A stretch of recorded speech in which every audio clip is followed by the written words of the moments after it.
"Where is Mr. Ligon's house?" demanded Kim. "I do not understand English," was the answer, and Kim shifted his speech accordingly. "I will show." Together they set off through the mysterious dusk, full of the noises of a city below the hillside, and the breath of a cool wind in Deodar Crown Jacko 220 shouldering the stars. The house lights, scattered on every level, made, as it were, a double firmament. Some were fixed, others belonged to the rickshaws of the careless, open-spoken English folk, going out to dinner. "It is here," said Kim's guide, and halted in a veranda flush with the main road. No door stayed them, but a curtain of beaded reeds that split up the lamplight beyond. "He is come," said the boy, in a voice little louder than a sigh, and vanished. Kim felt sure that the boy had been posted to guide him from the first, but, putting a bold face on it, parted the curtain. A black-bearded man, with a green shade over his eyes, sat at a table, and, one by one, with short, white hands, picked up globules of light from a tray before him, threaded them on a glancing silken string, and hummed to himself the while. Kim was conscious that beyond the circle of light the room was full of things that smelt like all the temples of all the East. A whiff of musk, a puff of sandalwood, 221, and a breath of sickly essamine oil 222 caught his open nostrils. "I am here," said Kim at last, speaking in the vernacular. The smells made him forget that he was to be a sahib. 79, 80, 81, the man counted to himself, stringing pearl after pearl so quickly that Kim could scarcely follow his fingers. He slid off the green shade and looked fixedly at Kim for a full half-minute. The pupils of the eye dilated and closed to pinpricks, as if at will. There was a fakir by the Taksali gate who had just this gift and made money by it, especially when cursing silly women. Kim stared with interest. His disreputable friend could further twitch his ears, almost like a goat, and Kim was disappointed that this new man could not imitate him. "Do not be afraid," said Ligon Sahib suddenly. "Why should I fear? Thou wilt sleep here tonight, and stay with me till it is time to go again to Nucleo." "It is in order." "It is in order," Kim repeated. "But where shall I sleep?" "Here, in this room." Ligon Sahib waved his hand towards the darkness behind him. "So be it," said Kim composedly. "Now." He nodded and held the lamp above his head. As the light swept them, there leaped out from the walls a collection of Tibetan devil dance masks, hanging above the fiend-embroidered draperies of those ghastly functions, horned masks, scowling masks, and masks of idiotic terror. In a corner, a Japanese warrior, mailed and plumed, menaced him with a halberd, and a score of lances and kandas and kutars 223 gave back the unsteady gleam.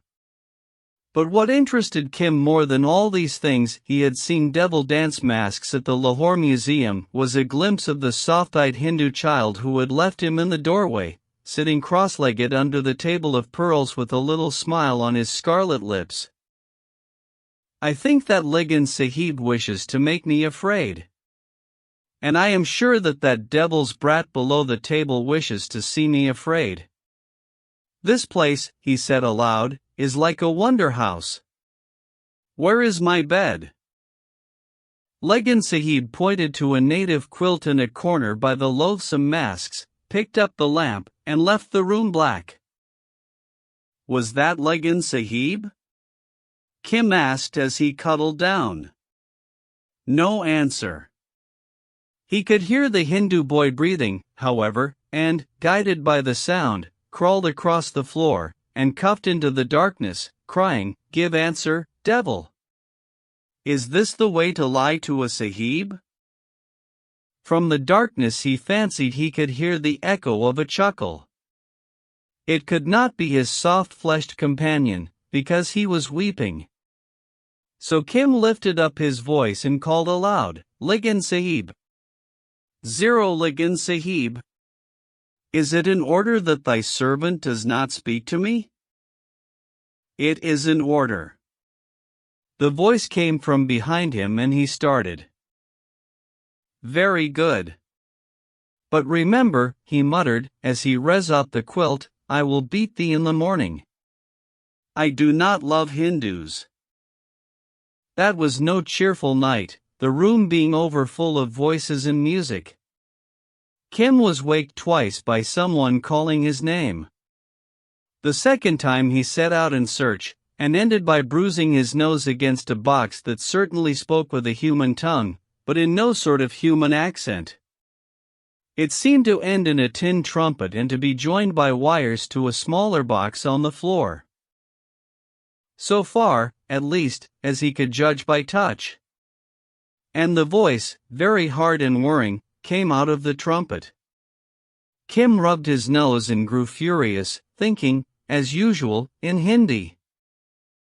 This with a beggar from the bazaar might be good, but I am a Sahiban, the son of a Sahiban, which is twice as much more beside, a student of Nucleo. Yes, here he turned to English, a boy of St. Xavier's. Damn Mr. Ligan's eyes, it is some sort of machinery like a sewing machine. Oh, it is a great cheek of him, we are not frightened that way at Lucknow.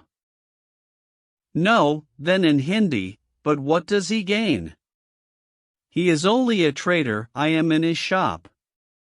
But Creighton Sahib is a colonel, and I think Creighton Sahib gave orders that it should be done. How I will beat that Hindu in the morning. What is this?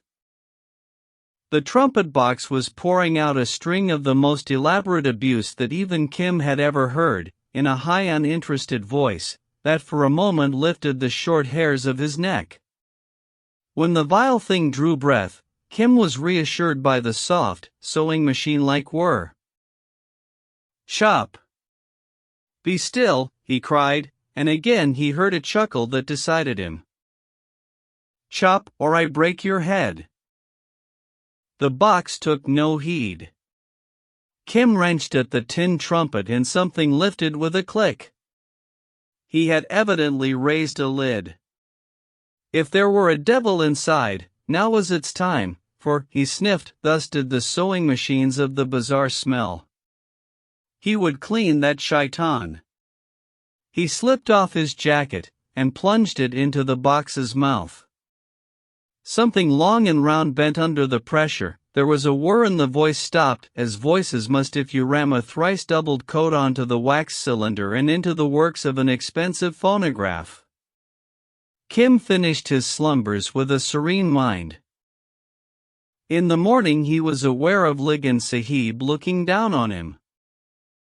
"Wah," said Kim, firmly resolved to cling to his Sahibdom. "There was a box in the night that gave me bad talk. So I stopped it."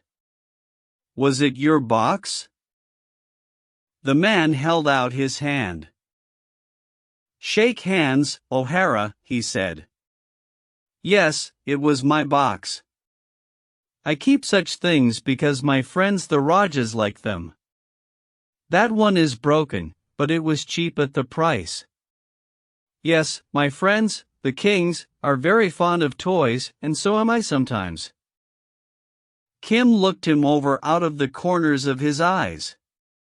He was a Sahiban that he wore Sahib's clothes. The accent of his Urdu, the intonation of his English, showed that he was anything but a Sahib.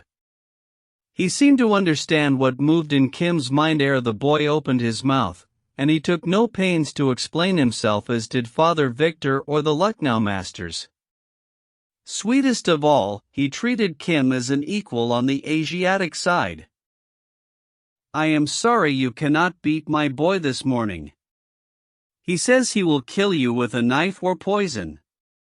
He is jealous, so I have put him in the corner and I shall not speak to him today. He has just tried to kill me. You must help me with the breakfast. He is almost too jealous to trust, just now." Now a genuine imported Sahib from England would have made a great to-do over this tale. Lagan Sahib stated it as simply as Mahbub Ali was used to record his little affairs in the north. The back veranda of the shop was built out over the sheer hillside, and they looked down into their neighbors' chimney pots, as is the custom of Simla. But even more than the purely Persian meal cooked by Lagan Sahib with his own hands, the shop fascinated Kim. The Lahore Museum was larger, but here were more wonders: ghost daggers and prayer wheels 224 from Tibet, turquoise and raw amber necklaces, green jade bangles, curiously packed incense sticks in jars crusted over with raw garnets, the devil masks of overnight, and a wall full of peacock blue draperies, gilt figures of Buddha, and little portable lacquer altars, Russian samovars with turquoises on the lid, eggshell china sets in quaint octagonal cane boxes, yellow ivory crucifixes, from Japan of all places in the world, so Lagan Sahib said, carpets and dusty bales, smelling atrociously, pushed back behind torn and rotten screens of geometrical work, Persian water jugs for the hands after meals, dull copper incense burners neither Chinese nor Persian, with friezes of fantastic devils running round them, tarnished silver belts that nodded like rawhide, hairpins of jade, ivory, and plasma, arms of all sorts and kinds, and 1,000 other oddments were cased, or piled, or merely thrown into the room, leaving a clear space only round the rickety deal table, where Lagan Sahib worked. "Those things are nothing," said his host, following Kim's glance. "I buy them because they are pretty, and sometimes I sell if I like the buyer's look. My work is on the table, some of it." It blazed in the morning light, all red and blue and green flashes, picked out with the vicious blue-white spurt of a diamond here and there. Kim opened his eyes. "Oh, they are quite well, those stones. It will not hurt them to take the sun. Besides, they are cheap. But with 6 stones it is very different." He piled Kim's plate anew. "There is no one but me can doctor a sick pearl and re-blue turquoises.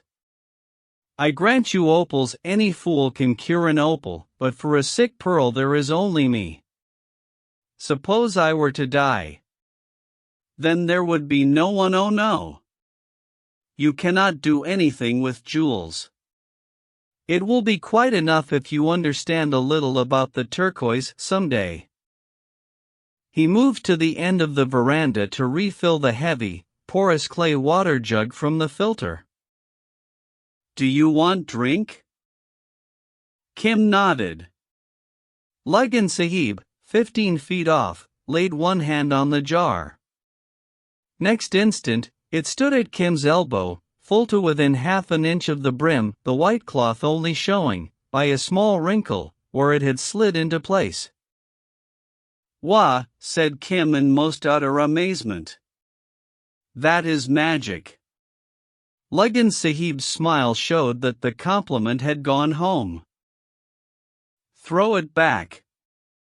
It will break. I say, throw it back." Kim pitched it at random. It fell short and crashed into 50 pieces, while the water dripped through the rough veranda boarding. "I said it would break." "All one. Look at it. Look at the largest piece." That lay with a sparkle of water in its curve, as it were a star on the floor. Kim looked intently. Lagan Sahib laid one hand gently on the nape of his neck, stroked it twice or thrice, and whispered, "Look. It shall come to life again, piece by piece. First the big piece shall join itself to 2 others on the right and the left, on the right and the left. Look." To save his life, Kim could not have turned his head. The light touch held him as in a vice, and his blood tingled pleasantly through him. There was one large piece of the jar where there had been 3, and above them the shadowy outline of the entire vessel.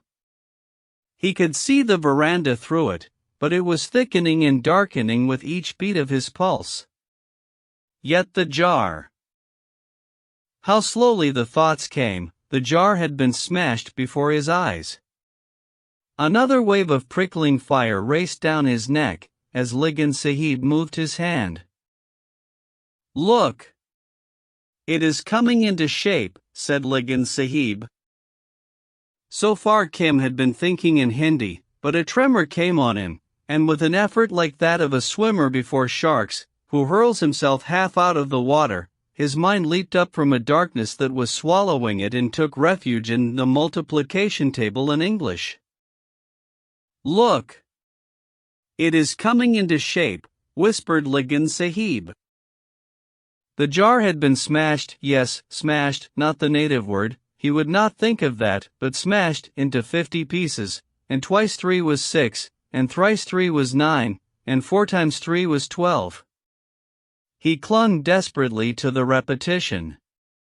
The shadow outline of the jar cleared like a mist after rubbing eyes. There were the broken shards, there was the spilt water drying in the sun, and through the cracks of the veranda showed, all ribbed, the White House wall below, and thrice 12 was 36. "Look! Is it coming into shape?" asked Ligan Sahib. "But it is smashed, smashed," he gasped. Ligan Sahib had been muttering softly for the last half-minute. Kim wrenched his head aside. "Look! Deco, 225 it is there as it was there." "It is there as it was there," said Ligan, watching Kim closely while the boy rubbed his neck. "But you are the first of a many who has ever seen it so." He wiped his broad forehead. "Was that more magic?" Kim asked suspiciously. The tingle had gone from his veins, he felt unusually wide awake. "No, that was not magic. It was only to see if there was a flaw in a jewel. Sometimes very fine jewels will fly all to pieces if a man holds them in his hand, and knows the proper way. That is why one must be careful before one sets them. Tell me, did you see the shape of the pot?" "For a little time. It began to grow like a flower from the ground." "And then what did you do? I mean, how did you think?" What? "I knew it was broken, and so, I think, that was what I thought, and it was broken."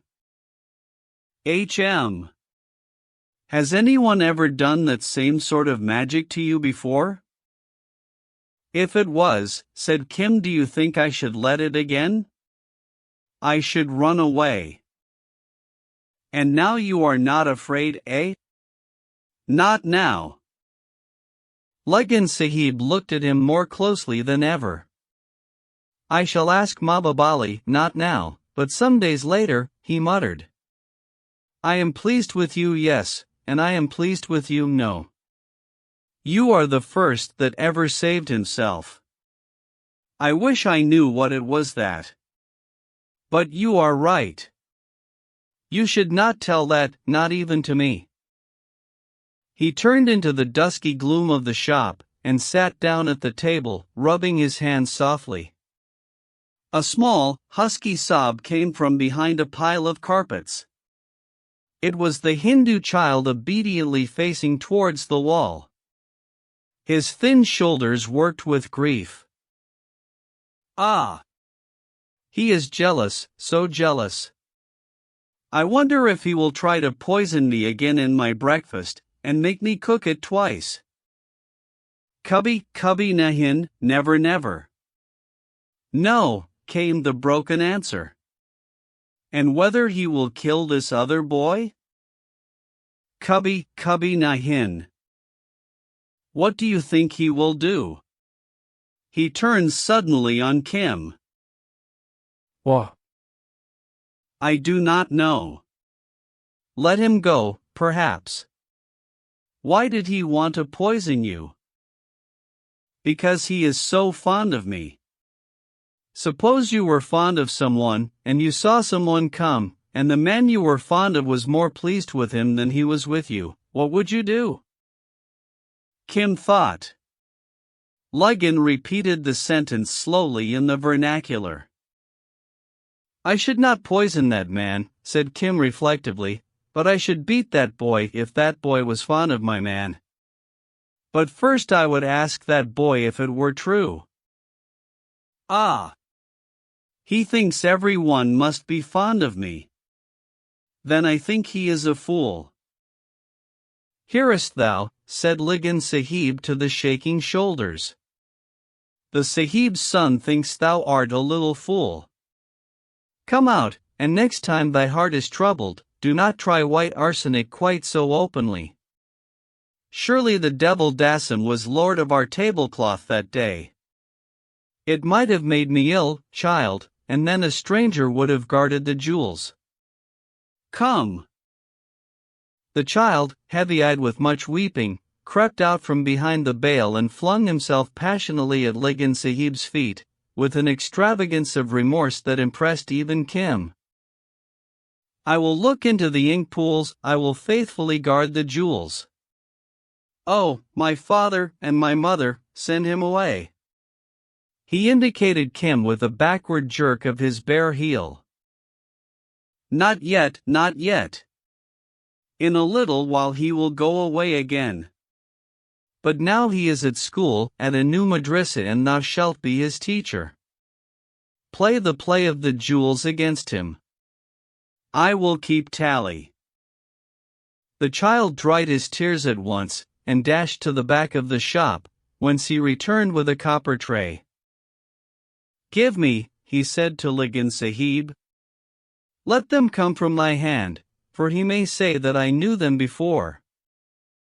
Gently, gently, the man replied, and from a drawer under the table dealt a half-handful of clattering trifles into the tray. Now, said the child, waving an old newspaper. Look on them as long as thou wilt, stranger. Count and, if need be, handle. One look is enough for me. He turned his back proudly. But what is the game? When thou hast counted and handled and art sure thou canst remember them all, I cover them with this paper, and thou must tell over the tally to Ligon Sahib. I will write mine. Wah. The instinct of competition waked in his breast. He bent over the tray. There were but 15 stones on it. That is easy, he said after a minute. The child slipped the paper over the winking jewels and scribbled in a native account book. There are under that paper 5 blue stones, 1 big, 1 smaller, and 3 small, said Kim, all in haste. There are 4 green stones, and 1 with a hole in it. There is 1 yellow stone that I can see through, and 1 like a pipe stem. There are 2 red stones, and I made the count 15, but 2 I have forgotten. No. Give me time. 1 was of ivory, little and brownish, and give me time. 1, 2. Ligon Sahib counted him out up to 10. Kim shook his head. Hear my count, the child burst in, trilling with laughter. First, are 2 flawed sapphires, 1 of 2 rutas 226 and 1 of 4 as I should judge. The 4 rutty sapphire is chipped at the edge.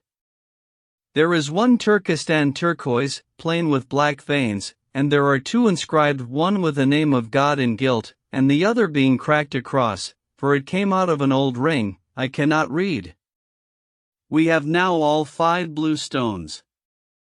For flawed emeralds there are, but 1 is drilled in 2 places, and 1 is a little carven. Their weights, said Ligon Sahib impassively. 3, 5, 5, and 4 rutas as I judge it. There is 1 piece of old greenish pipe amber, and a cut topaz from Europe. There is 1 ruby of Burma, of 2 rutas, without a flaw, and there is a balas ruby, flawed, of 2 rutas. There is a carved ivory from China representing a rat sucking an egg, and there is last, aha, a ball of crystal as big as a bean set on a gold leaf. He clapped his hands at the close.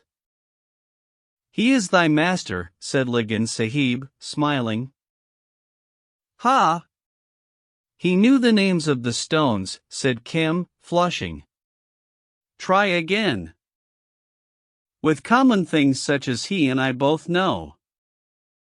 They heaped the tray again with odds and ends gathered from the shop, and even the kitchen, and every time the child won, till Kim marveled. Bind my eyes, let me feel once with my fingers, and even then I will leave thee open-eyed behind, he challenged. Kim stamped with vexation when the lad made his boast good. If it were men or horses, he said, I could do better. This playing with tweezers and knives and scissors is too little. Learn first, teach later, said Ligan Sahib. Is he thy master? Truly. But how is it done? By doing it many times over till it is done perfectly, for it is worth doing. The Hindu boy, in highest feather, actually patted Kim on the back. Do not despair, he said. I myself will teach thee. And I will see that thou art well taught, said Ligan Sahib, still speaking in the vernacular, for except my boy here, it was foolish of him to buy so much white arsenic when, if he had asked, I could have given it, except my boy here I have not in a long time met with one better worth teaching. And there are 10 days more ere thou canst return to Nucleo where they teach nothing at the long price. We shall, I think, be friends. They were a most mad 10 days, but Kim enjoyed himself too much to reflect on their craziness. In the morning they played the jewel game, sometimes with veritable stones, sometimes with piles of swords and daggers, sometimes with photographs of natives. Through the afternoons he and the Hindu boy would mount guard in the shop, sitting dumb behind a carpet bale or a screen and watching Mr. Ligan's many and very curious visitors. There were small Rajasi escorts coughing in the veranda, who came to buy curiosities such as phonographs and mechanical toys. There were ladies in search of necklaces, and men, it seemed to Kim, but his mind may have been vitiated by early training, in search of the ladies, natives from independent and feudatory courts 227 whose ostensible business was the repair of broken necklaces, rivers of light poured out upon the table, but whose true end seemed to be to raise money for angry Maharanis or young Rajas. There were babus to whom Ligan Sahib talked with austerity and authority, but at the end of each interview he gave them money in coins, silver and currency notes. There were occasional gatherings of long-coated theatrical natives who discussed metaphysics in English and Bengali, to Mr. Ligan's great edification. He was always interested in religions. At the end of the day, Kim and the Hindu boy, whose name varied at Ligan's pleasure, were expected to give a detailed account of all that they had seen and heard, their view of each man's character, as shown in his face, talk, and manner, and their notions of his real errand. After dinner, Ligan Sahib's fancy turned more to what might be called dressing up, in which game he took a most informing interest. He could paint faces to a marvel, with a brush dab here and a line there changing them past recognition.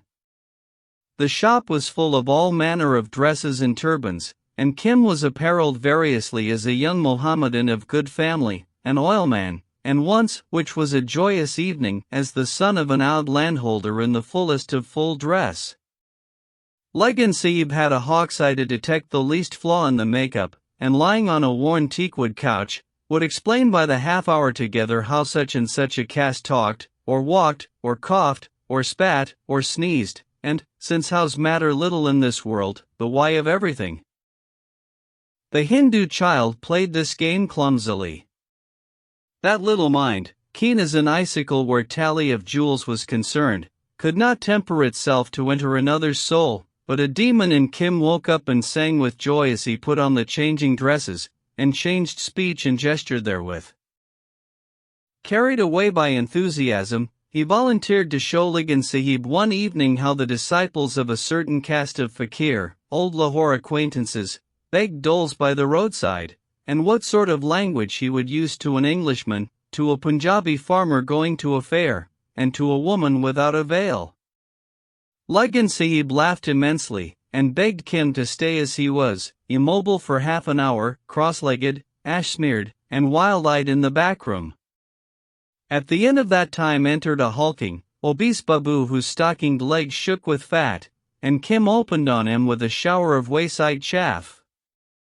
Ligan Sahib, this annoyed Kim, watched the babu and not the play. "I think," said the babu heavily, lighting a cigarette, "I am of opinion that it is most extraordinary and efficient performance. Except that you had told me I should have opined that you were pulling my legs. How soon can he become approximately efficient chainman?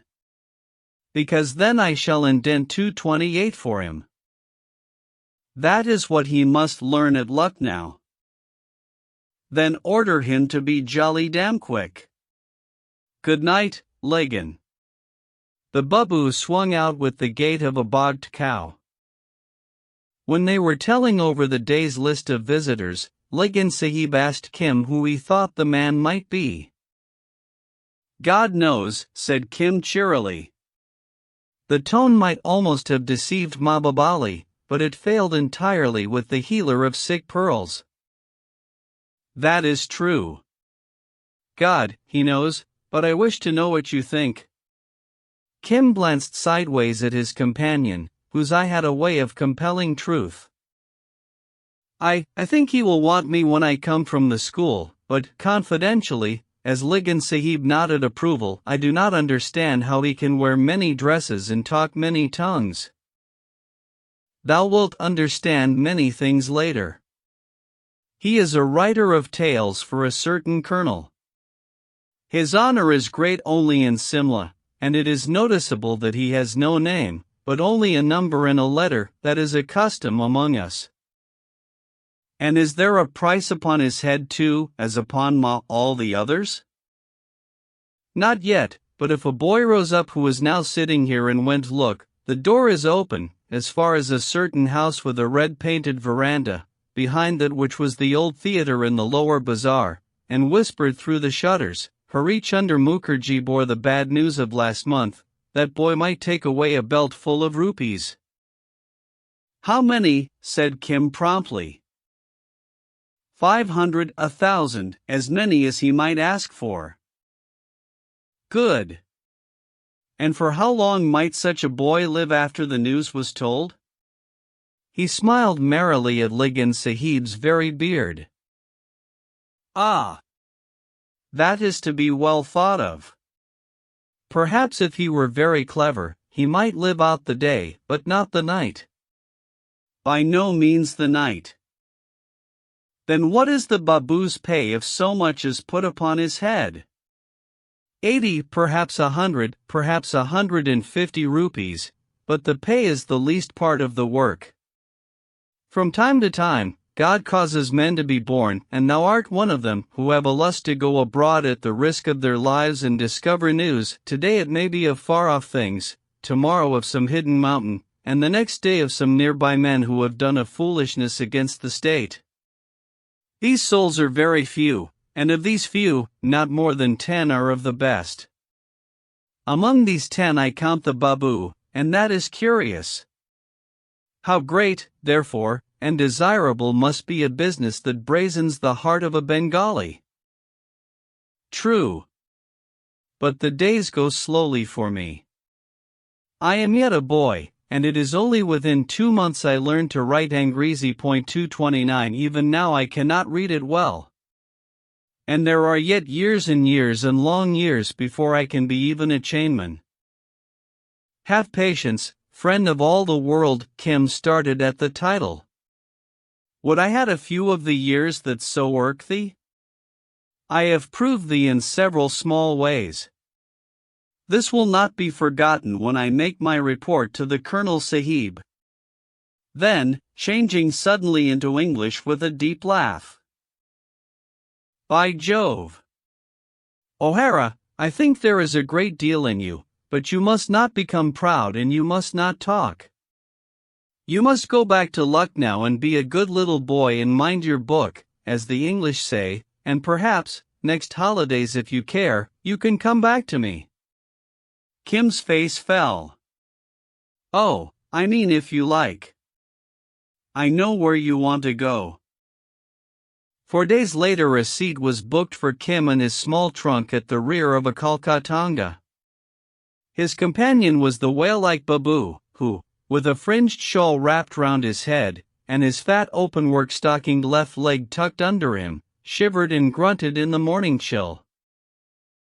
How comes it that this man is one of us, thought Kim, considering the jelly back as they jolted down the road, and the reflection threw him into most pleasant daydreams.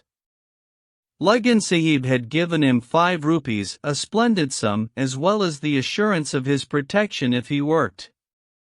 Unlike Mahbub, Lagan Sahib had spoken most explicitly of the reward that would follow obedience, and Kim was content.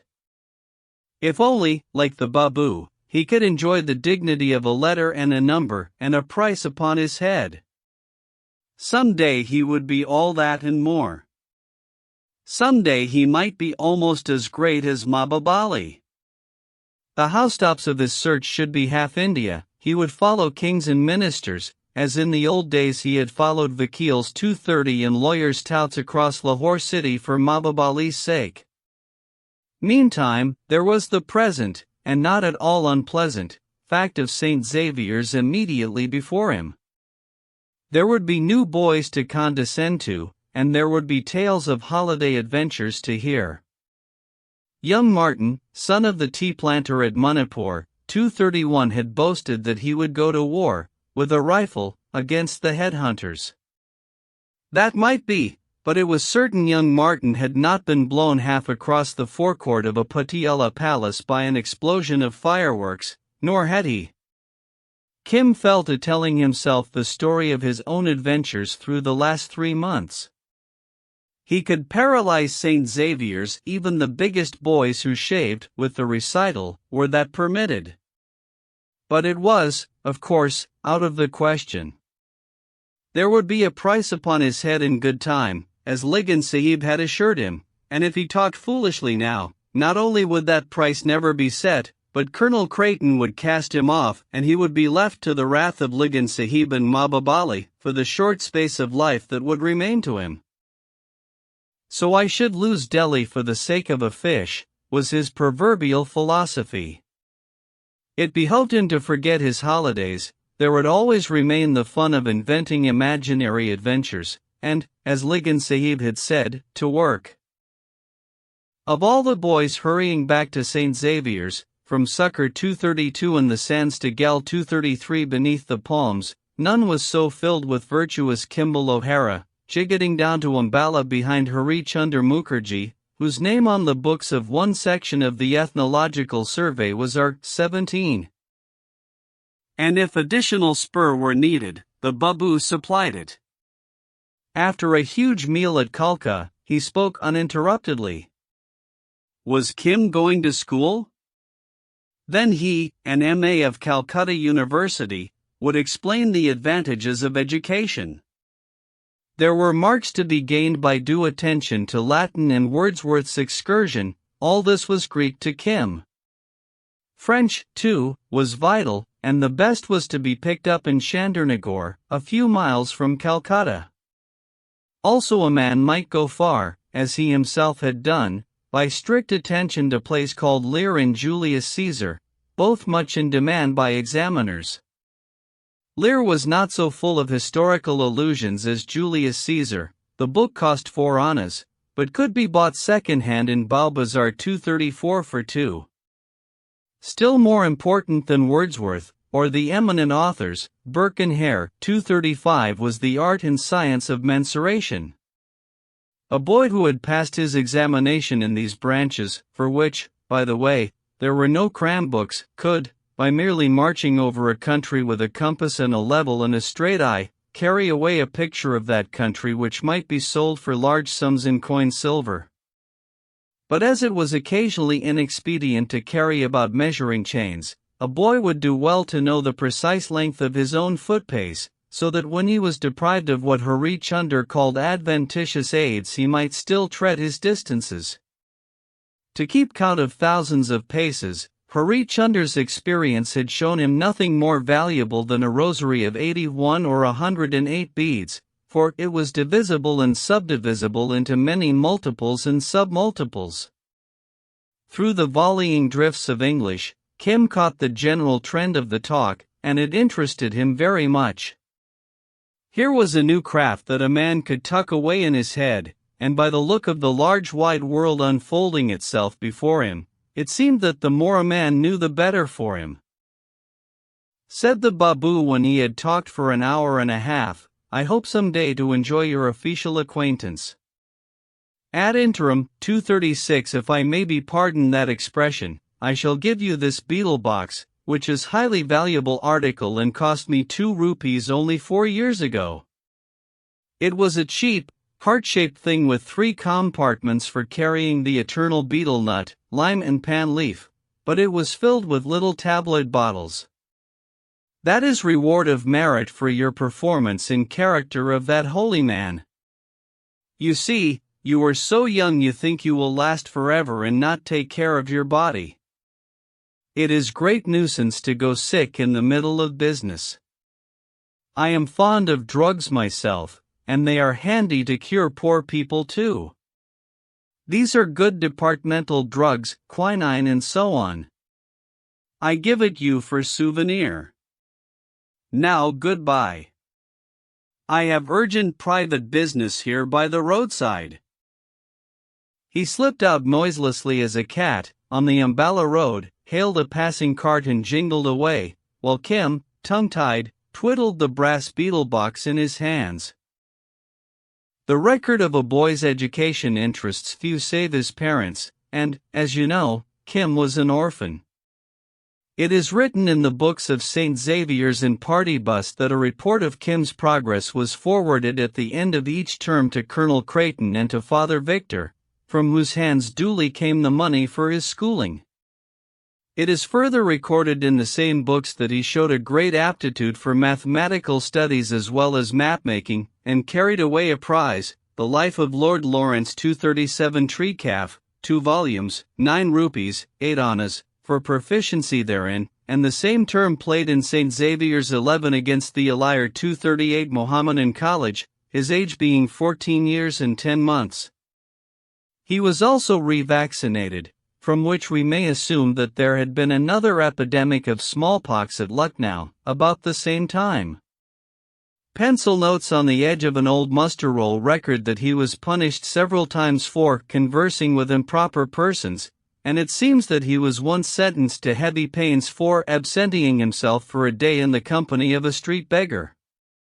That was when he got over the gate and pleaded with the Lama through a whole day down the banks of the Gumdi to accompany him on the road next holidays, for 1 month, for a little week, and the Lama set his face as a flint against it, averring that the time had not yet come. Kim's business, said the old man as they ate cakes together, was to get all the wisdom of the Sahibs and then he would see.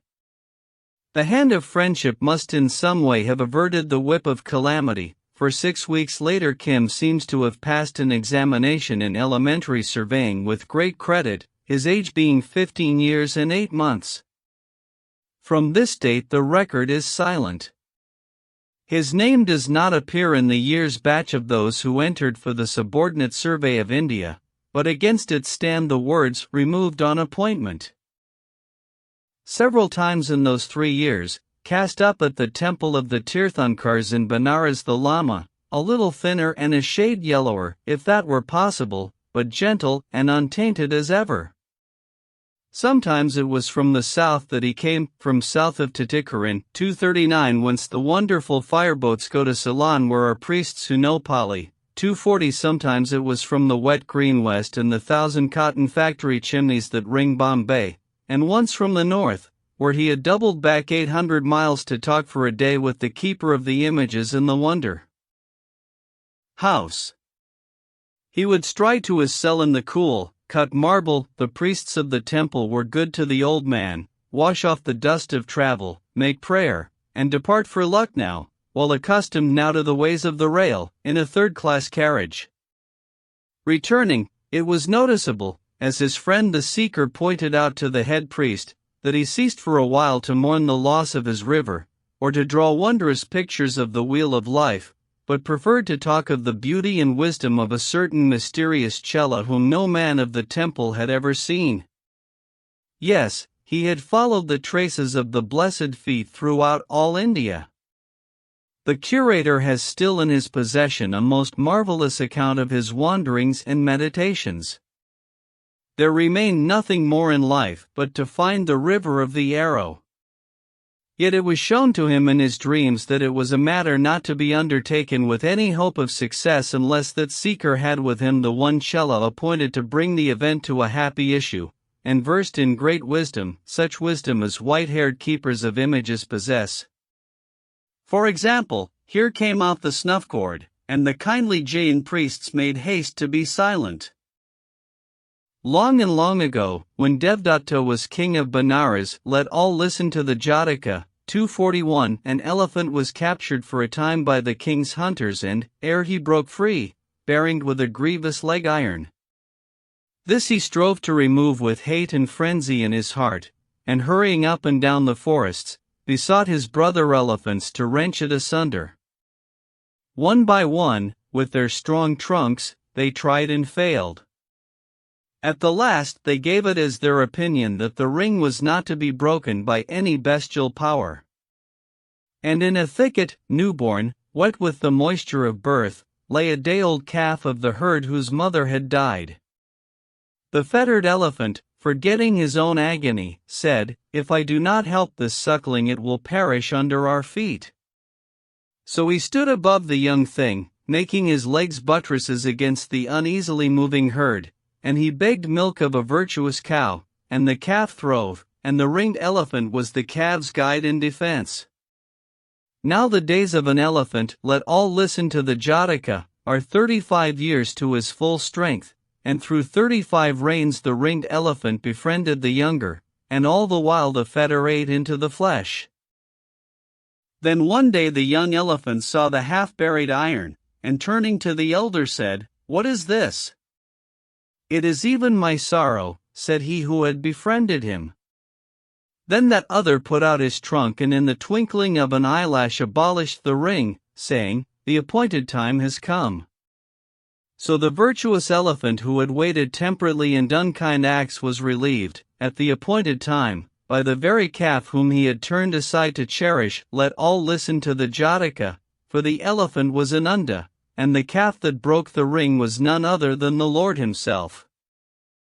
Then he would shake his head benignly, and over the ever-clicking rosary point out how free that elephant calf was from the sin of pride. He was as humble as a chela who, seeing his master sitting in the dust outside the gates of learning, overleapt the gates, though they were locked, and took his master to his heart in the presence of the proud-stomached city. Rich would be the reward of such a master and such a chela when the time came for them to seek freedom together. So did the Lama speak, coming and going across India as softly as a bat. A sharp-tongued old woman in a house among the fruit trees behind Saharanpur honored him as the woman who honored the Prophet. 242. But his chamber was by no means upon the wall. In an apartment of the forecourt overlooked by cooing doves he would sit, while she laid aside her useless veil and chattered of spirits and fiends of Kulu, of grandchildren unborn, and of the free-tongued brat who had talked to her in the resting-place. Once, too, he strayed alone from the Grand Trunk Road below Ambala to the very village whose priest had tried to drug him, but the kind heaven that guards lamas sent him at twilight through the crops, absorbed and unsuspicious, to the Risaldar's door. Here was like to have been a grave misunderstanding, for the old soldier asked him why the friend of the stars had gone that way only 6 days before. "That may not be," said the Lama. "He has gone back to his own people. He sat in that corner telling 100 merry tales 5 nights ago," his host insisted. "True, He vanished somewhat suddenly in the dawn after foolish talk with my granddaughter. He grows apace, but he is the same friend of the stars as brought me true word of the war. Have ye parted? Yes, and no, the Lama replied. We have not altogether parted, but the time is not ripe that we should take the road together. He acquires wisdom in another place.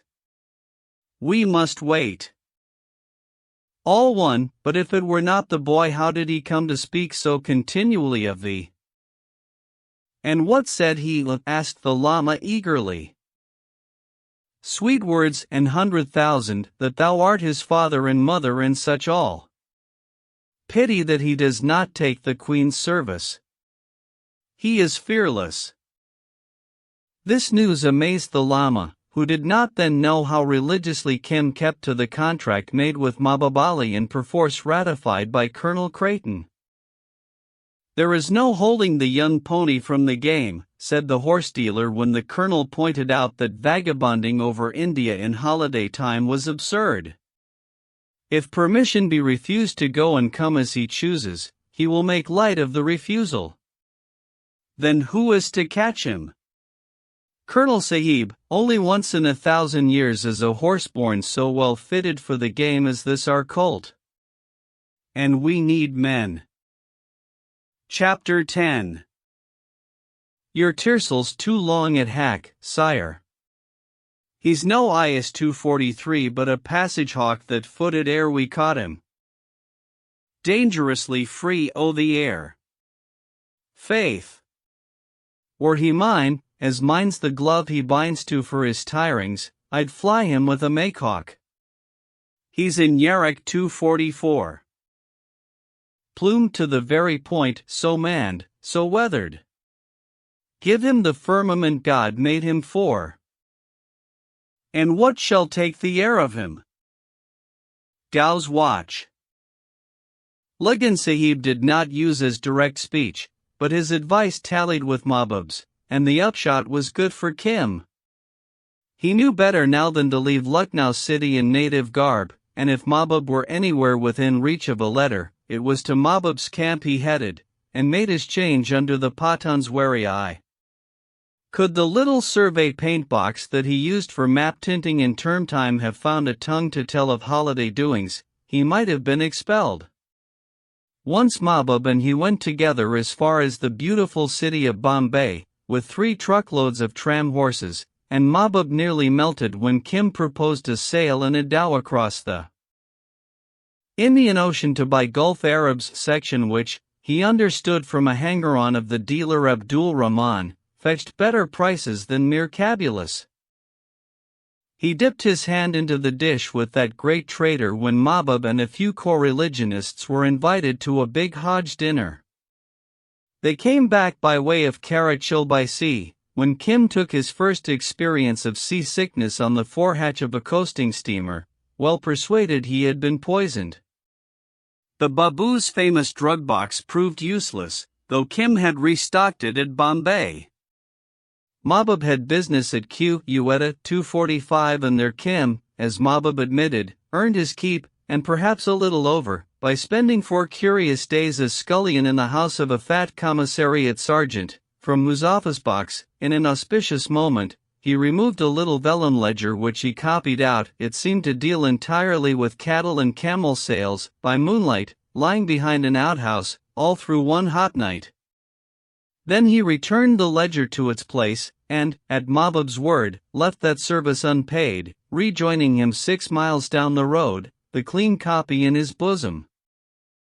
That soldier is a small fish, Mahbub Ali explained, but in time we shall catch the larger one.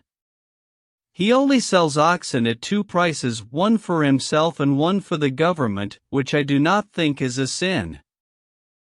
Why could not I take away the little book and be done with it?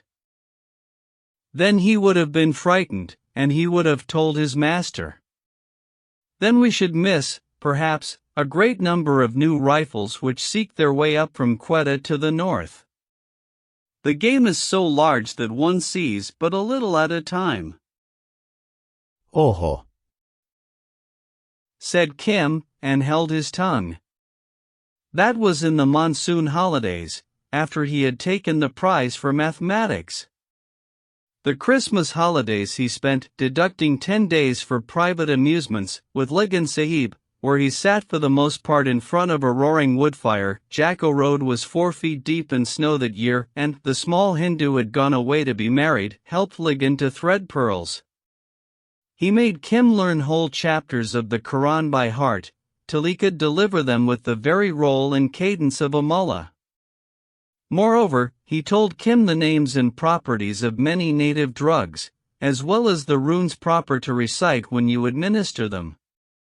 And in the evenings he wrote charms on parchment, elaborate pentagrams crowned with the names of devils, Mora, and Awan the companion of kings, all fantastically written in the corners.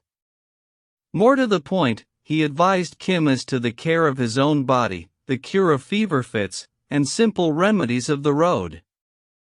A week before it was time to go down, Colonel Creighton Sahib, this was unfair, sent Kim a written examination paper that concerned itself solely with rods and chains and links and angles. Next holidays he was out with Mahbub, and here, by the way, he nearly died of thirst, plodding through the sand on a camel to the mysterious city of Bikaner, 246, where the wells are 400 feet deep, and lined throughout with camel bone. It was not an amusing trip from Kim's point of view, because, in defiance of the contract, the colonel ordered him to make a map of that walled city, and since Mohammedan horseboys and pipe tenders are not expected to drag survey chains round the capital of an independent native state, Kim was forced to pace all his distances by means of a bead rosary. He used the compass for bearings as occasion served, after dark chiefly, when the camels had been fed, and by the help of his little survey paint box of 6 color cakes and 3 brushes, he achieved something not remotely unlike the city of Jaisalmer. 247 Mahbub laughed a great deal, and advised him to make up a written report as well, and in the back of the big account book that lay under the flap of Mahbub's pet saddle Kim fell to work. It must hold everything that thou hast seen or touched or considered. Right as though the Jang-i-Lat Sahib himself had come by stealth with a vast army outsetting to war. How great an army! Oh, Helphalak 248 of men! Folly! Remember how few and bad were the wells in the sand. Not 1,000 thirsty men could come near by here. Then write that down also all the old breaches in the walls, and whence the firewood is cut, and what is the temper and disposition of the king. I stay here till all my horses are sold. I will hire a room by the gateway, and thou shalt be my accountant. There is a good lock to the door. The report in its unmistakable St. Xavier's running script, and the brown, yellow, and lake-daubed map, was on hand a few years ago. A careless clerk filed it with the rough notes of E.23's second Syston 249 survey, but by now the pencil characters must be almost illegible. Kim translated it, sweating under the light of an oil lamp, to Mahbub, the second day of their return journey. The Pathan rose and stooped over his dappled saddlebags. I knew it would be worthy a dress of honor, and so I made one ready, he said smiling. Were I Emir of Afghanistan, and someday we may see him, I would fill thy mouth with gold. He laid the garments formally at Kim's feet. There was a gold-embroidered Peshawar turban cap, rising to a cone, and a big turban cloth ending in a fringe of gold. There was a Delhi-embroidered waistcoat to slip over a milky white shirt, fastening to the right, ample and flowing, green pajamas with twisted silk waist string, and that nothing might be lacking, Russia leather slippers, smelling divinely, with arrogantly curled tips. Upon a Wednesday, and in the morning, to put on new clothes is auspicious, said Mahbub solemnly. But we must not forget the wicked folk in the world. So, he capped all the splendor that was taking Kim's delighted breath away, with a mother-of-pearl, nickel-plated, self-extracting .450 revolver. I had thought of a smaller bore, but reflected that this takes government bullets. A man can always come by those, especially across the border. Stand up and let me look. He clapped Kim on the shoulder. May you never be tired, Potman. Oh, the heart's to be broken. Oh, the eyes under the eyelashes, looking sideways. Kim turned about, pointed his toes, stretched, and felt mechanically for the mustache that was just beginning. Then he stooped towards Mabub's feet to make proper acknowledgement with fluttering, quick patting hands, his heart too full for words. Mabub forestalled and embraced him. My son, said he, what need of words between us? But is not the little gun a delight? All 6 cartridges come out at one twist. It is born in the bosom next the skin, which, as it were, keeps it oiled. Never put it elsewhere, and please God, thou shalt some day kill a man with it. Hai mai, said Kim ruefully. If a sahib kills a man, he is hanged in the jail. True, but one pace beyond the border, men are wiser. Put it away, but fill it first. Of what use is a gun unfed? When I go back to the madrasa, I must return it. They do not allow little guns. Thou wilt keep it for me. Son, I am wearied of that madrasa, where they take the best years of a man to teach him what he can only learn upon the road. The folly of the Sahibs has neither top nor bottom. No matter. Maybe thy written report shall save thee further bondage, and God he knows we need men more and more in the game. They marched, jawbound against blowing sand, across the salt desert to Jodhpur, where Mabub and his handsome nephew Habibullah did much trading, and then sorrowfully, in European clothes, which he was fast outgrowing, Kim went second class to St. Xavier's.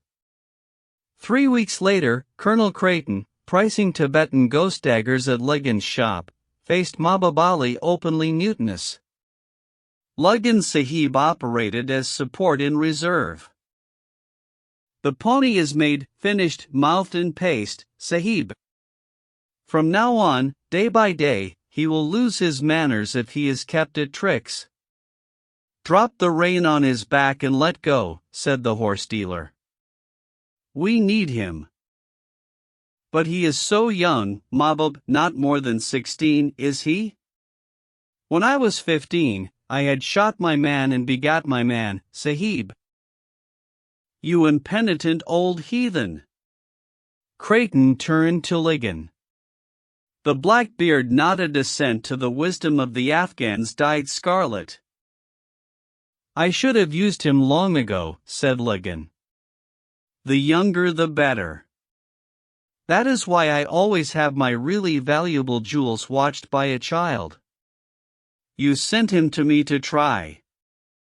I tried him in every way, he is the only boy I could not make to see things. In the crystal, in the ink pool, demanded Mabub. No. Under my hand, as I told you.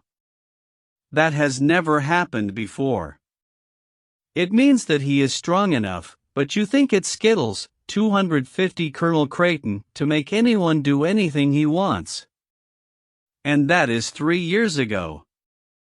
I have taught him a good deal since, Colonel Creighton. I think you waste him now. Maybe you're right. But, as you know, there is no survey work for him at present. Let him out, let him go, Mabub interrupted. Who expects any colt to carry heavy weight at first? Let him run with the caravans, like our white camel colts, for luck. I would take him myself, but there is a little business where he would be most useful in the south, said Ligon, with peculiar suavity, dropping his heavy blued eyelids. E.23 has that in hand, said Creighton quickly. He must not go down there. Besides, he knows no Turkey. 251. Only tell him the shape and the smell of the letters we want and he will bring them back, Ligon insisted. No. That is a man's job, said Creighton.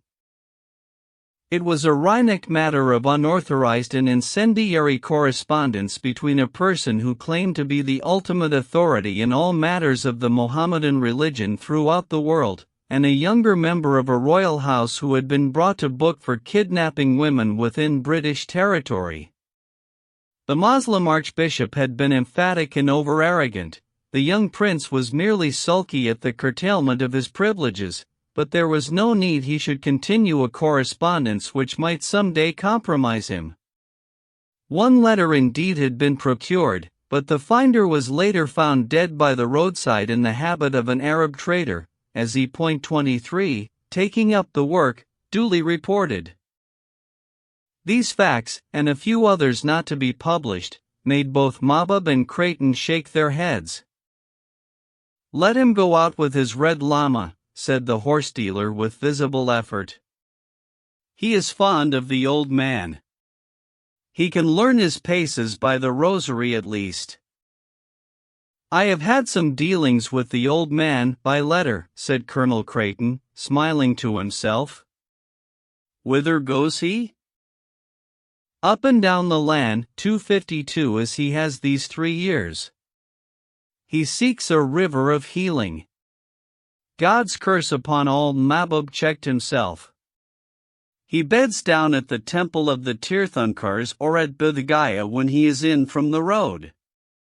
Then he goes to see the boy at the madrasa, as we know, for the boy was punished for it twice or thrice. He is quite mad, but a peaceful man. I have met him.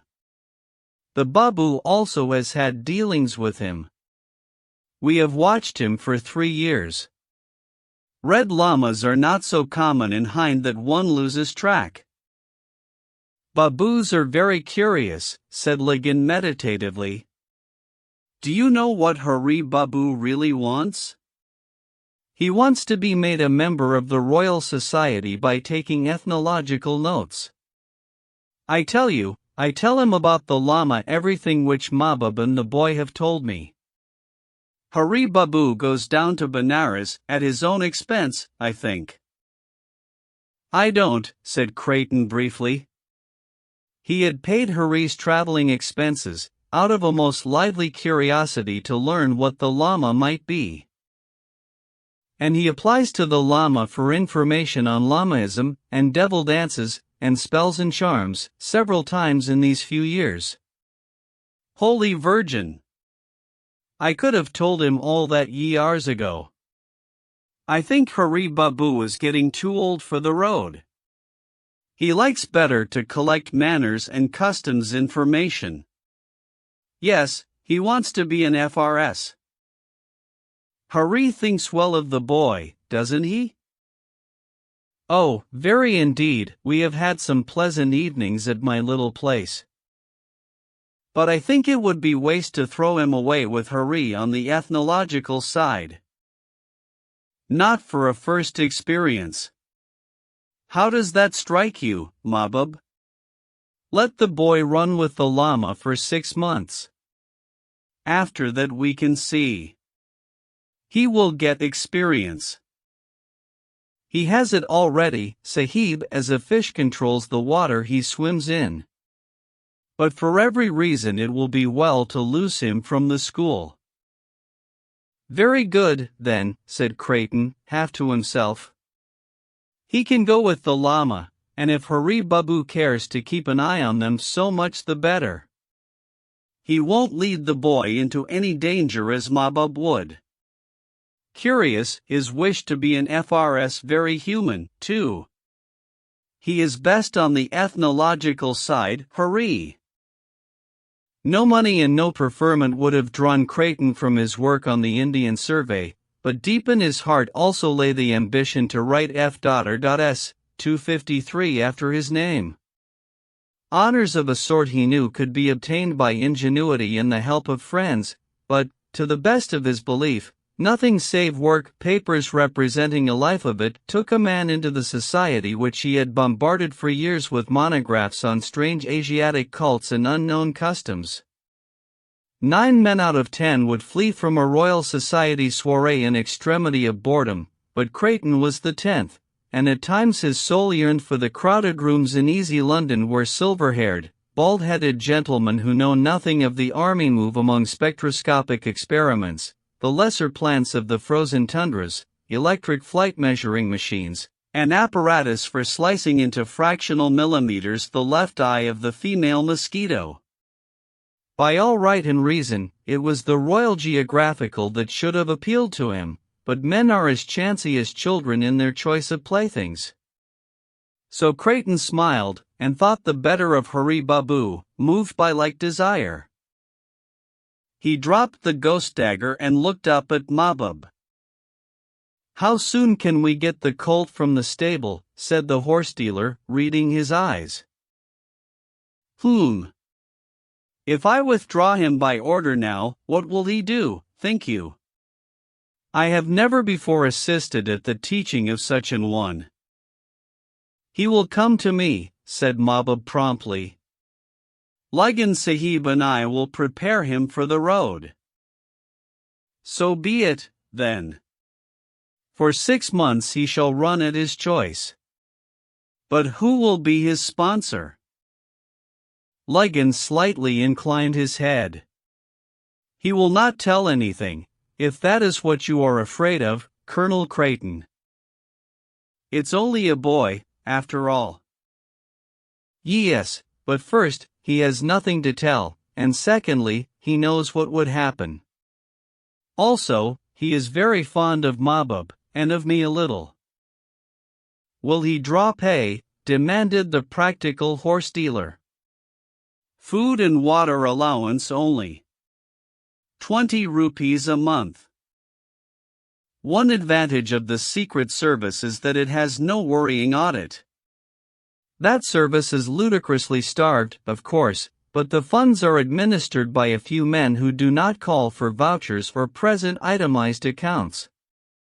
Mahbub's eyes lighted with almost a Sikh's love of money. Even Ligan's impassive face changed. He considered the years to come when Kim would have been entered and made to the great game that never ceases day and night, throughout India. He foresaw honor and credit in the mouths of a chosen few, coming to him from his pupil. Ligan Sahib had made E.23 what E.23 was, out of a bewildered, impertinent, lying, little Northwest Province man. But the joy of these masters was pale and smoky beside the joy of Kim when St. Xavier's had called him aside, with word that Colonel Creighton had sent for him. "I understand, O'Hara, that he has found you a place as an assistant chainman in the canal department, that comes of taking up mathematics. It is great luck for you are only 16, but of course you understand that you do not become Pukka, permanent, till you have passed the autumn examination. So you must not think you are going out into the world to enjoy yourself, or that your fortune is made. There is a great deal of hard work before you. Only, if you succeed in becoming Pukka, you can rise, to 450 a month," whereat the principal gave him much good advice as to his conduct, and his manners, and his morals, and others, his elders, who had not been wafted into billets, talked as only Anglo-Indian 254 lads can, of favoritism and corruption. Indeed, young Cazalet, whose father was a pensioner at Chinar, hinted very broadly that Colonel Creighton's interest in Kim was directly paternal. 255 and Kim, instead of retaliating, did not even use language. He was thinking of the immense fun to come, of Mahbub's letter of the day before, all neatly written in English, making appointment for that afternoon in a house the very name of which would have crisped the principal's hair with horror. Said Kim to Mahbub in Lucknow railway station that evening, above the luggage scales, "I feared lest, at the last, the roof would fall upon me and cheat me. Is it indeed all finished, Zero my father?" Mahbub snapped his fingers to show the utterness of that end, and his eyes blazed like red coals. Then where is the pistol that I may wear it? Softly. A half year, to run without heel ropes. I begged that much from Colonel Creighton Sahib. At 20 rupees a month. Old Red Hat knows that thou art coming. I will pay thee dasturi, commission, on my pay for 3 months, said Kim gravely. Yeah, 2 rupees a month. But first we must get rid of these. He plucked his thin linen trousers and dragged at his collar. I have brought with me all that I need on the road. My trunk has gone up to Ligan Sahib's, who sends his salams to thee, Sahib. Ligan Sahib is a very clever man. But what dost thou do? I go north again, upon the great game. What else? Is thy mind still set on following old Red Hat? Do not forget he made me that I am, though he did not know it. Year by year, he sent the money that taught me. I would have done as much had it struck my thick head, Mahbub growled. Come away. The lamps are lit now, and none will mark thee in the bazaar. We go to Hunifa's house. On the way thither, Mahbub gave him much the same sort of advice as his mother gave to Lemuel, and curiously enough, Mahbub was exact to point out how Hunifa and her likes destroyed kings. And I remember, he quoted maliciously one who said, trust a snake before an harlot, and an harlot before a Pathan, Mahbub Ali. Now, excepting as to Pathans, of whom I am one, all that is true. Most true is it in the great game, for it is by means of women that all plans come to ruin. 256 and we lie out in the dawning with our throats cut. So it happened to such a one. He gave the reddest particulars. Then why? Kim paused before a filthy staircase that climbed to the warm darkness of an upper chamber, in the ward that is behind Azim Ullah's tobacco shop. Those who know it call it the birdcage. It is so full of whisperings and whistlings and chirrupings. The room, with its dirty cushions and half-smoked hookahs, smelt abominably of stale tobacco. In one corner lay a huge and shapeless woman clad in greenish gauzes, and decked, brow, nose, ear, neck, wrist, arm, waist, and ankle, with heavy native jewelry. When she turned it was like the clashing of copper pots. A lean cat in the balcony outside the window mewed hungrily. Kim checked, bewildered, at the door curtain. Is that the new stuff, Mahbub? Said Hunifa lazily, scarce troubling to remove the mouthpiece from her lips. 0 buctanews, 257. Like most of her kind, she swore by the jinns. 258 buctanews. He is very good to look upon. That is part of the selling of the horse, Mahbub explained to Kim, who laughed. I have heard that talk since my 6th day, he replied, squatting by the light. Whither does it lead? To protection. Tonight we change thy color. This sleeping under roofs has blanched thee like an almond. But Hunifa has the secret of a color that catches. No painting of a day or two. Also, we fortify thee against the chances of the road. That is my gift to thee, my son. Take out all metals on thee and lay them here. Make ready, Hunifa. Kim dragged forth his compass, survey paint box, and the new-filled medicine box. They had all accompanied his travels, and boylike he valued them immensely. The woman rose slowly and moved with her hands a little spread before her. Then Kim saw that she was blind. No, no, she muttered, the Pathan speaks truth, my color does not go in a week or a month, and those whom I protect are under strong guard. When one is far off and alone, it would not be well to grow blotched and leprous of a sudden, said Mahbub. When thou wast with me I could oversee the matter. Besides, a Pathan is a fairskin. Strip to the waist now and look how thou art whitened. Hunifa felt her way back from an inner room. It is no matter, she cannot see. He took a pewter bowl from her ringed hand. The dye stuff showed blue and gummy. Kim experimented on the back of his wrist, with a dab of cotton wool, but Hunifa heard him.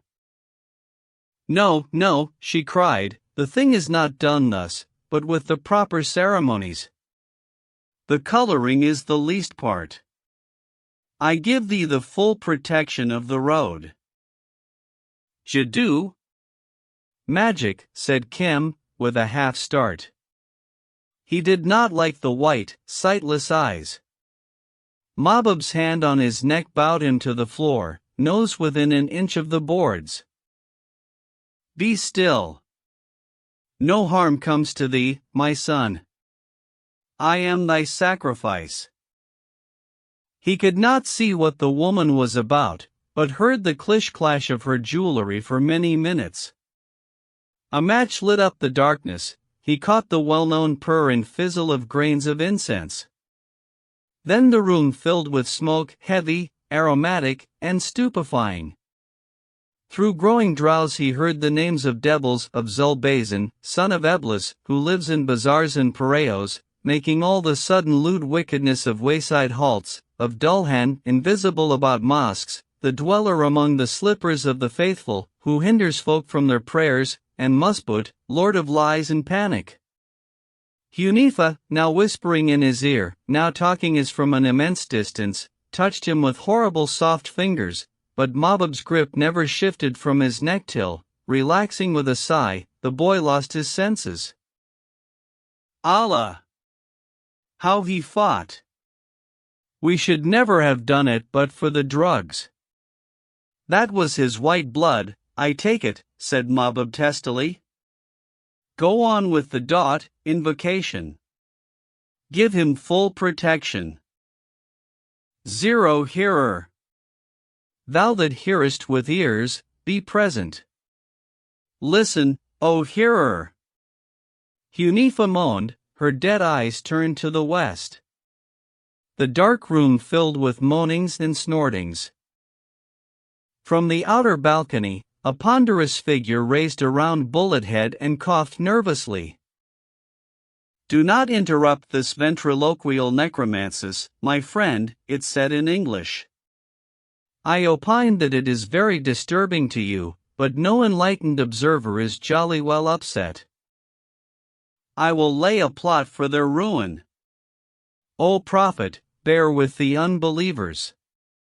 Let them alone a while. Hunifa's face, turned to the northward, worked horribly, and it was as though voices from the ceiling answered her. Hari Babu returned to his notebook, balanced on the windowsill, but his hand shook. Hunifa, in some sort of drugged ecstasy, wrenched herself to and fro as she sat cross-legged by Kim's still head, and called upon devil after devil, in the ancient order of the ritual, binding them to avoid the boy's every action. With him are the keys of the secret things. None knoweth them beside himself. He knoweth that which is in the dry land and in the sea. Again broke out the unearthly whistling responses.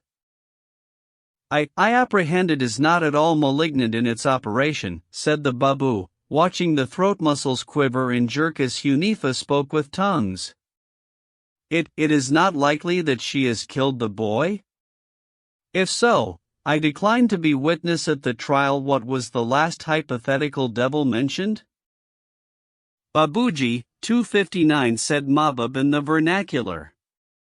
I have no regard for the devils of Hind, but the sons of Eblis are far otherwise, and whether they be Jumali, well affected, or Jalali, terrible, they love not Kafirs, 260. Then you think I had better go, said Hari Babu, half rising. They are, of course, dematerialized phenomena. Spencer 261 says, Hunitha's crisis passed, as these things must, in a paroxysm of howling, with a touch of froth at the lips. She lay spent and motionless beside Kim, and the crazy voices ceased. Wah! That work is done.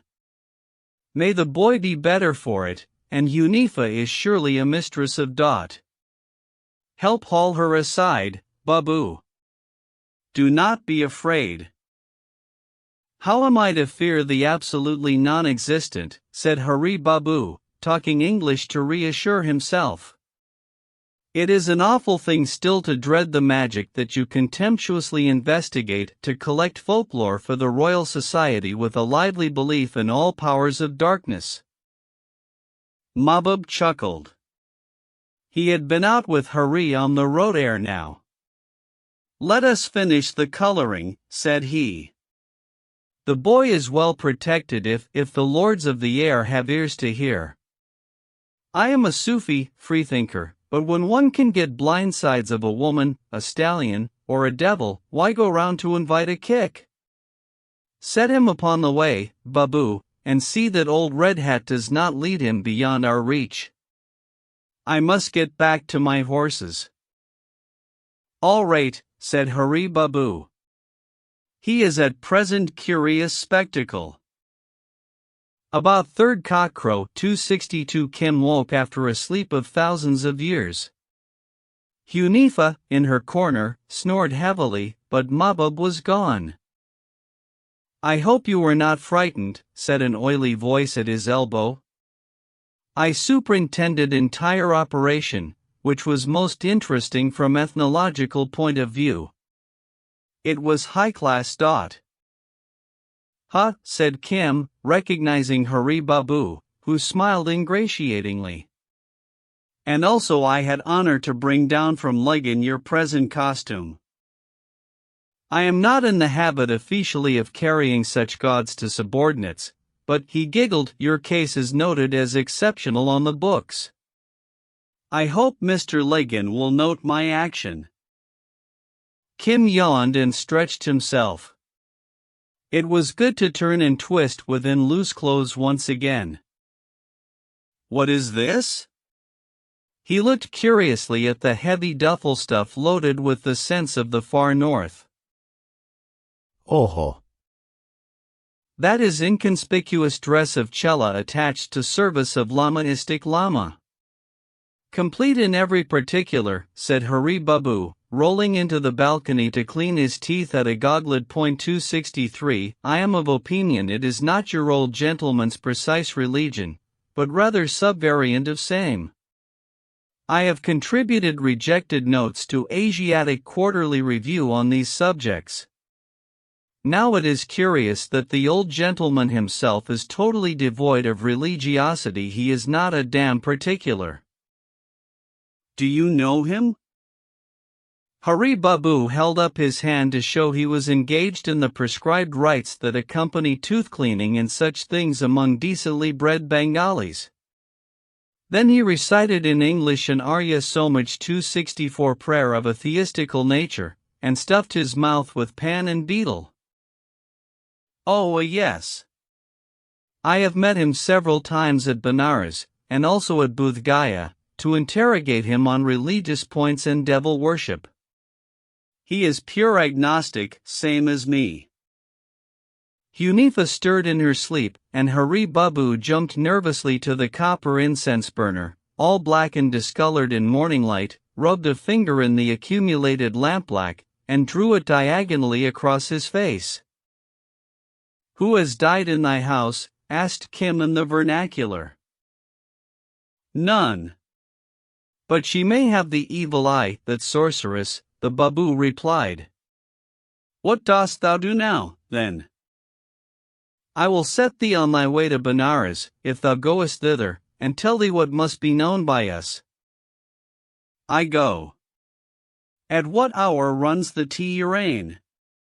He rose to his feet, looked round the desolate chamber and at the yellow wax face of Hunifa as the low sun stole across the floor.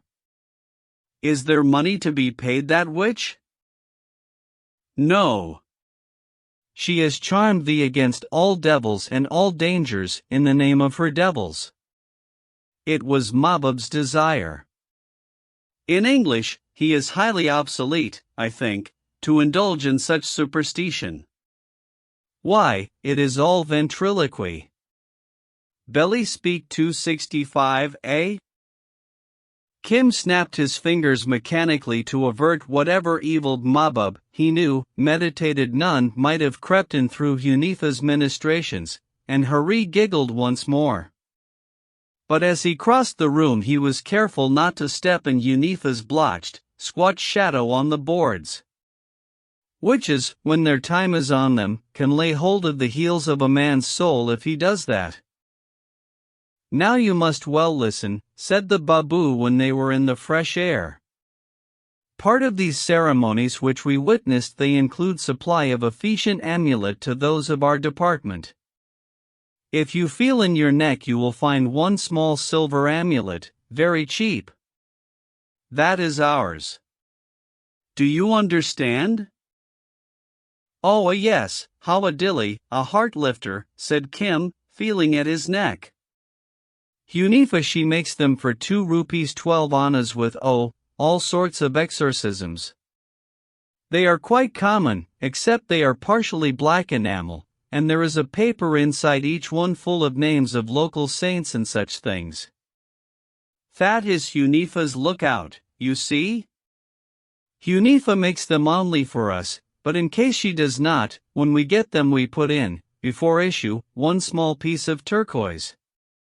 Mr. Legin he gives them. There is no other source of supply, but it was me invented all this. It is strictly unofficial of course, but convenient for subordinates. Colonel Creighton he does not know. He is European. The turquoise is wrapped in the paper. Yes, that is road to railway station. Now suppose you go with the Lama, or with me, I hope, someday, or with Mahbub. Suppose we get into a damn tight place.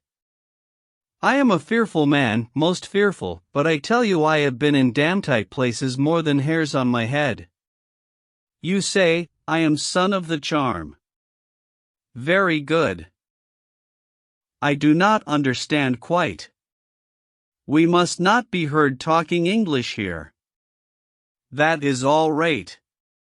I am only Babu showing off my English to you. All we Babus talk English to show off, said Hari, flinging his shoulder cloth jauntily. As I was about to say, son of the charm means that you may be member of the Sat by the 7 brothers, which is Hindi and Tantric. 266 It is popularly supposed to be extinct society, but I have written notes to show it is still extant. You see, it is all my invention. Very good. Satbai has many members, and perhaps before they jolly well cut your throat they may give you just a chance for life. That is useful, anyhow. And moreover, these foolish natives, if they are not too excited, they always stop to think before they kill a man who says he belongs to any specific organization. You see? You say then when you are in tight place, I am son of the charm, and you get, perhaps, your second wind. That is only in extreme instances, or to open negotiations with a stranger. Can you quite see? Very good. But suppose now, I, or any one of the department, come to you dressed quite different. You would not know me at all unless I choose, I bet you. Someday I will prove it. I come as Ladakhi trader, anything, and I say to you, you want to buy precious stones? You say, do I look like a man who buys precious stones? Then I say, even very poor man can buy a turquoise or Tarkian, 267. That is Khichdi vegetable curry, said Kim. Of course it is. You say, let me see the Tarkian. Then I say, it was cooked by a woman, and perhaps it is bad for your caste. Then you say, there is no caste when men go to look for Tarkian. You stop a little between those words, to look. That is the whole secret. The little stop before the words. Kim repeated the test sentence. That is all right. Then I will show you my turquoise if there is time, and then you know who I am, and then we exchange views in documents and those old things. And so it is with any other man of us. We talk sometimes about turquoises and sometimes about Tarkian, but always with that little stop in the words. It is very easy. First, son of the charm, if you are in a tight place. Perhaps that may help you, perhaps not. Then what I have told you about the Tarkian, if you want to transact official business with a strange man. Of course, at present, you have no official business. You are. Aha, supernumerary on probation. Quite unique specimen. If you were Asiatic of birth you might be employed right off, but this half year of leave is to make you de-Englishized, you see? The Lama he expects you, because I have demi-officially informed him you have passed all your examinations, and will soon obtain government appointment. Oh ho! You are on acting allowance, you see, so if you are called upon to help sons of the charm mind you jolly well try. Now I shall say goodbye, my dear fellow, and I hope you will come out topside all right. Hari Babu stepped back a pace or two into the crowd at the entrance of Lucknow station and was gone. Kim drew a deep breath and hugged himself all over. The nickel-plated revolver he could feel in the bosom of his sad-colored robe, the amulet was on his neck, begging gourd, rosary, and ghost dagger, Mr. Ligon had forgotten nothing, were all to hand, with medicine, paint-box, and compass, and in a worn old purse belt embroidered with porcupine quill patterns lay a month's pay. Kings could be no richer. He bought sweetmeats in a leaf cup from a Hindu trader, and ate them with glad rapture till a policeman ordered him off the steps. Chapter 11. Give the man who is not made to his trade. Swords to fling and catch again, coins to ring and snatch again, men to harm and cure again, snakes to charm and lure again, he'll be hurt by his own blade, by his serpents disobeyed, by his clumsiness bewrayed, by the people mocked to scorn, so 'tis not with juggler born. Pinch of dust for withered flower, chance-flung fruit, or borrowed staff, serve his need and shore his power, bind the spell, or loose the laugh, 268. But a man who, etc. The Juggler's Song, Op. 15. Followed a sudden natural reaction. Now am I alone, all alone, he thought. In all India is no one so alone as I. If I die today, who shall bring the news, and to whom? If I live and God is good, there will be a price upon my head, for I am a son of the charm Kim. A very few white people, but many Asiatics, can throw themselves into amazement as it were by repeating their own names over and over again to themselves, letting the mind go free upon speculation as to what is called personal identity. When one grows older, the power, usually, departs, but while it lasts it may descend upon a man at any moment. Who is Kim? He squatted in a corner of the clanging waiting room, wrapped from all other thoughts, hands folded in lap, and pupils contracted to pinpoints. In a minute, in another half-second, he felt he would arrive at the solution of the tremendous puzzle, but here, as always happens, his mind dropped away from those heights with the rush of a wounded bird, and passing his hand before his eyes, he shook his head. A long-haired Hindu Bairagi, holy man, who had just bought a ticket, halted before him at that moment and stared intently. "I also have lost it," he said sadly. "It is one of the gates to the way, but for me it has been shut many years." "What is the talk?" said Kim, abashed. "Thou wast wondering there in thy spirit what manner of thing thy soul might be." The seizure came of a sudden. "I know. Who should know but I?" "Whither goest thou?" "Toward Kashi, Benares.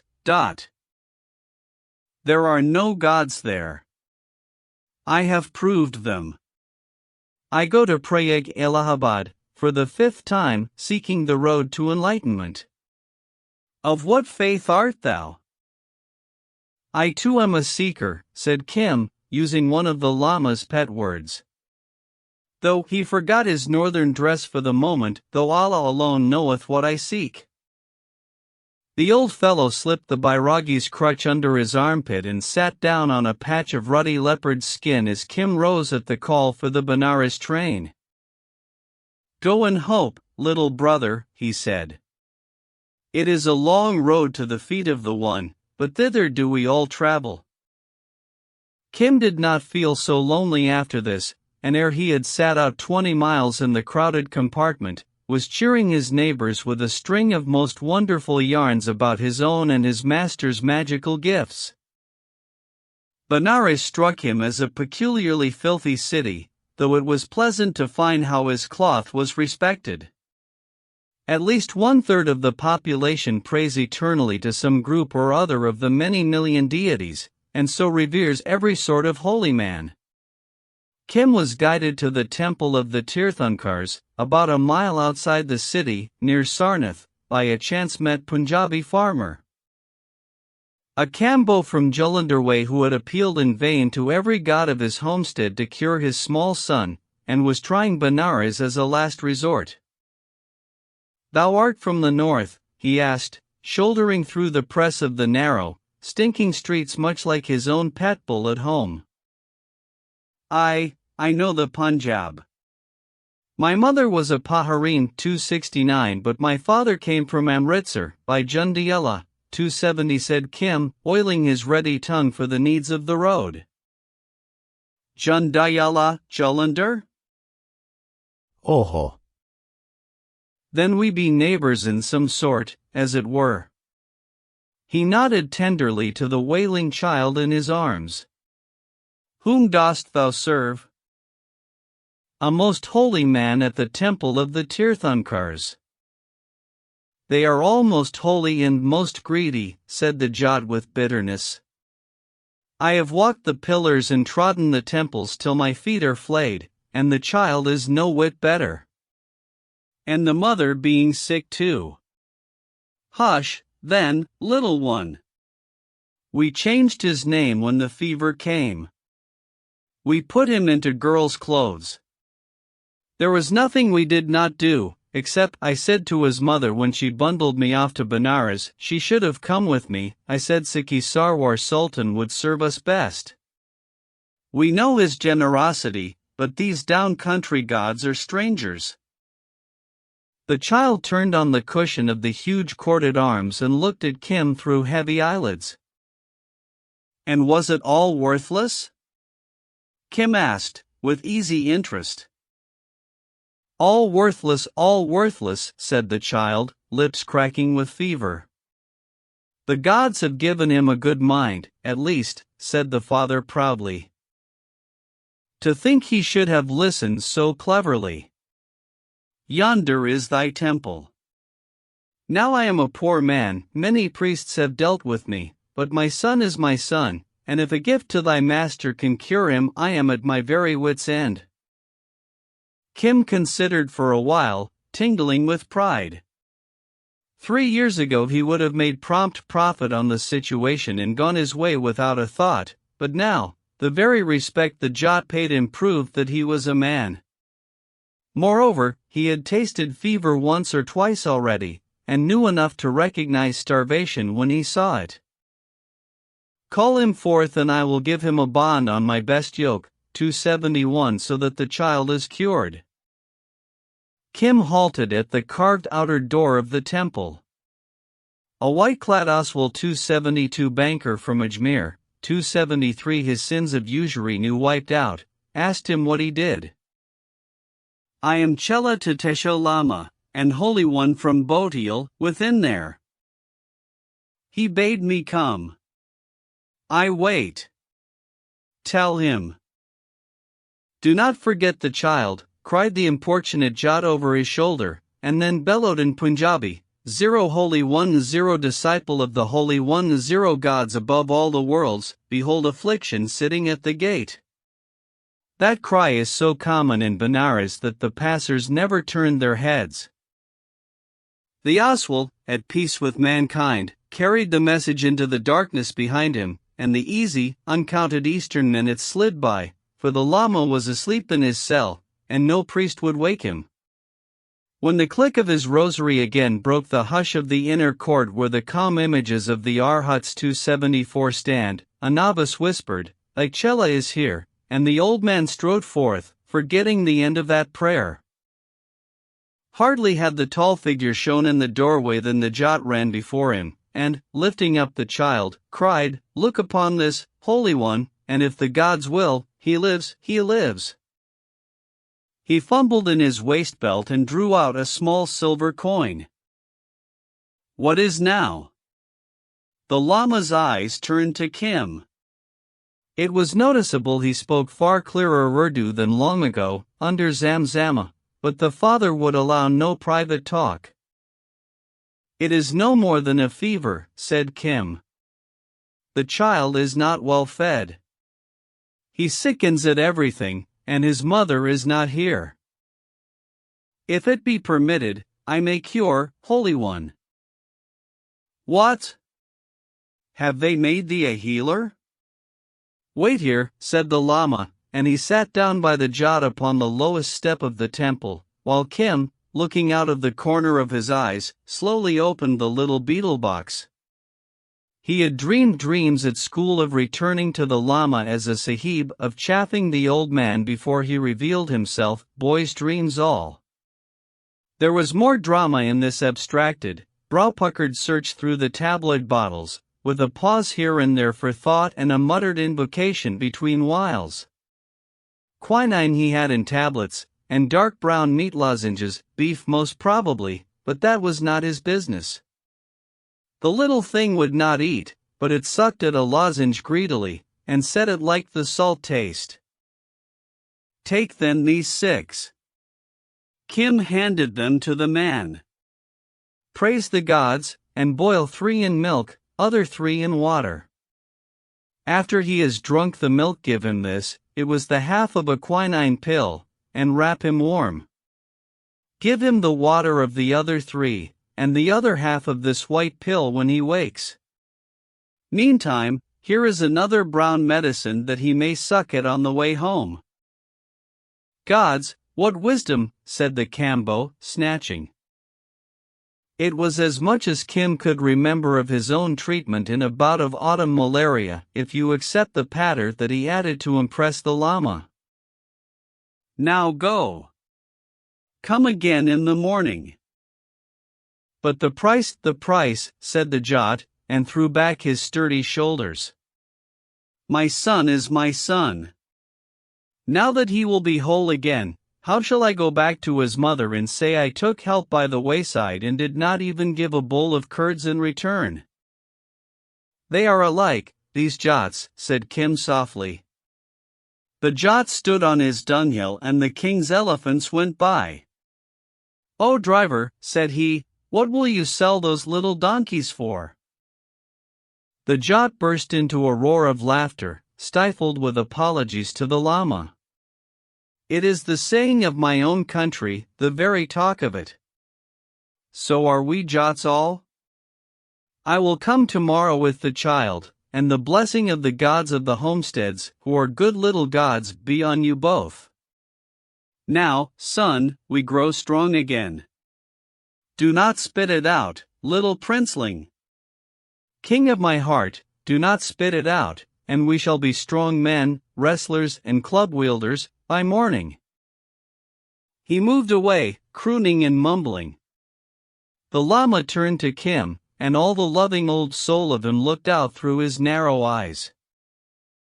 To heal the sick is to acquire merit, but first one gets knowledge. That was wisely done, Zero friend of all the world. "I was made wise by thee, Holy One," said Kim, forgetting the little play just ended, forgetting St. Xavier's, forgetting his white blood, forgetting even the great game as he stooped, Mohammedan fashion, to touch his master's feet in the dust of the Jain temple. "My teaching I owe to thee. I have eaten thy bread 3 years. My time is finished. I am loosed from the schools. I come to thee. Herein is my reward. Enter. Enter. And is all well?" They passed to the inner court, where the afternoon sun sloped golden across. "Stand that I may see." "So?" He peered critically. "It is no longer a child, but a man, ripened in wisdom, walking as a physician. I did well when I gave thee up to the armed men on that black night. Dost thou remember our first day under Zamzama?" "Aye," said Kim. "Dost thou remember when I leapt off the carriage the first day I went to the gates of learning?" "Truly." "And the day that we ate the cakes together at the back of the river by Nucleo?" "Aha! Many times hast thou begged for me, but that day I begged for thee." "Good reason," quoth Kim. "I was then a scholar in the gates of learning, and attired as a sahib. Do not forget, Holy One," he went on playfully, "I am still a sahib, by thy favor." "True. And a sahib in most high esteem. Come to my cell, Shella." "How is that known to thee?" The Lama smiled. "First by means of letters from the kindly priest whom we met in the camp of armed men, but he is now gone to his own country, and I sent the money to his brother. Colonel Creighton, who had succeeded to the trusteeship when Father Victor went to England with the Mavericks, was hardly the chaplain's brother. But I do not well understand Sahib's letters. They must be interpreted to me. I chose a surer way. Many times when I returned from my search to this temple, which has always been a nest to me, there came one seeking enlightenment, a man from Let 275 that had been, he said, a Hindu, but wearied of all those gods." The Lama pointed to the Arhats. "A fat man," said Kim, a twinkle in his eye. "Very fat, but I perceived in a little his mind was wholly given up to useless things, such as devils and charms and the form and fashion of our tea drinkings in the monasteries, and by what road we initiated the novices. A man abounding in questions, but he was a friend of thine, Shella. He told me that thou wast on the road to much honor as a scribe. And I see thou art a physician." "Yes, that am I a scribe, when I am a sahib, but it is set aside when I come as thy disciple. I have accomplished the years appointed for a sahib." "As it were a novice," said the Lama, nodding his head. "Art thou freed from the schools? I would not have thee unripe." "I am all free. In due time I take service under the government as a scribe. Not as a warrior. That is well. But first I come to wander with thee. Therefore I am here. Who begs for thee, these days?" he went on quickly. The ice was thin. "Very often I beg myself, but, as thou knowest, I am seldom here, except when I come to look again at my disciple. From one end to another of Hind have I traveled afoot and in the Teirain. a great and a wonderful land. But here, when I put in, is as though I were in my own boteal. He looked round the little clean cell complacently.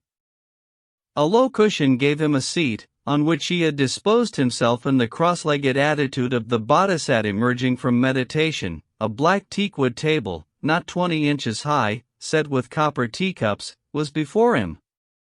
In one corner stood a tiny altar, also of heavily carved teak, bearing a copper-gilt image of the seated Buddha and fronted by a lamp, an incense holder, and a pair of copper flower pots. The keeper of the images in the Wonder House acquired merit by giving me these a year since, he said, following Kim's eye. When one is far from one's own land, such things carry remembrance, and we must reverence the Lord for that he showed the way. See? He pointed to a curiously built mound of colored rice crowned with a fantastic metal ornament. When I was abbot in my own place, before I came to better knowledge, I made that offering daily. It is the sacrifice of the universe to the Lord. Thus do we of Botiel offer all the world daily to the excellent law. And I do it even now, though I know that the excellent one is beyond all pinchings and pattings. He snuffed from his gourd. It is well done, Holy One, Kim murmured, sinking at ease on the cushions, very happy and rather tired. And also, the old man chuckled, I write pictures of the wheel of life. 3 days to a picture. I was busied on it, or it may be I shut my eyes a little, when they brought word of thee. It is good to have thee here. I will show thee my art, not for pride's sake, but because thou must learn. The Sahibs have not all this world's wisdom.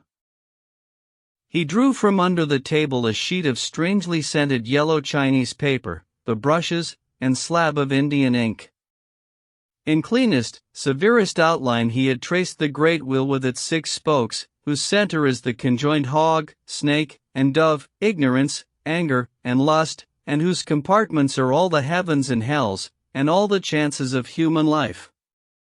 Men say that the Bodhisattva himself first drew it with grains of rice upon dust, to teach his disciples the cause of things. Many ages have crystallized it into a most wonderful convention crowded with hundreds of little figures whose every line carries a meaning.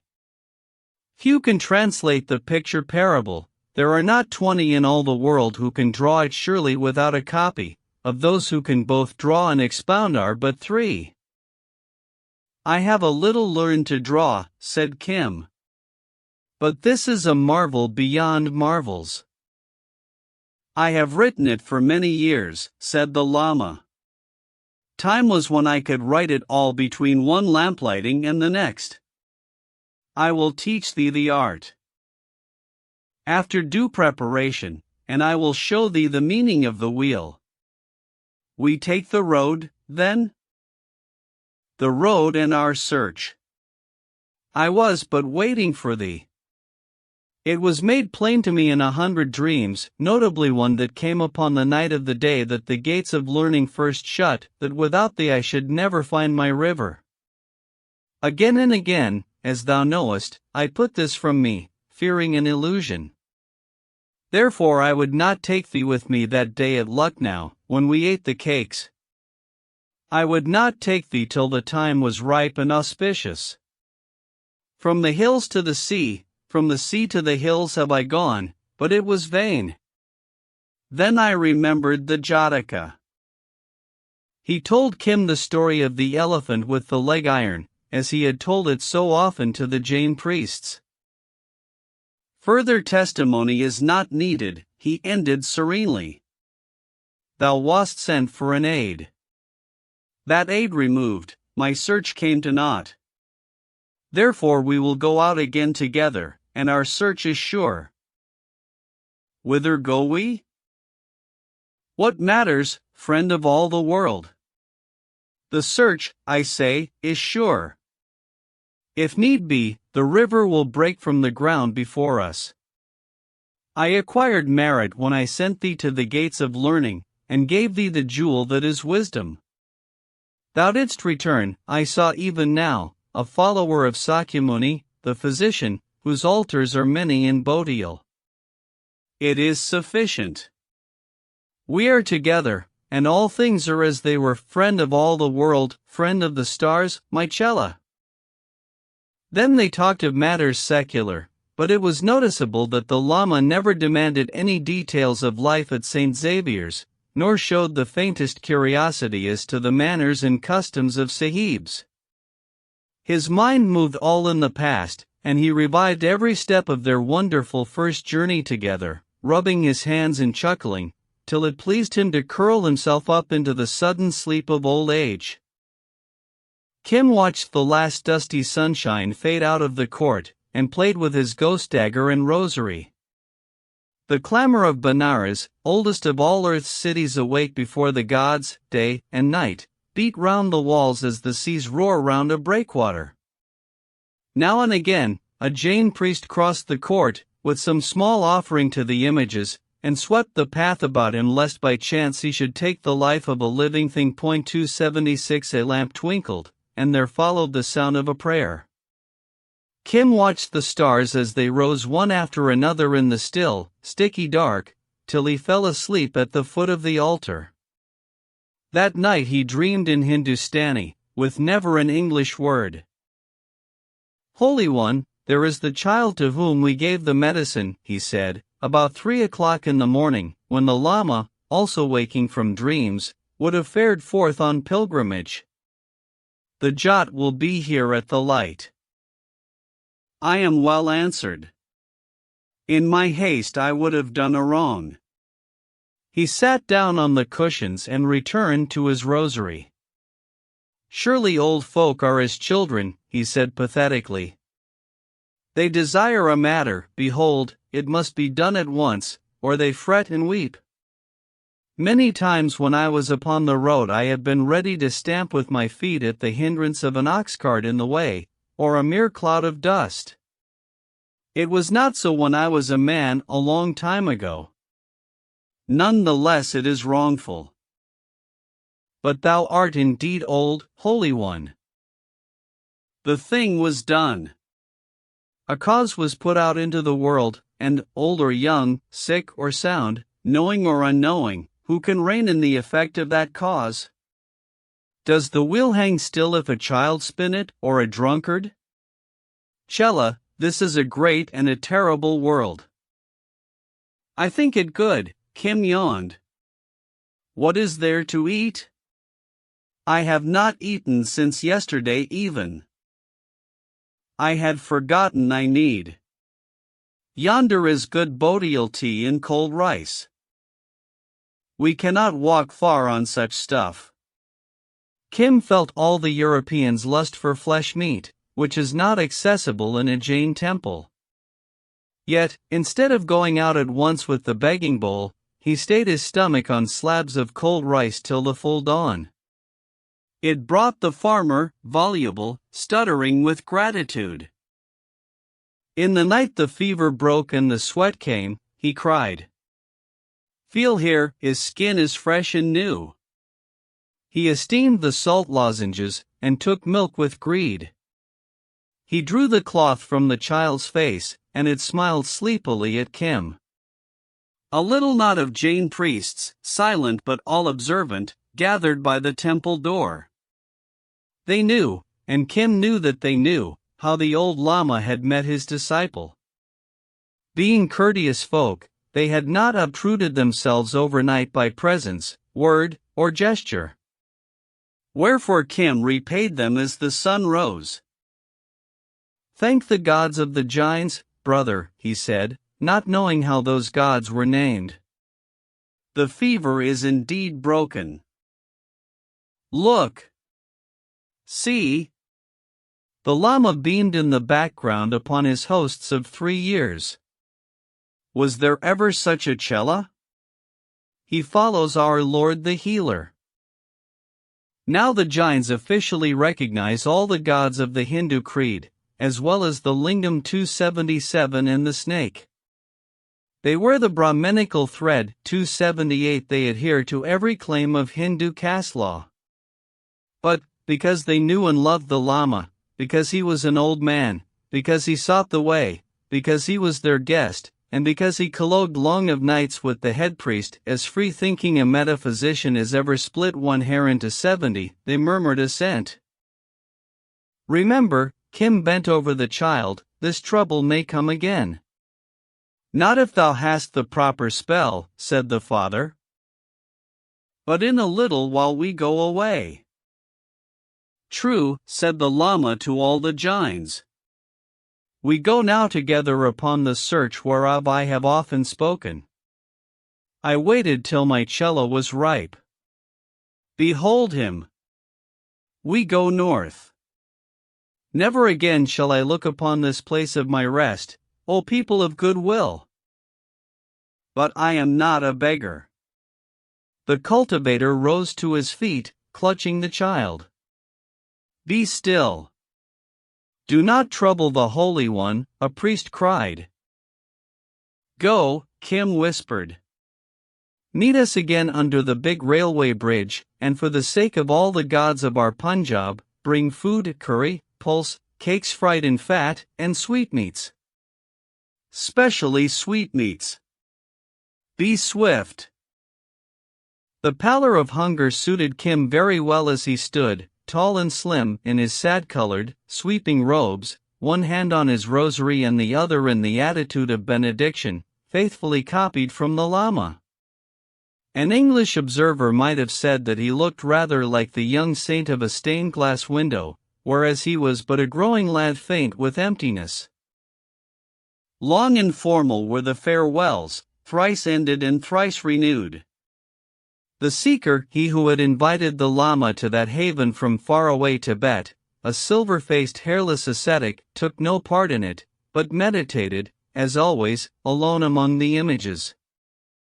The others were very human, pressing small comforts upon the old man, a beetle box, a fine new iron pen case, a food bag, and such like, warning him against the dangers of the world without, and prophesying a happy end to the search. Meantime Kim, lonelier than ever, squatted on the steps, and swore to himself in the language of St. Xavier's. But it is my own fault, he concluded. With Mahbub, I ate Mahbub's bread, or Ligan Sahib's. At St. Xavier's, 3 meals a day. Here I must jolly well look out for myself. Besides, I am not in good training. How I could eat a plate of beef now. Is it finished, Holy One? The Lama, both hands raised, intoned a final blessing in ornate Chinese. I must lean on thy shoulder, said he, as the temple gates closed. We grow stiff, I think. The weight of a 6-foot man is not light to steady through miles of crowded streets, and Kim, loaded down with bundles and packages for the way, was glad to reach the shadow of the railway bridge. Here we eat, he said resolutely, as the Kambo, blue-robed and smiling, hove in sight, a basket in one hand and the child on the other. Fall to, Holy Ones, he cried from 50 yards. They were by the shoal under the first bridge span, out of sight of hungry priests. Rice in good curry, cakes all warm and well scented with hing, asafoetida, curds and sugar. King of my fields, this to the small son, let us show these holy men that we Jats of Jullender can pay a service. I had heard the Jains would eat nothing that they had not cooked, but truly he looked away politely over the broad river where there is no eye there is no caste. And we, said Kim, turning his back and heaping a leaf platter for the Lama, are beyond all castes. They gorged themselves on the good food in silence. Nor till he had licked the last of the sticky sweet stuff from his little finger did Kim note that the Kambo too was girt for travel. If our roads lie together, he said roughly, I go with thee. One does not often find a worker of miracles, and the child is still weak. But I am not altogether a reed. He picked up his lati, a 5-foot male bamboo ringed with bands of polished iron, and flourished it in the air. The Jats are called quarrelsome, but that is not true. Except when we are crossed, we are like our own buffaloes. So be it, said Kim. A good stick is a good reason. The llama gazed placidly upstream, where in long, smudged perspective the ceaseless columns of smoke go up from the burning dots by the river. 279 Now and again, despite all municipal regulations, the fragment of a half-burned body bobbed by on the full current. But for thee, said the Kambo to Kim, drawing the child into his hairy breast, I might today have gone thither with this one. The priests tell us that Benares is holy, which none doubt, and desirable to die in. But I do not know their gods, and they ask for money, and when one has done one worship a shaved head vows it is of none effect except one do another. Wash here. Wash there. Pour, drink, lave, and scatter flowers, but always pay the priests. No, the Punjab for me, and the soil of the Jalandhar Doab 280 for the best soil in it. I have said many times in the temple, I think that if need be, the river will open at our feet. We will therefore go north, said the Lama, rising. I remember a pleasant place, set about with fruit trees, where one can walk in meditation, and the air is cooler there. It comes from the hills and the snow of the hills. What is the name? Said Kim. How should I know? Didst thou not know? That was after the army rose out of the earth and took thee away. I abode there in meditation in a room against the dovecot, except when she talked eternally. Oho. The woman from Kulu. That is by Saharanpur. Kim laughed. How does the spirit move thy master? Does he go afoot, for the sake of past sins? The Jat demanded cautiously. It is a far cry to Delhi. No, said Kim. I will beg a ticket for the train. One does not own to the possession of money in India. Then, in the name of the gods, let us take the fire carriage. My son is best in his mother's arms. The government has brought on us many taxes, but it gives us one good thing, the train that joins friends and unites the anxious. A wonderful matter is the train. They all piled into it a couple of hours later, and slept through the heat of the day.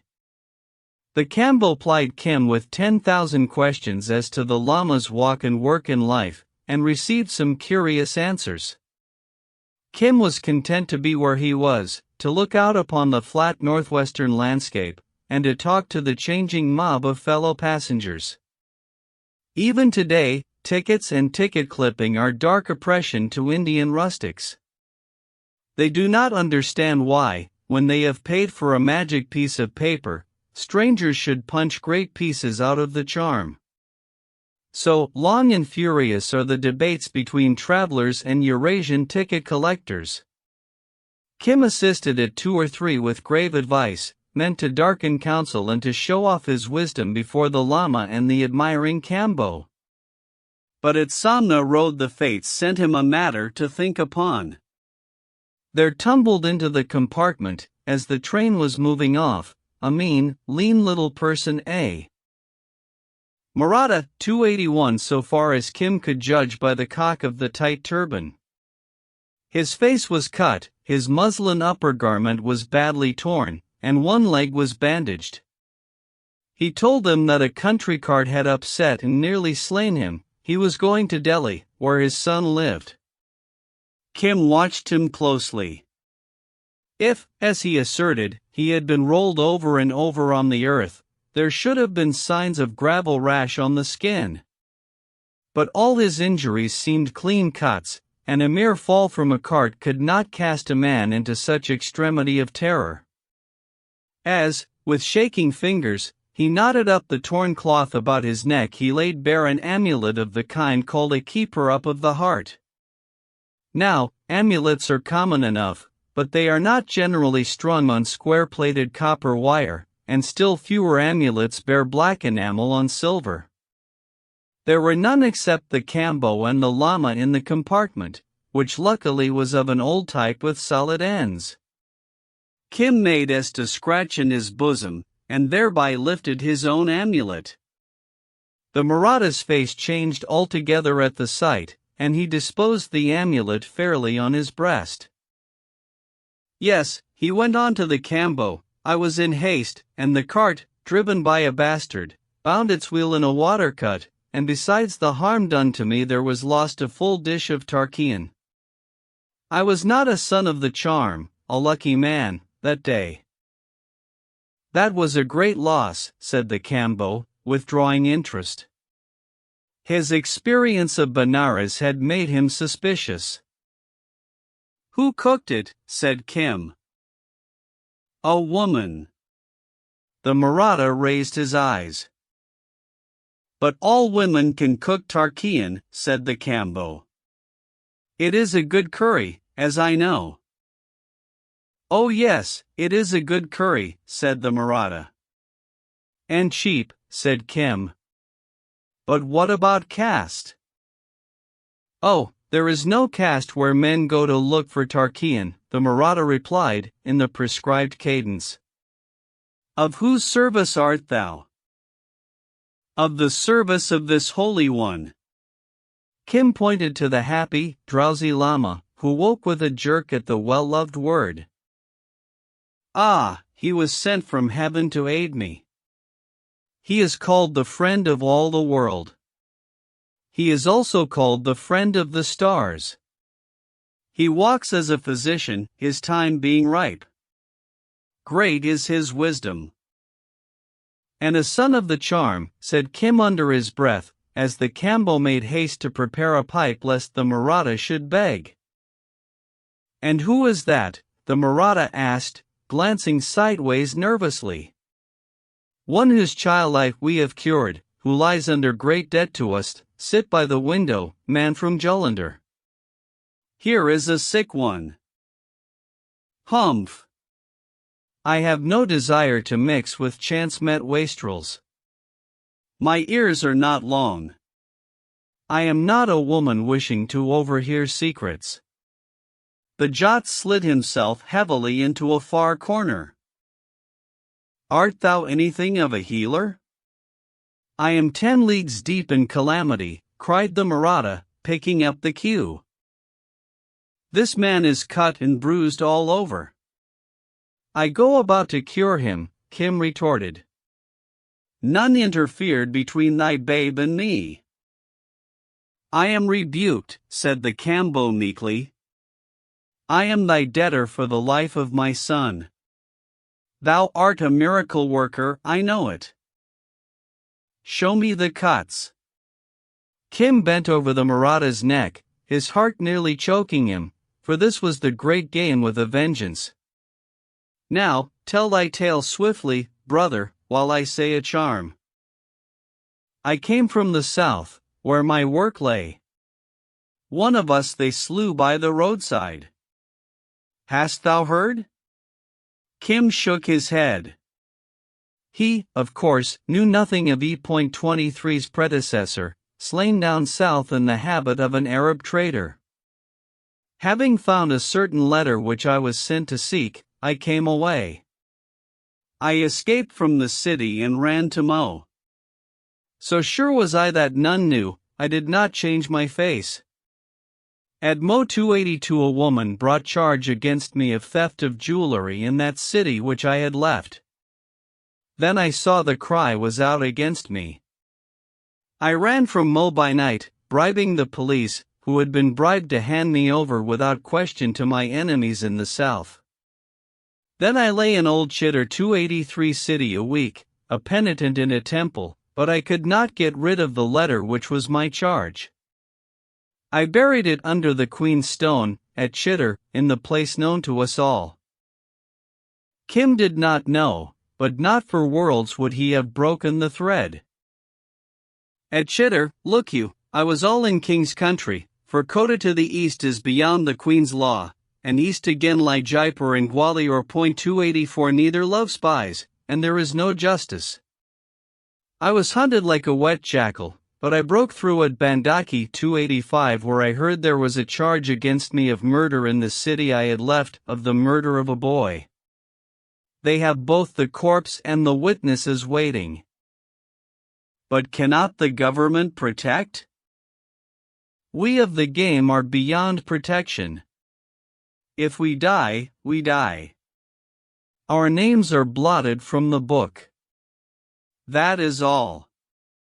At Bandaki, where lives one of us, I thought to slip the scent by changing my face, and so made me a Maratha. Then I came to Agra, 286, and would have turned back to Chittor to recover the letter. So sure I was I had slipped them. Therefore I did not send a telegram, to anyone saying where the letter lay. I wished the credit of it all. Kim nodded. He understood that feeling well. But at Agra, walking in the streets, a man cried a debt against me, and approaching with many witnesses, would hail me to the courts then and there. Oh, they are clever in the South. He recognized me as his agent for cotton. May he burn in hell for it. And wast thou? Zero fool. I was the man they sought for the matter of the letter. I ran into the Fleshers' 287 ward and came out by the house of the Jew, who feared a riot and pushed me forth. I came afoot to Samna Road. I had only money for my ticket to Delhi, and there, while I lay in a ditch with a fever, one sprang out of the bushes and beat me and cut me and searched me from head to foot. Within earshot of the Tehran it was. Why did he not slay thee out of hand? They are not so foolish. If I am taken in Delhi at the instance of lawyers, upon a proven charge of murder, my body is handed over to the state that desires it. I go back guarded, and then I die slowly for an example to the rest of us. The South is not my country. I run in circles like a goat with one eye. I have not eaten for 2 days. I am marked. He touched the filthy bandage on his leg so that they will know me at Delhi. Thou art safe in the Tehran, at least. Live a year at the great game and tell me that again. The wires will be out against me at Delhi, describing every tear and rag upon me. 100, if need be, will have seen me slay that boy. And thou art useless. Kim knew enough of native methods of attack not to doubt that the case would be deadly complete even to the corpse. The Maratha twitched his fingers with pain from time to time. The Kambo in his corner glared sullenly. The Lama was busy over his beads, and Kim, fumbling doctor fashion at the man's neck, thought out his plan between invocations. Hast thou a charm to change my shape? Else I am dead. 5-10 minutes alone, if I had not been so pressed, and I might. Is he cured yet, miracle worker? Said the Kambo jealously. Thou hast chanted long enough. Nay. There is no cure for his hurts, as I see, except he sit for 3 days in the habit of a bairagi. This is a common penance, often imposed on a fat trader by his spiritual teacher.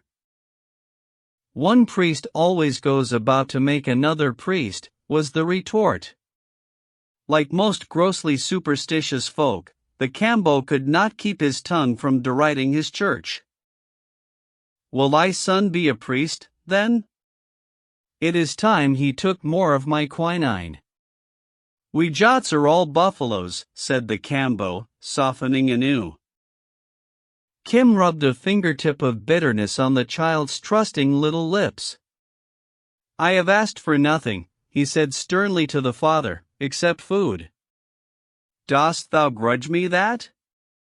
I go to heal another man. Have I thy leave, prince? Up flew the man's huge paws in supplication. Nay, nay. Do not mock me thus. It pleases me to cure this sick one. Thou shalt acquire merit by aiding. What color ash is there in thy pipe bowl? White. That is auspicious. Was there raw turmeric among thy foodstuffs? E. Open thy bundle. It was the usual collection of small oddments, bits of cloth, quack medicines, cheap fairings, 288 a clothful of atta, greyish, rough-ground native flour, twists of down-country tobacco, tawdry pipe stems, and a packet of curry stuff, all wrapped in a quilt. Kim turned it over with the air of a wise warlock, muttering a Mohammedan invocation. This is wisdom I learned from the Sahibs, he whispered to the Lama, and here, when one thinks of his training at Legans, he spoke no more than the truth. There is a great evil in this man's fortune, as shown by the stars, which troubles him. Shall I take it away? Friend of the stars, thou hast done well in all things. Let it be at thy pleasure. Is it another healing? Quick! Be quick, gasped the Maratha. The train may stop. A healing against the shadow of death, said Kim, mixing the Kamboa's flour with the mingled charcoal and tobacco ash in the red earth bowl of the pipe. E.23, without a word, slipped off his turban and shook down his long black hair. That is my food, priest, the Jat growled. A buffalo in the temple. Hast thou dared to look even thus far, said Kim. I must do mysteries before fools, but have a care for thine eyes. Is there a film before them already? I save the babe, and for return thou, oh, shameless. The man flinched at the direct gaze, for Kim was wholly in earnest. Shall I curse thee, or shall I? He picked up the outer cloth of the bundle and threw it over the bowed head. Dare so much as to think a wish to see, and even I cannot save thee.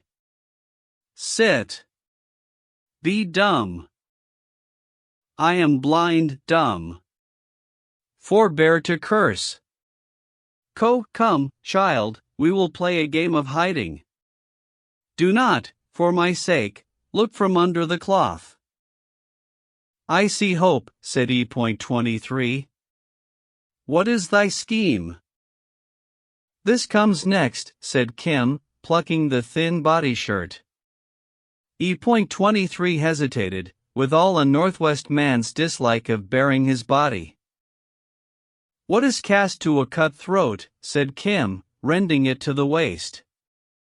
We must make thee a yellow sadhu all over. Strip swiftly, and shake thy hair over thine eyes while I scatter the ash. Now, a cast mark on thy forehead. He drew from his bosom the little survey paint box and a cake of crimson lake. Art thou only a beginner, said E.23, laboring literally for the dear life, as he slid out of his body wrappings and stood clear in the loincloth while Kim splashed in a noble cast mark on the ash-smeared brow. But 2 days entered to the game, brother, Kim replied. Smear more ash on the bosom. Hast thou met a physician of sick pearls? He switched out his long, tight-rolled turban cloth and, with swiftest hands, rolled it over and under about his loins into the intricate devices of a sadhu's cincture. Ha! Dost thou know his touch, then? He was my teacher for a while. We must bar thy legs. Ash cures wounds. Smear it again. I was his pride once, but thou art almost better. The gods are kind to us. Give me that. It was a tin box of opium pills among the rubbish of the Jat's bundle. E.23 gulped down a half handful. They are good against hunger, fear, and chill. And they make the eyes red too, he explained. Now I shall have heart to play the game. We lack only a sadhu's tones. What of the old clothes? Kim rolled them small, and stuffed them into the slack folds of his tunic. With a yellow ochre pancake he smeared the legs and the breast, great streaks against the background of flour, ash, and turmeric. The blood on them is enough to hang thee, brother. Maybe, but no need to throw them out of the window. Tea is finished. 289. His voice thrilled with a boy's pure delight in the game. Turn and look, O Jat. The gods protect us, said the hooded Kambo, emerging like a buffalo from the reeds. But whither went the Maratha? What hast thou done?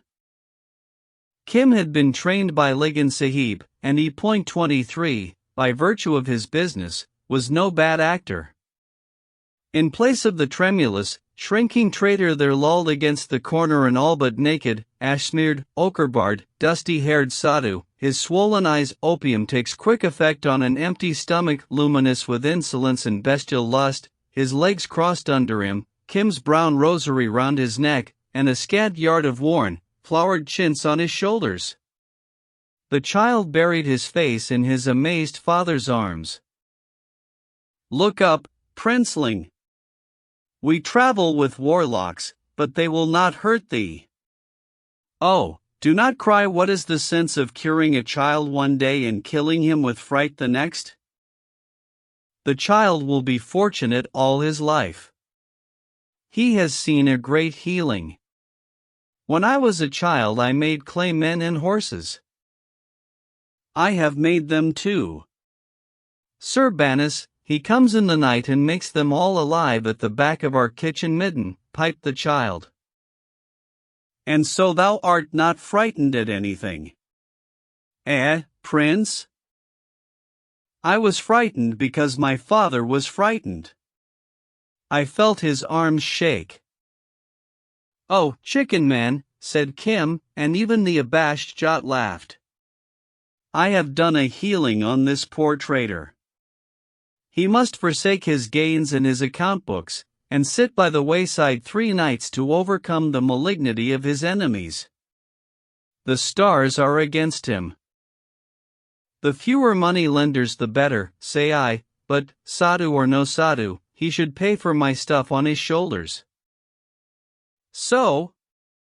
But that is thy child on thy shoulder, given over to the burning ghat not 2 days ago.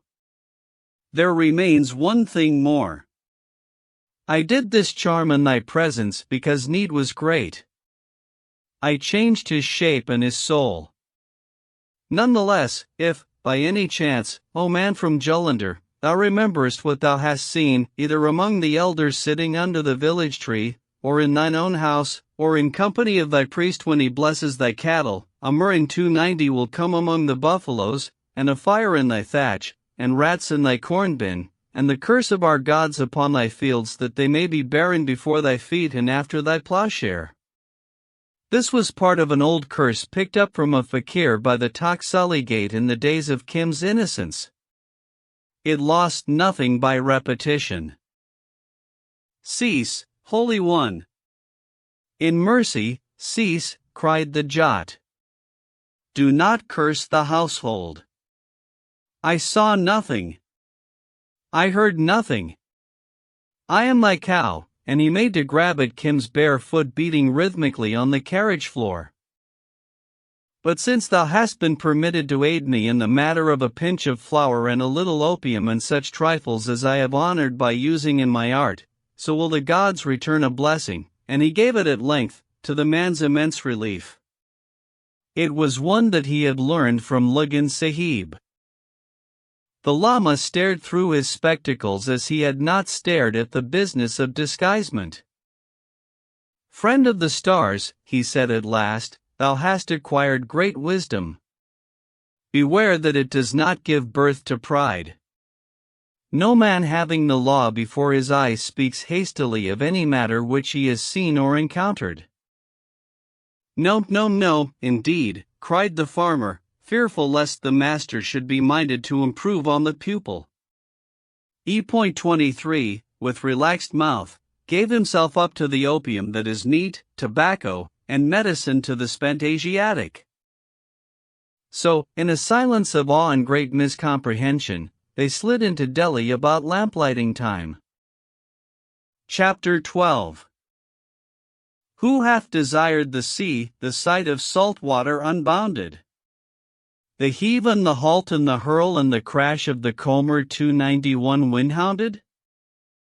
The sleek barreled swell before storm, grey, foamless, chaormous, and growing? Stark calm on the lap of the line 292, or the crazy-eyed hurricane blowing? His sea and no showing the same, his sea and the same neath all showing. His sea that his being fulfills? So and no otherwise hillmen desire their hills. The sea and the hills.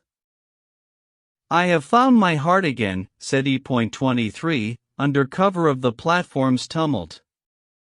Hunger and fear make men dazed, or I might have thought of this escape before. I was right. They come to hunt for me. Thou hast saved my head.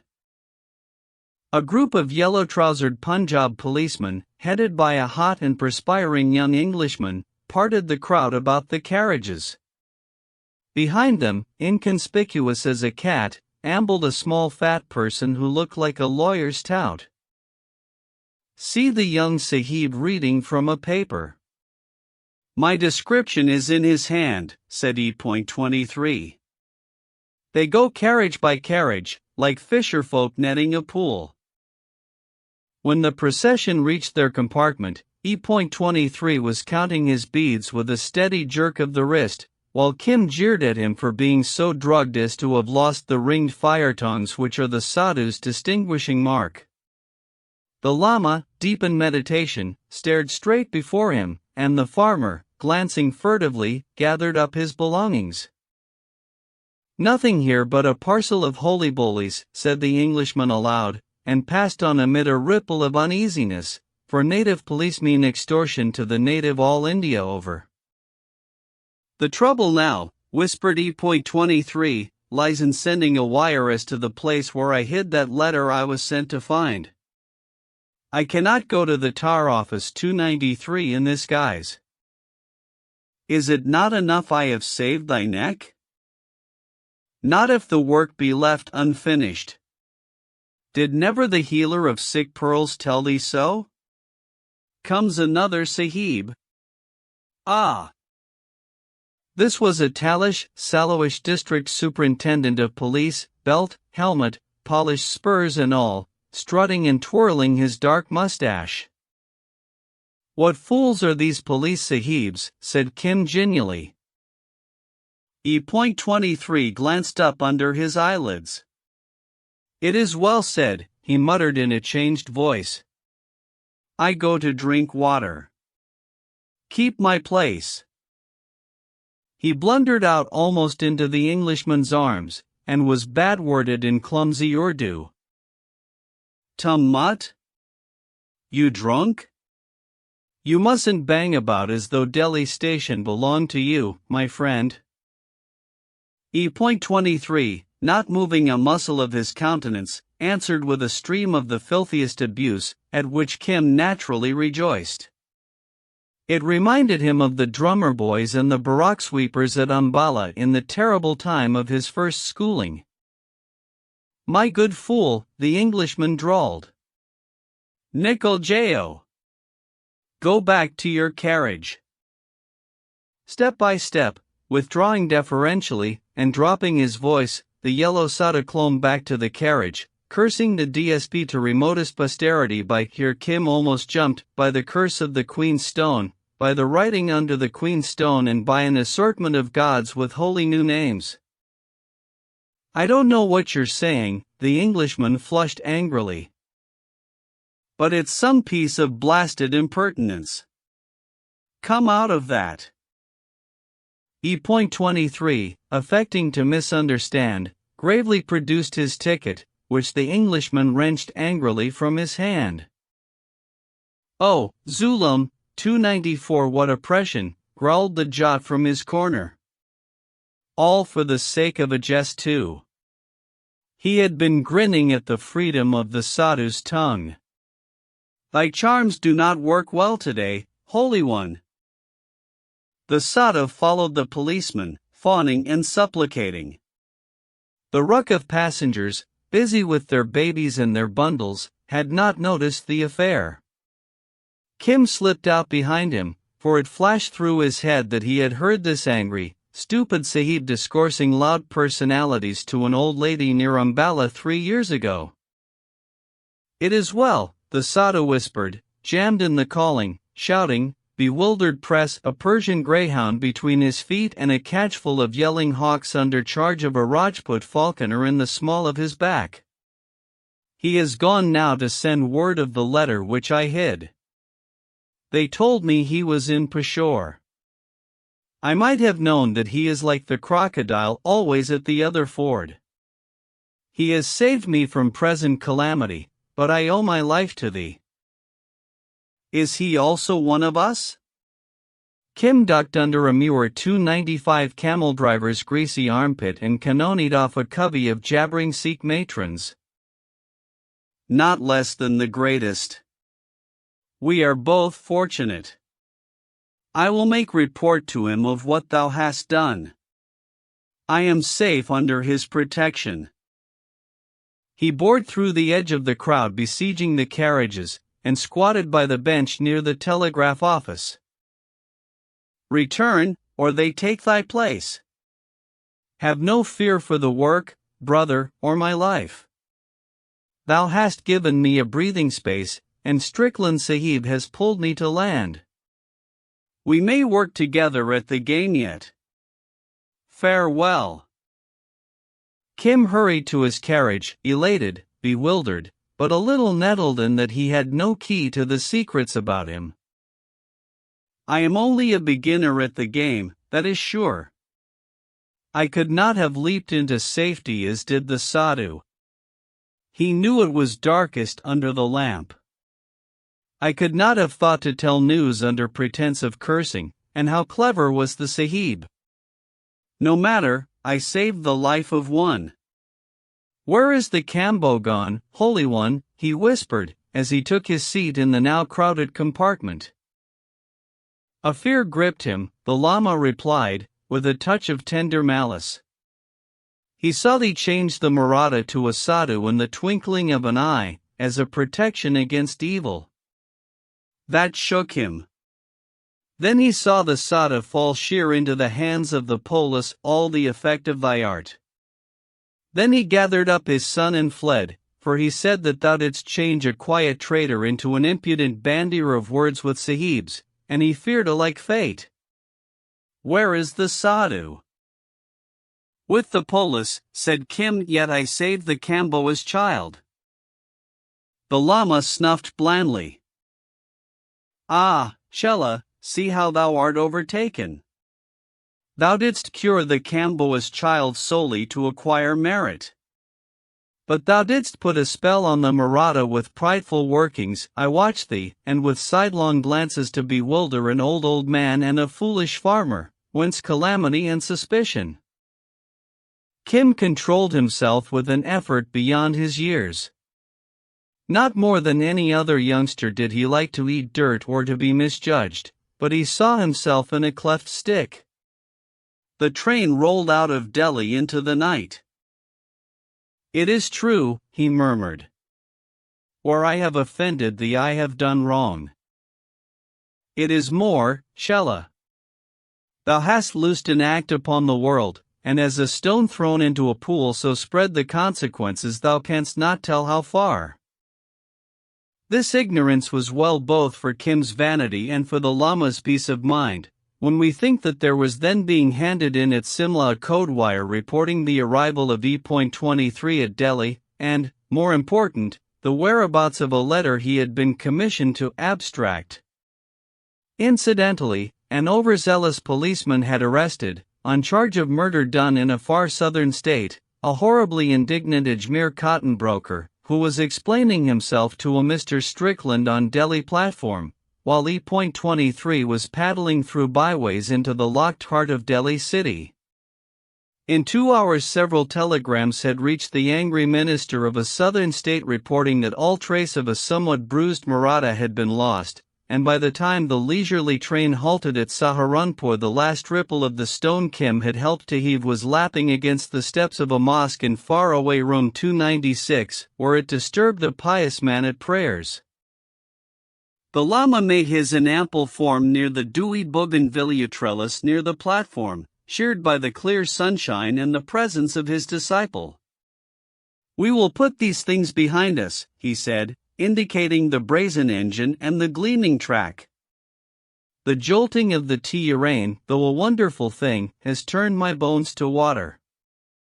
We will use clean air henceforward. Let us go to the Kulu woman's house," said Kim, and step forth cheerily under the bundles. Early morning Saharanpur way is clean and well scented. He thought of the other mornings at St. Xavier's, and it topped his already thrice-heaped contentment. Where is this new haste born from? Wise men do not run about like chickens in the sun. We have come hundreds upon hundreds of kos already, and, till now, I have scarcely been alone with thee an instant. How canst thou receive instruction all jostled of crowds? How can I, whelmed by a flux of talk, meditate upon the way? Her tongue grows no shorter with the years, then? The disciple smiled. Nor her desire for charms. I remember once when I spoke of the Wheel of Life, the Lama fumbled in his bosom for his latest copy. She was only curious about the devils that besiege children. She shall acquire merit by entertaining us in a little while at an after occasion, softly, softly. Now we will wander loosefoot, waiting upon the chain of things. The search is sure. So they traveled very easily across and among the broad bloomful fruit gardens, by way of Aminabad, Sahagunj, Akrola 297 of the Ford, and Little Fulas 298, the line of the Sawaliks 299 always to the north, and behind them again the snows. After long, sweet sleep under the dry stars came the lordly, leisurely passage through a waking village, begging bowl held forth in silence, but eyes roving in defiance of the law from sky's edge to sky's edge. Then would Kim return soft-footed through the dust to his master under the shadow of a mango tree or the thinner shade of a white dune cirrus, 300 to eat and drink at ease. At midday, after talk and a little wayfaring, they slept, needing the world refreshed when the air was cooler. Night found them adventuring into new territory, some chosen village spied 3 hours before across the fat land, and much discussed upon the road. There they told their tale, a new one each evening so far as Kim was concerned, and there were they made welcome, either by priest or headman, after the custom of the kindly East. When the shadows shortened and the Lama leaned more heavily upon Kim, there was always the wheel of life to draw forth, to hold flat under wiped stones, and with a long straw to expound cycle by cycle. Here sat the gods on high, and they were dreams of dreams. Here was our heaven and the world of the demigods, horsemen fighting among the hills. Here were the agonies done upon the beasts, souls ascending or descending the ladder and therefore not to be interfered with. Here were the hells, hot and cold, and the abodes of tormented ghosts. Let the cella study the troubles that come from overeating, bloated stomach and burning bowels. Obediently, then, with bowed head and brown finger alert to follow the pointer, did the cella study, but when they came to the human world, busy and profitless, that is just above the hells, his mind was distracted, for by the roadside trundled the very wheel itself, eating, drinking, trading, marrying, and quarreling all warmly alive. Often the Lama made the living pictures the matter of his text, bidding Kim, too ready, note how the flesh takes 1,000 shapes, desirable or detestable as men reckon, but in truth of no account either way, and how the stupid spirit, bondslave to the hog, the dove, and the serpent, lusting after betel-nut, a new yoke of oxen, women, or the favor of kings, is bound to follow the body through all the heavens and all the hells, and strictly round again. Sometimes a woman or a poor man, watching the ritual, it was nothing else, when the great yellow chart was unfolded, would throw a few flowers or a handful of cowries upon its edge. It sufficed these humble ones that they had met a holy one who might be moved to remember them in his prayers. "Cure them if they are sick," said the Lama, when Kim's sporting instincts woke. "Cure them if they have fever, but by no means work charms. Remember what befell the Maratha. Then all doing is evil?"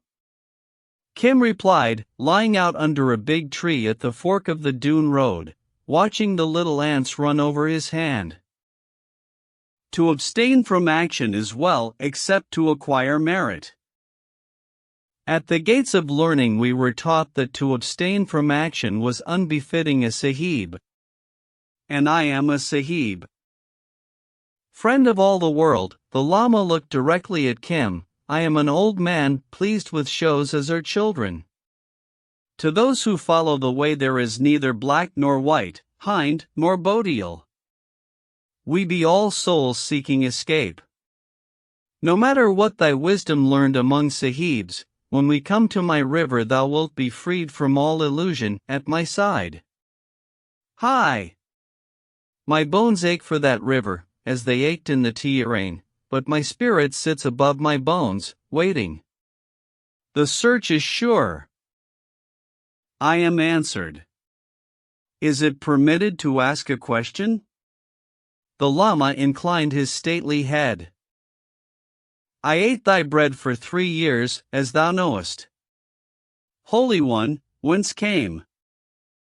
There is much wealth, as men count it, in Bhotial, the Lama returned with composure.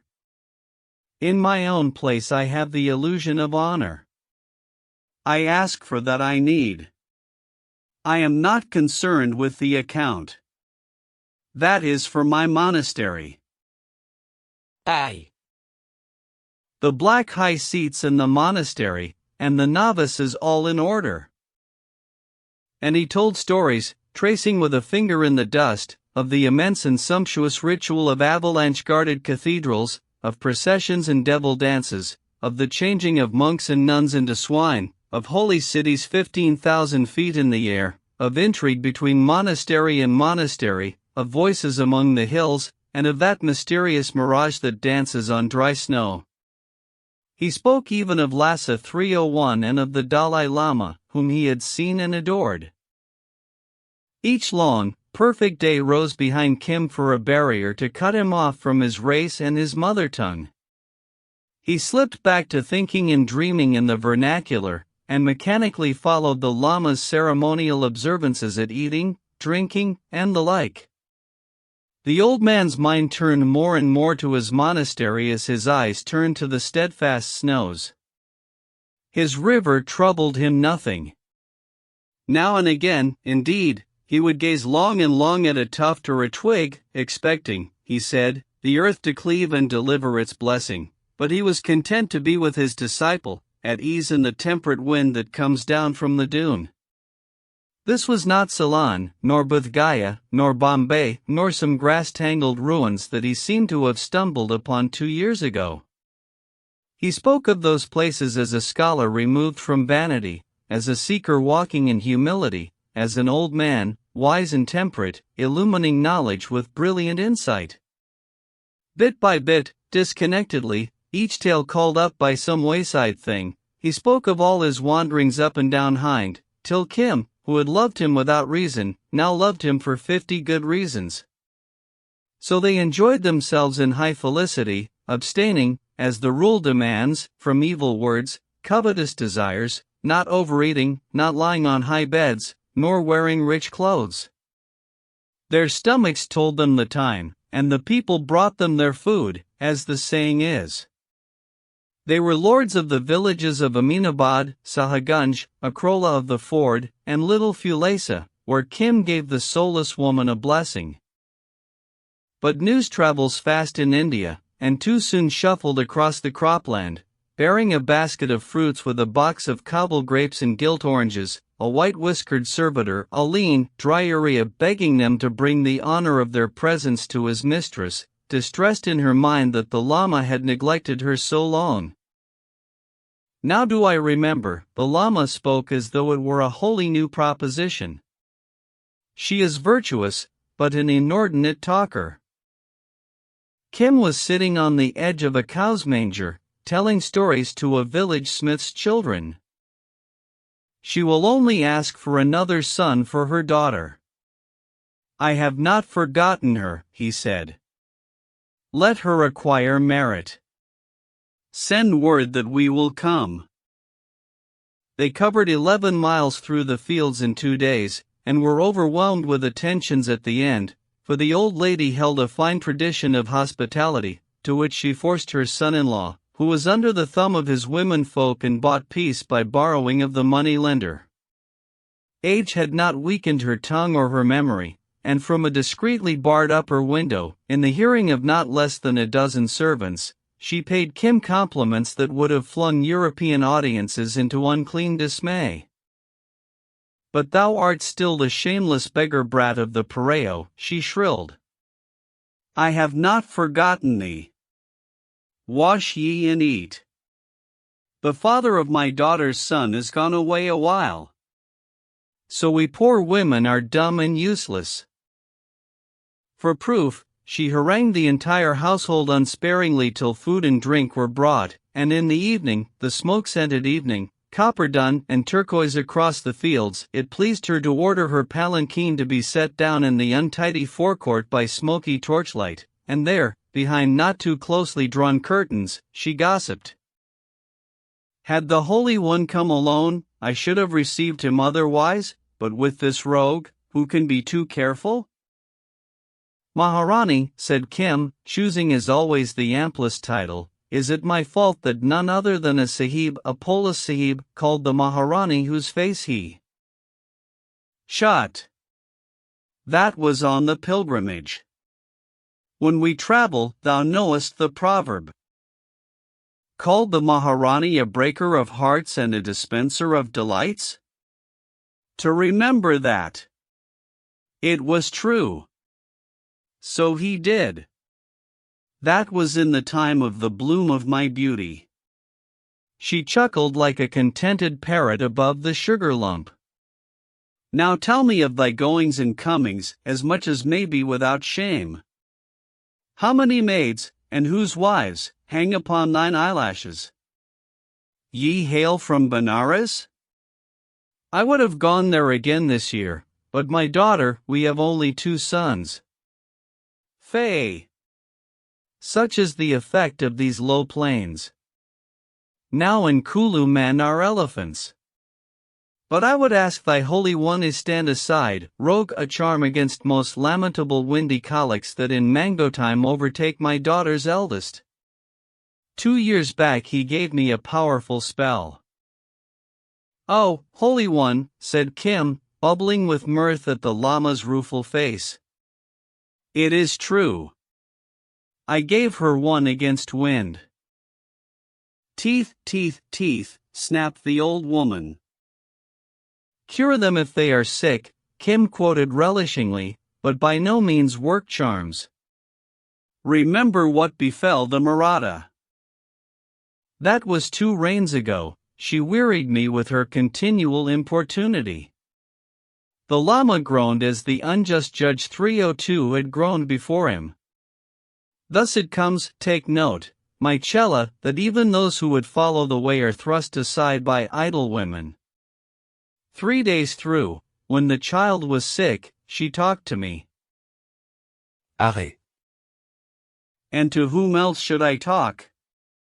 The boy's mother knew nothing, and the father, in the nights of the cold weather it was, pray to the gods, said he, forsooth, and turning over, snored. I gave her the charm. What is an old man to do? To abstain from action is well, except to acquire merit. Ah, Chella, if thou desertest me, I am all alone. He found his milk teeth easily at any rate, said the old lady. But all priests are alike. Kim coughed severely.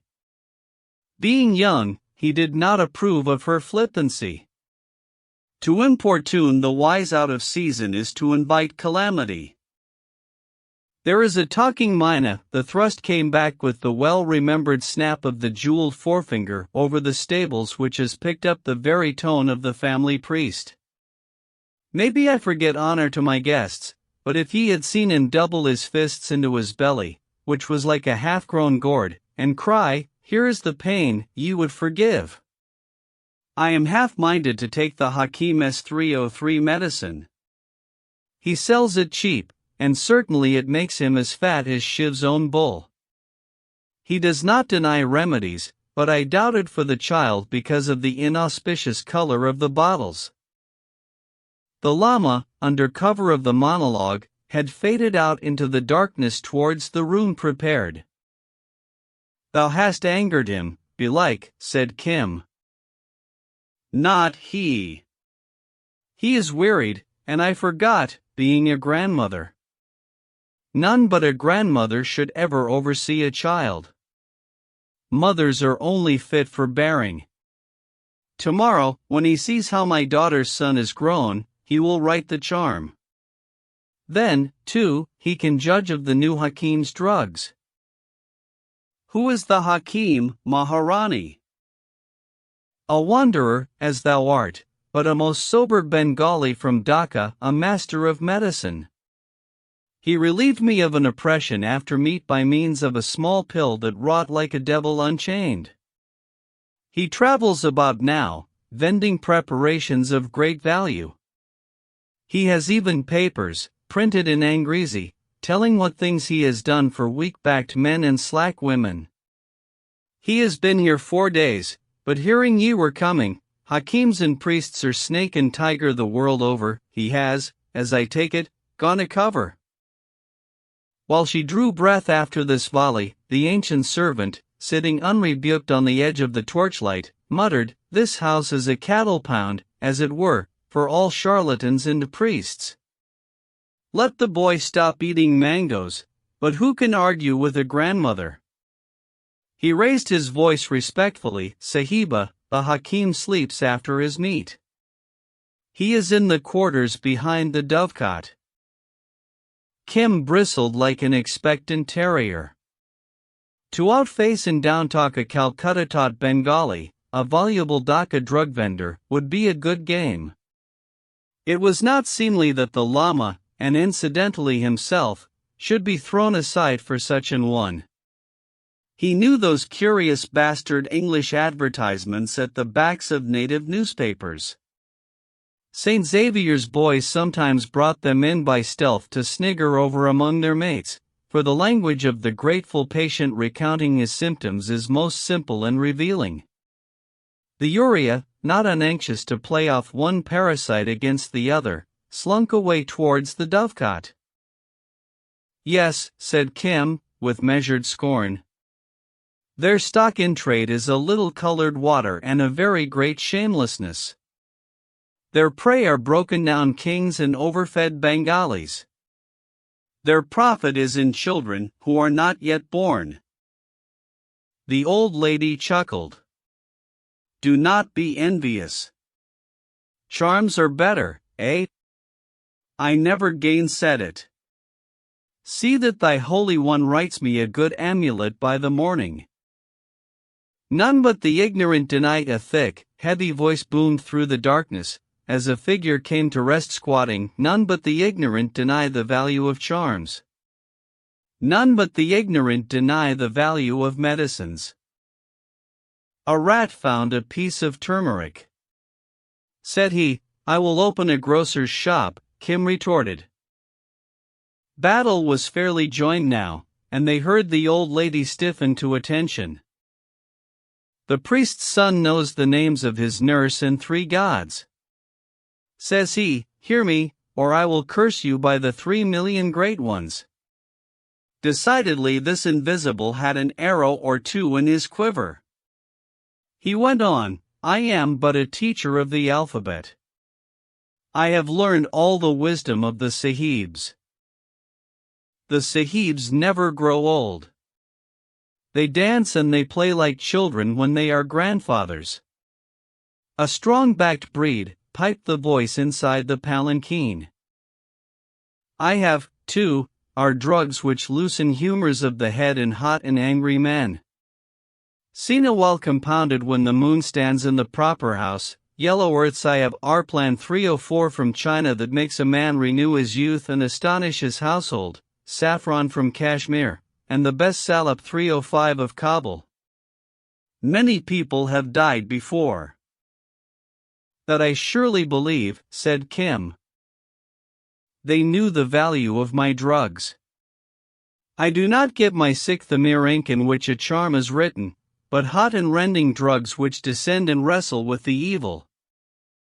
Very mightily they do so, sighed the old lady. The voice launched into an immense tale of misfortune and bankruptcy, studded with plentiful petitions to the government. But for my fate, which overrules all, I had been now in government employ. I bear a degree from the great school at Calcutta, whither, maybe, the son of this house shall go. He shall indeed. If our neighbor's brat can in a few years be made an F.A. First arts, she used the English word, of which she had heard so often, how much more shall children clever as some that I know bear away prizes at rich Calcutta? Never, said the voice, have I seen such a child. Born in an auspicious hour, and, but for that colic which, alas, turning into black collars, may carry him off like a pigeon, destined to many years, he is enviable. Hai mai, said the old lady. To praise children is inauspicious, or I could listen to this talk.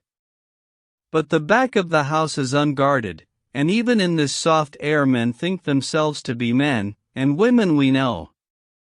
The child's father is away too, and I must be chowkidar, watchman, in my old age. Up! Up! Take up the palanquin. Let the hakim and the young priest settle between them whether charms or medicine most avail. Oh! Worthless people, fetch tobacco for the guests, and round the homestead go I. The palanquin reeled off, followed by straggling torches and a horde of dogs. 20 villages knew the Sahiba, her failings, her tongue, and her large charity. 20 villages cheated her after immemorial custom, but no man would have stolen or robbed within her jurisdiction for any gift under heaven. Nonetheless, she made great parade of her formal inspections, the riot of which could be heard halfway to Masuri.306. Kim relaxed, as one augur must when he meets another. The hakim, still squatting, slid over his hookah with a friendly foot, and Kim pulled at the good weed. The hangers-on expected grave professional debate, and perhaps a little free doctoring. To discuss medicine before the ignorant is of one piece with teaching the peacock to sing, said the hakim. True courtesy, Kim echoed, is very often inattention. These, be it understood, were company manners, designed to impress. Hi! I have an ulcer on my leg, cried a scullion. Look at it!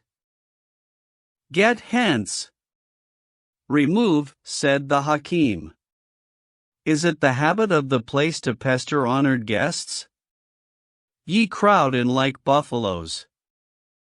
If the Sahiba knew, Kim began. Aye. Aye. Come away. They are meat for our mistress. When her young shaitan's colics are cured, perhaps we poor people may be suffered to. The mistress fed thy wife when thou wast in jail for breaking the moneylender's head. Who speaks against her? The old servitor curled his white mustaches savagely in the young moonlight. I am responsible for the honor of this house. Go, and he drove the underlings before him. Said the Hakim, hardly more than shaping the words with his lips, "How do you do, Mr. O'Hara? I am jolly glad to see you again." Kim's hand clenched about the pipe stem. Anywhere on the open road, perhaps, he would not have been astonished, but here, in this quiet backwater of life, he was not prepared for Hurry Babu. It annoyed him, too, that he had been hoodwinked. I told you at Lucknow Racergum I shall rise again and you shall not know me. How much did you bet, eh? He chewed leisurely upon a few cardamom seeds, but he breathed uneasily. But why come here, Babuji? Ah! That is the question. 307 as Shakespeare hath it. I come to congratulate you on your extraordinary efficient performance at Delhi. What? I tell you we are all proud of you. It was very neat and handy. Our mutual friend, he is old friend of mine. He has been in some damn tight places. Now he will be in some more. He told me, I tell Mr. Ligon, and he is pleased you graduates so nicely. All the department is pleased. For the first time in his life, Kim thrilled to the clean pride, it can be a deadly pitfall, nonetheless, of departmental praise ensnaring praise from an equal of work appreciated by fellow workers. Earth has nothing on the same plane to compare with it. But, cried the Oriental in him, Babus do not travel far to retail compliments. Tell thy tale, Babu, he said authoritatively. It is nothing. Only I was at Simla when the wire came in about what our mutual friend said he had hidden, and old Creighton, he looked to see how Kim would take this piece of audacity. The Colonel Sahib, the boy from St. Xavier's, corrected. Of course. He found me at a loose string, and I had to go down to Chitter to find that beastly letter. I do not like the south, too much railway travel, but I drew good traveling allowance. I meet our mutual at Delhi on the way back. He lies quiet just now, and says Sadhu disguise suits him to the ground. Well, there I hear what you have done so well, so quickly, upon the instantaneous spur of the moment. I tell our mutual you take the Ballybun 308 by Jove. It was splendid. I come to tell you so. The frogs were busy in the ditches, and the moon slid to her setting. Some happy servant had gone out to commune with the night and to beat upon a drum. Kim's next sentence was in the vernacular. How didst thou follow us? What? That was nothing. I know from our mutual friend you go to Saharanpur. So I come on. Red llamas are not inconspicuous persons. I buy myself my drug box, and I am very good doctor really. I go to Akrola of the Ford, and hear all about you and I talk here and talk there. All the common people know what you do. I knew when the hospitable old lady sent the Dully .309 they have great recollections of the old lama's visits here. I know old ladies cannot keep their hands from medicines. So I am a doctor, and you hear my talk? I think it is very good. My word, Mr. O'Hara, they know about you and the Lama for 50 miles, the common people. So I come. Do you mind? Babuji, said Kim, looking up at the broad, grinning face, I am a Sahib. My dear Mr. O'Hara. And I hope to play the great game. You are subordinate to me departmentally at present. Then why talk like an ape in a tree? Men do not come after one from Simla and change their dress, for the sake of a few sweet words. I am not a child. Talk Hindi and let us get to the yolk of the egg. Thou art here, speaking not one word of truth in 10. Why art thou here? Give a straight answer. That is so very disconcerting of the Europeans, Mr. O'Hara. You should know a heap better at your time of life. But I want to know, said Kim, laughing. If it is the game, I may help. How can I do anything if you babble, all round the shop? Hari Babu reached for the pipe, and sucked it till it guggled again. Now I will speak vernacular. You sit tight, Mr. O'Hara. It concerns the pedigree of a white stallion. Still? That was finished long ago. When everyone is dead, the great game is finished. Not before. Listen to me till the end. There were 5 kings who prepared a sudden war 3 years ago, when thou wast given the stallion's pedigree by Mababali. Upon them, because of that news, and ere they were ready, fell our army. 8,000 men with guns. I remember that night. But the war was not pushed. That is the government custom. The troops were recalled because the government believed the 5 kings were cowed, and it is not cheap to feed men among the high passes. Heelas and Buner, Rajas with guns, undertook for a price to guard the passes against all coming from the north. They protested both fear and friendship. He broke off with a giggle into English. Of course, I tell you this unofficially to elucidate political situation, Mr. O'Hara. Officially, I am debarred from criticizing any action of superiors. Now I go on to, this pleased the government, anxious to avoid expense, and a bond was made for so many rupees a month that Heelas and Buner should guard the passes as soon as the state's troops were withdrawn.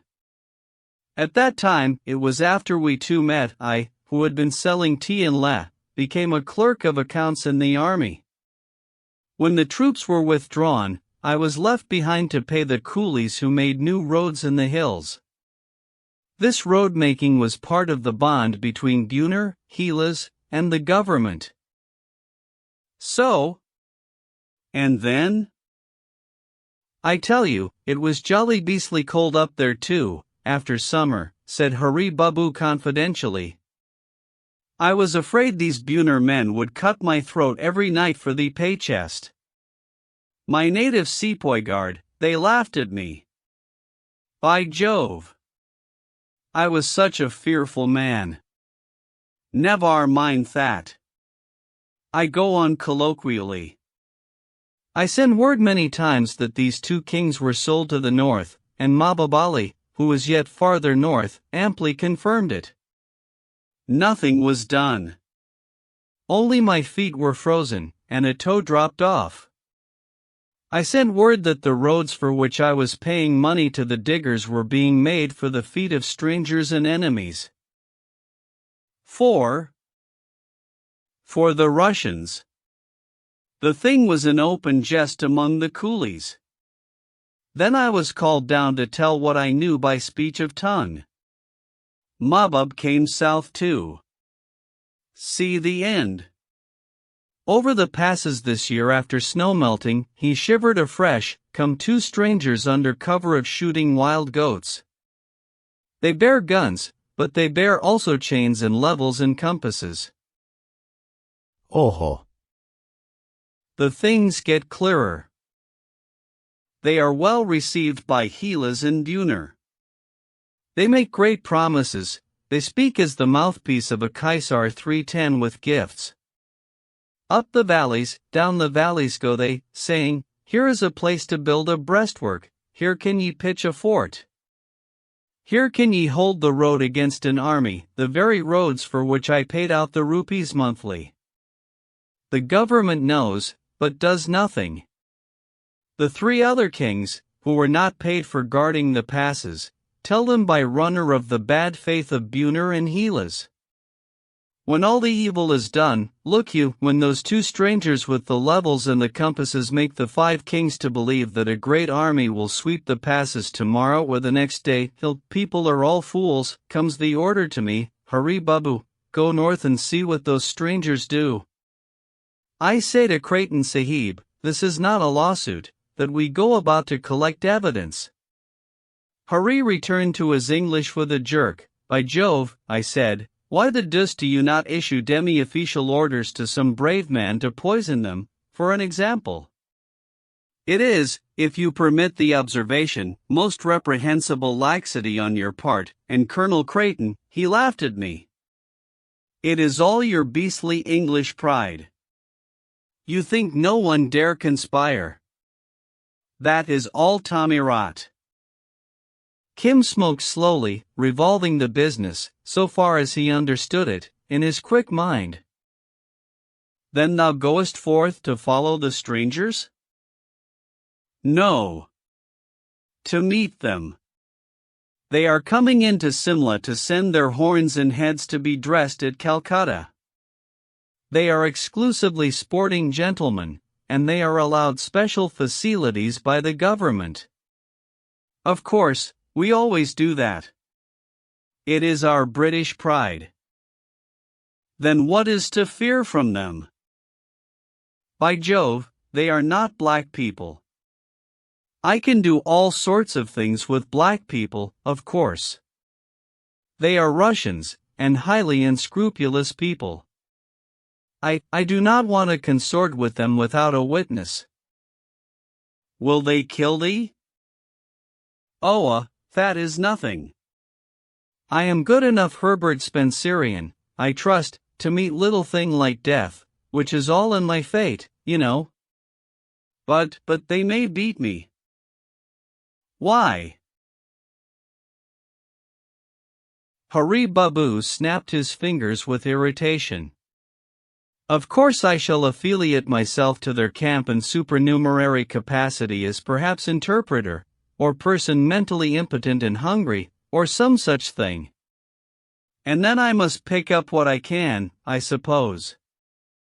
That is as easy for me as playing Mr. Doctor to the old lady. Only, you see, Mr. O'Hara, I am unfortunately Asiatic, which is serious detriment in some respects. And also I am Bengali, a fearful man. God made the hare and the Bengali. What shame, said Kim, quoting the proverb.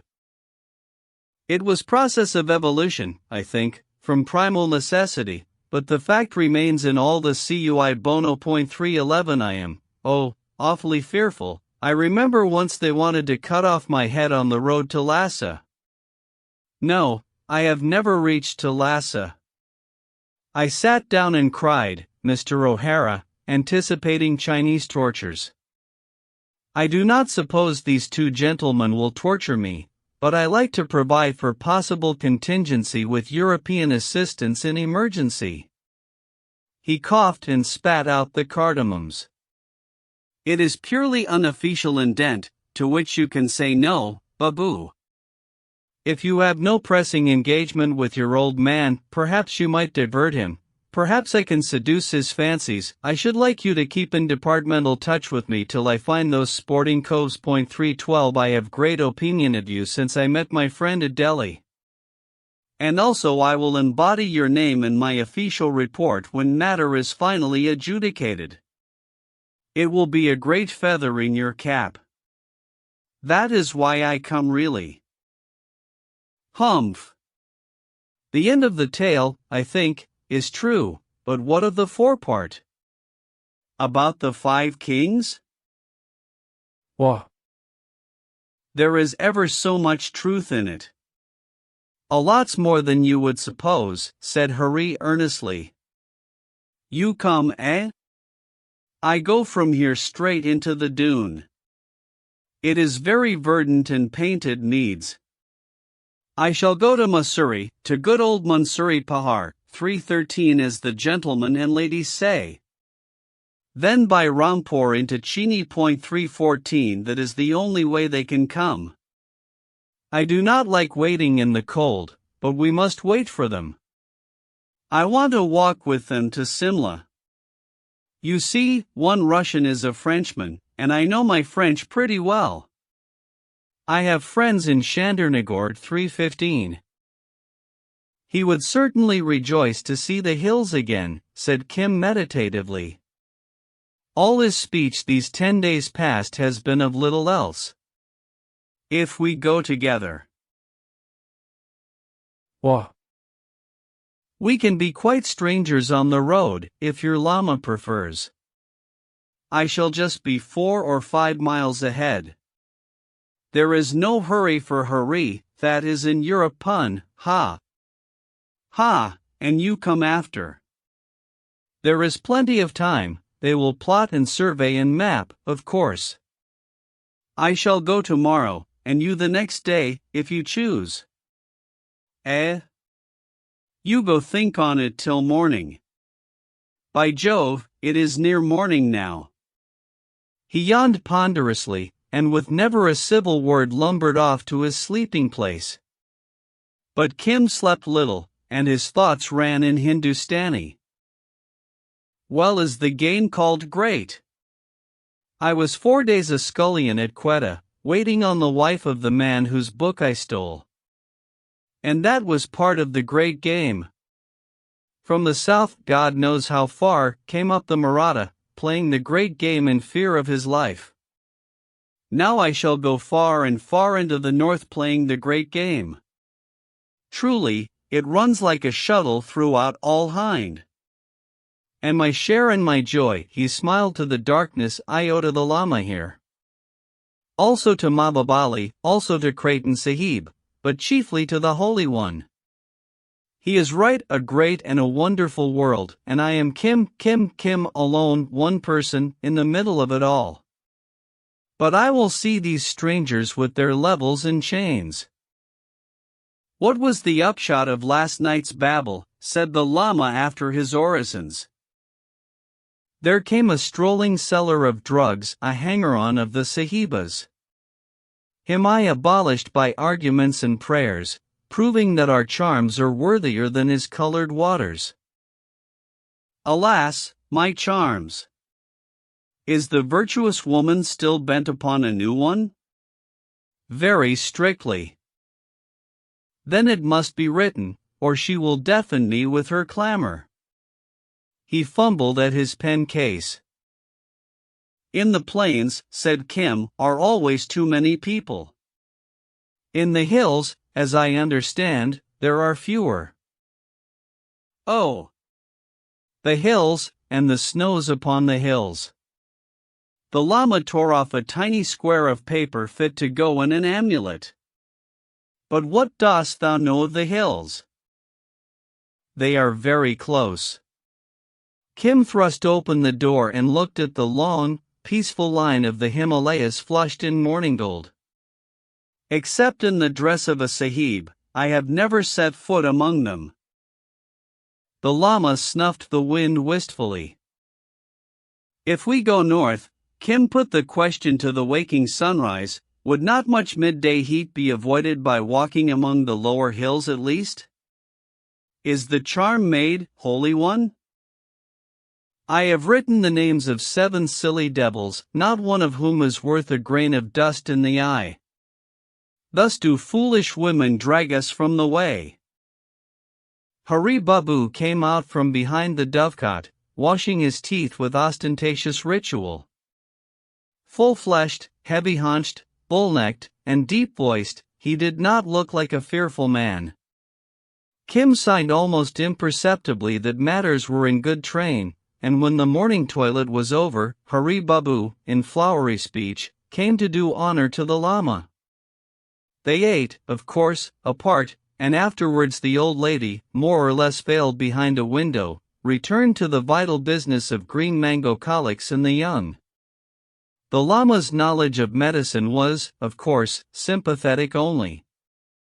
He believed that the dung of a black horse, mixed with sulfur, and carried in a snakeskin, was a sound remedy for cholera, but the symbolism interested him far more than the science. Hari Babu deferred to these views with enchanting politeness, so that the Lama called him a courteous physician. Hari Babu replied that he was no more than an inexpert dabbler in the mysteries, but at least he thanked the gods, therefore he knew when he sat in the presence of a master.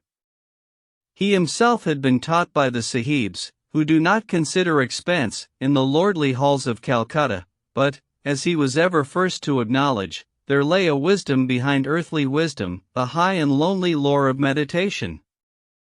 Kim looked on with envy.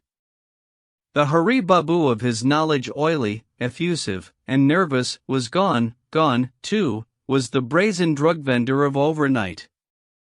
There remained polished, polite, attentive, a sober, learned son of experience and adversity, gathering wisdom from the Lama's lips. The old lady confided to Kim that these rare levels were beyond her.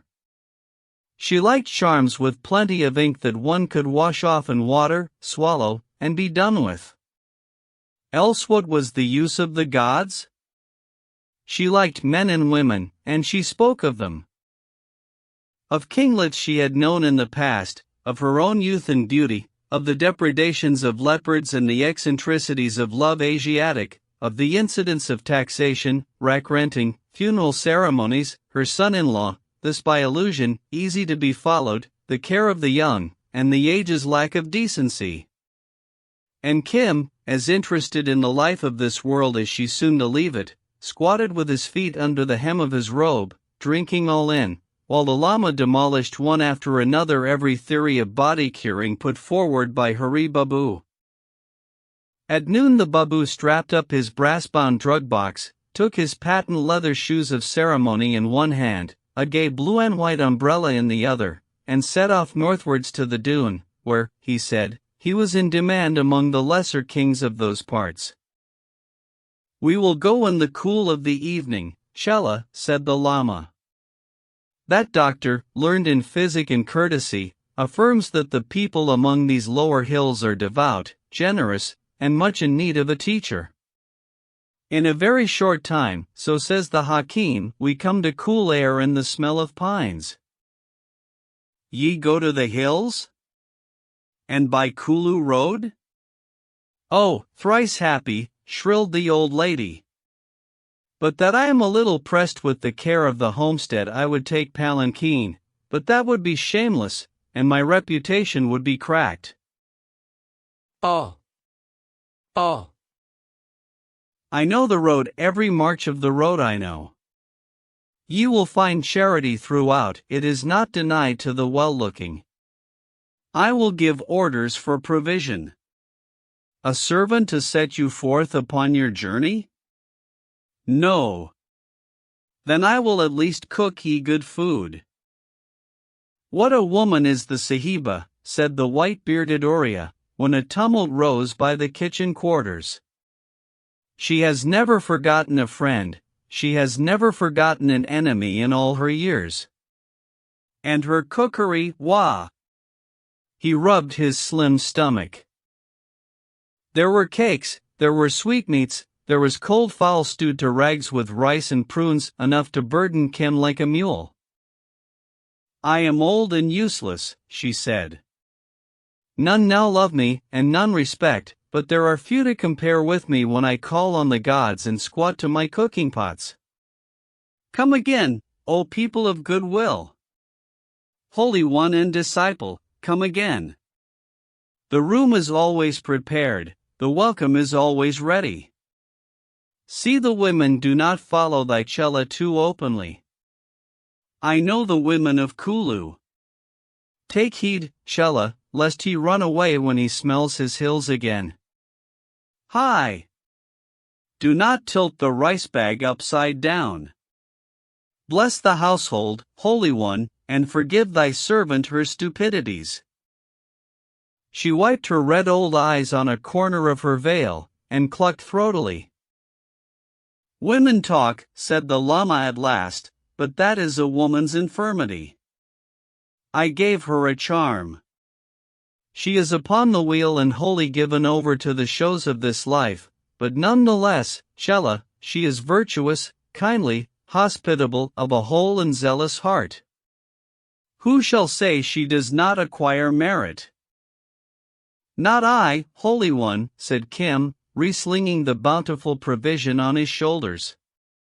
In my mind, behind my eyes, I have tried to picture such an one altogether freed from the wheel, desiring nothing, causing nothing, a none, as it were. And, O imp?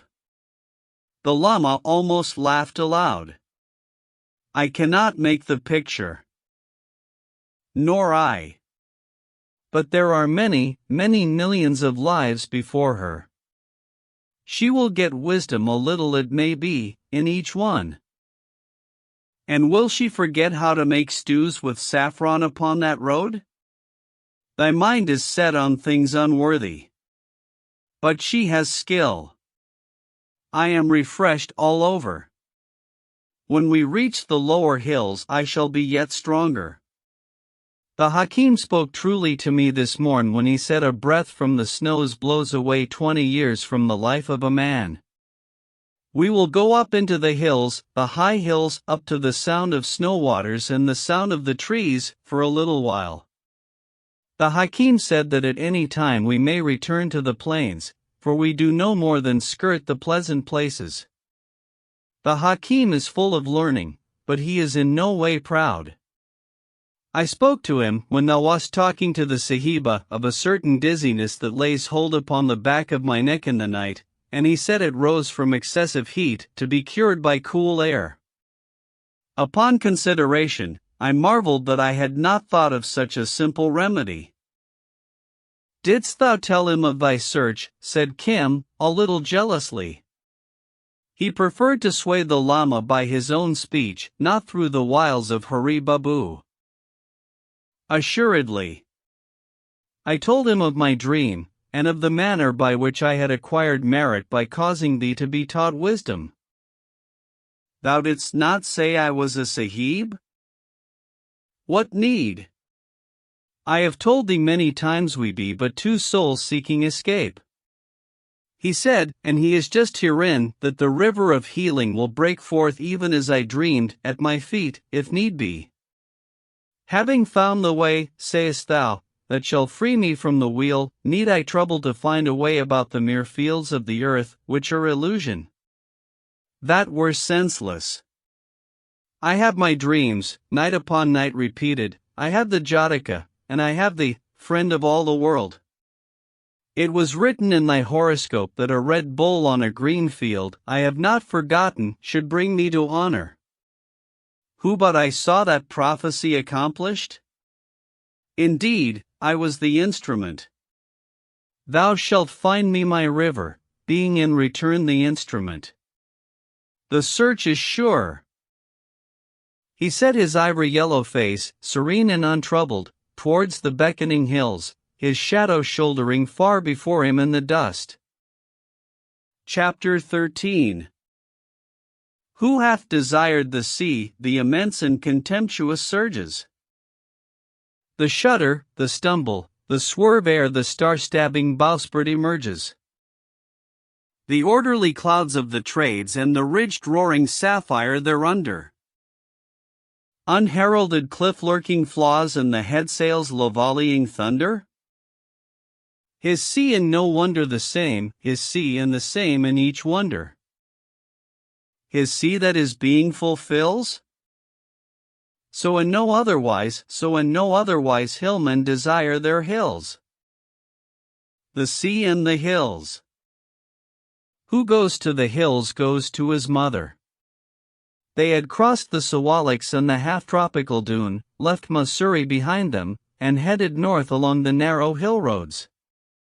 Day after day they struck deeper into the huddled mountains, and day after day Kim watched the llama return to a man's strength. Among the terraces of the dune he had leaned on the boy's shoulder, ready to profit by wayside halts. Under the great ramp to Missouri he drew himself together as an old hunter faces a well-remembered bank, and where he should have sunk exhausted swung his long draperies about him, drew a deep double lungful of the diamond air, and walked as only a hillman can. Kim, plains-bred and plains-fed, sweated and panted astonished. "This is my country," said the llama. "Beside such zen, this is flatter than a rice field," and with steady, driving strokes from the loins he strode upwards. But it was on the steep downhill marches, 3,000 feet in 3 hours, that he went utterly away from Kim, whose back ached with holding back, and whose big toe was nigh cut off by his grass sandal string. Through the speckled shadow of the great deodar forests, through oak feathered and plumed with ferns, birch, ilex, rhododendron, and pine, out onto the bare hillside slippery sunburnt grass, and back into the woodland's coulth again, till oak gave way to bamboo and palm of the valley, the llama swung untiring. Glancing back in the twilight at the huge ridges behind him and the faint, thin line of the road whereby they had come, he would lay out, with a hillman's generous breadth of vision, fresh marches for the morrow, or, halting in Hinek of some uplifted pass that gave on Spiti 316 and Kulu, would stretch out his hands yearningly towards the high snows of the horizon. In the dawns they flared windy red above stark blue, as Kedarnath and Badrinath 317, kings of that wilderness, took the first sunlight. All day long they lay like molten silver under the sun, and at evening put on their jewels again. At first they breathed temperately upon the travelers, winds good to meet when one crawled over some gigantic hog's back, but in a few days, at a height of 9 or 10,000 feet, those breezes bit, and Kim kindly allowed a village of hillmen to acquire merit by giving him a rough blanket coat. The llama was mildly surprised that anyone should object to the knife-edged breezes which had cut the years off his shoulders. "These are but the lower hills, Chella. There is no cold till we come to the true hills. Air and water are good, and the people are devout enough, but the food is very bad," Kim growled, "and we walk as though we were mad or English. It freezes at night, too. A little, maybe, but only enough to make old bones rejoice in the sun. We must not always delight in soft beds and rich food. We might at the least keep to the road." Kim had all a plainsman's affection for the well-trodden track, not 6 feet wide, that snaked among the mountains, but the llama, being Tibetan, could not refrain from shortcuts over spurs and the rims of gravel-strewn slopes.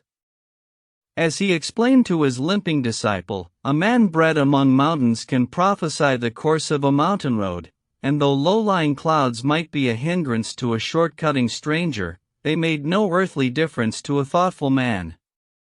Thus, after long hours of what would be reckoned very fair mountaineering in civilized countries, they would pant over a saddleback, sidle past a few landslips, and drop through forest at an angle of 45 onto the road again.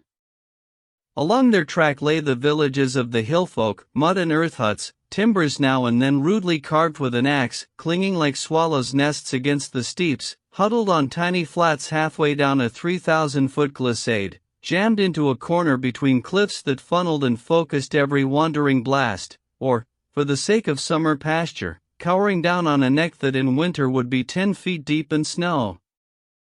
And the people, the sallow, greasy, duffel-clad people, with short bare legs and faces almost Eskimo, would flock out and adore.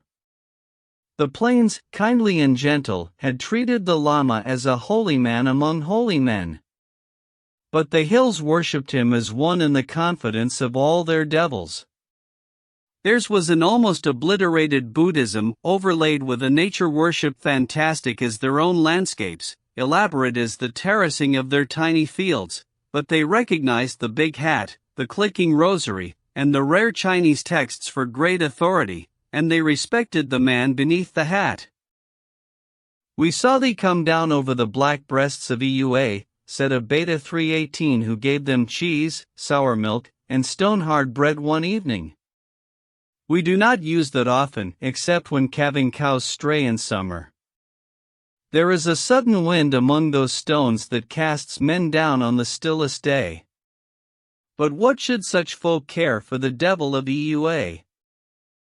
Then did Kim, aching in every fiber, dizzy with looking down, footsore with cramping desperate toes into inadequate crannies, take joy in the day's march, such joy as a boy of St. Xavier's who had won the quarter-mile on the flat might take in the praises of his friends. The hill sweated the ghi and sugar suet off his bones, the dry air, taken sobbingly at the head of cruel passes, firmed and built out his upper ribs, and the tilted levels put new hard muscles into calf and thigh. They meditated often on the wheel of life, the more so since, as the Lama said, they were freed from its visible temptations.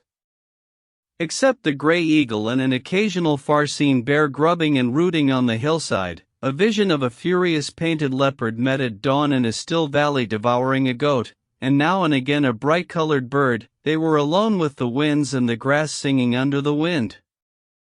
The women of the smoky huts over whose roofs the two walked as they descended the mountains, were unlovely and unclean, wives of many husbands, and afflicted with goitre. The men were woodcutters when they were not farmers, meek, and of an incredible simplicity.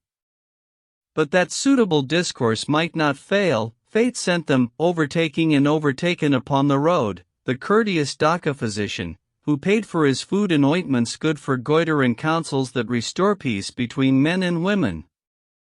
He seemed to know these hills as well as he knew the hill dialects. I gave the Lama the lie of the land towards Ladakh 319 in Tibet. He said they could return to the plains at any moment. Meantime, for such as loved mountains, yonder road might amuse. This was not all revealed in a breath, but at evening encounters on the stone threshing floors, when, patience disposed of, the doctor would smoke and the Lama snuff, while Kim watched the wee cows grazing on the housetops, or threw his soul after his eye across the deep blue gulfs between range and range. And there were talks apart in the dark woods, when the doctor would seek herbs, and Kim, as budding physician, must accompany him. You see, Mr. O'Hara, I do not know what the deuce and all I shall do when I find our sporting friends, but if you will kindly keep within sight of my umbrella, which is fine fixed point for cadastral survey, 320, I shall feel much better. Kim looked out across the jungle of peaks. This is not my country, Hakim.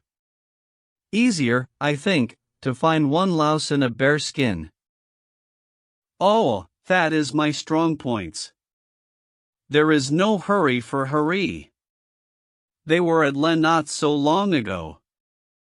They said they had come down from the Karakoram 321 with their heads and horns and all.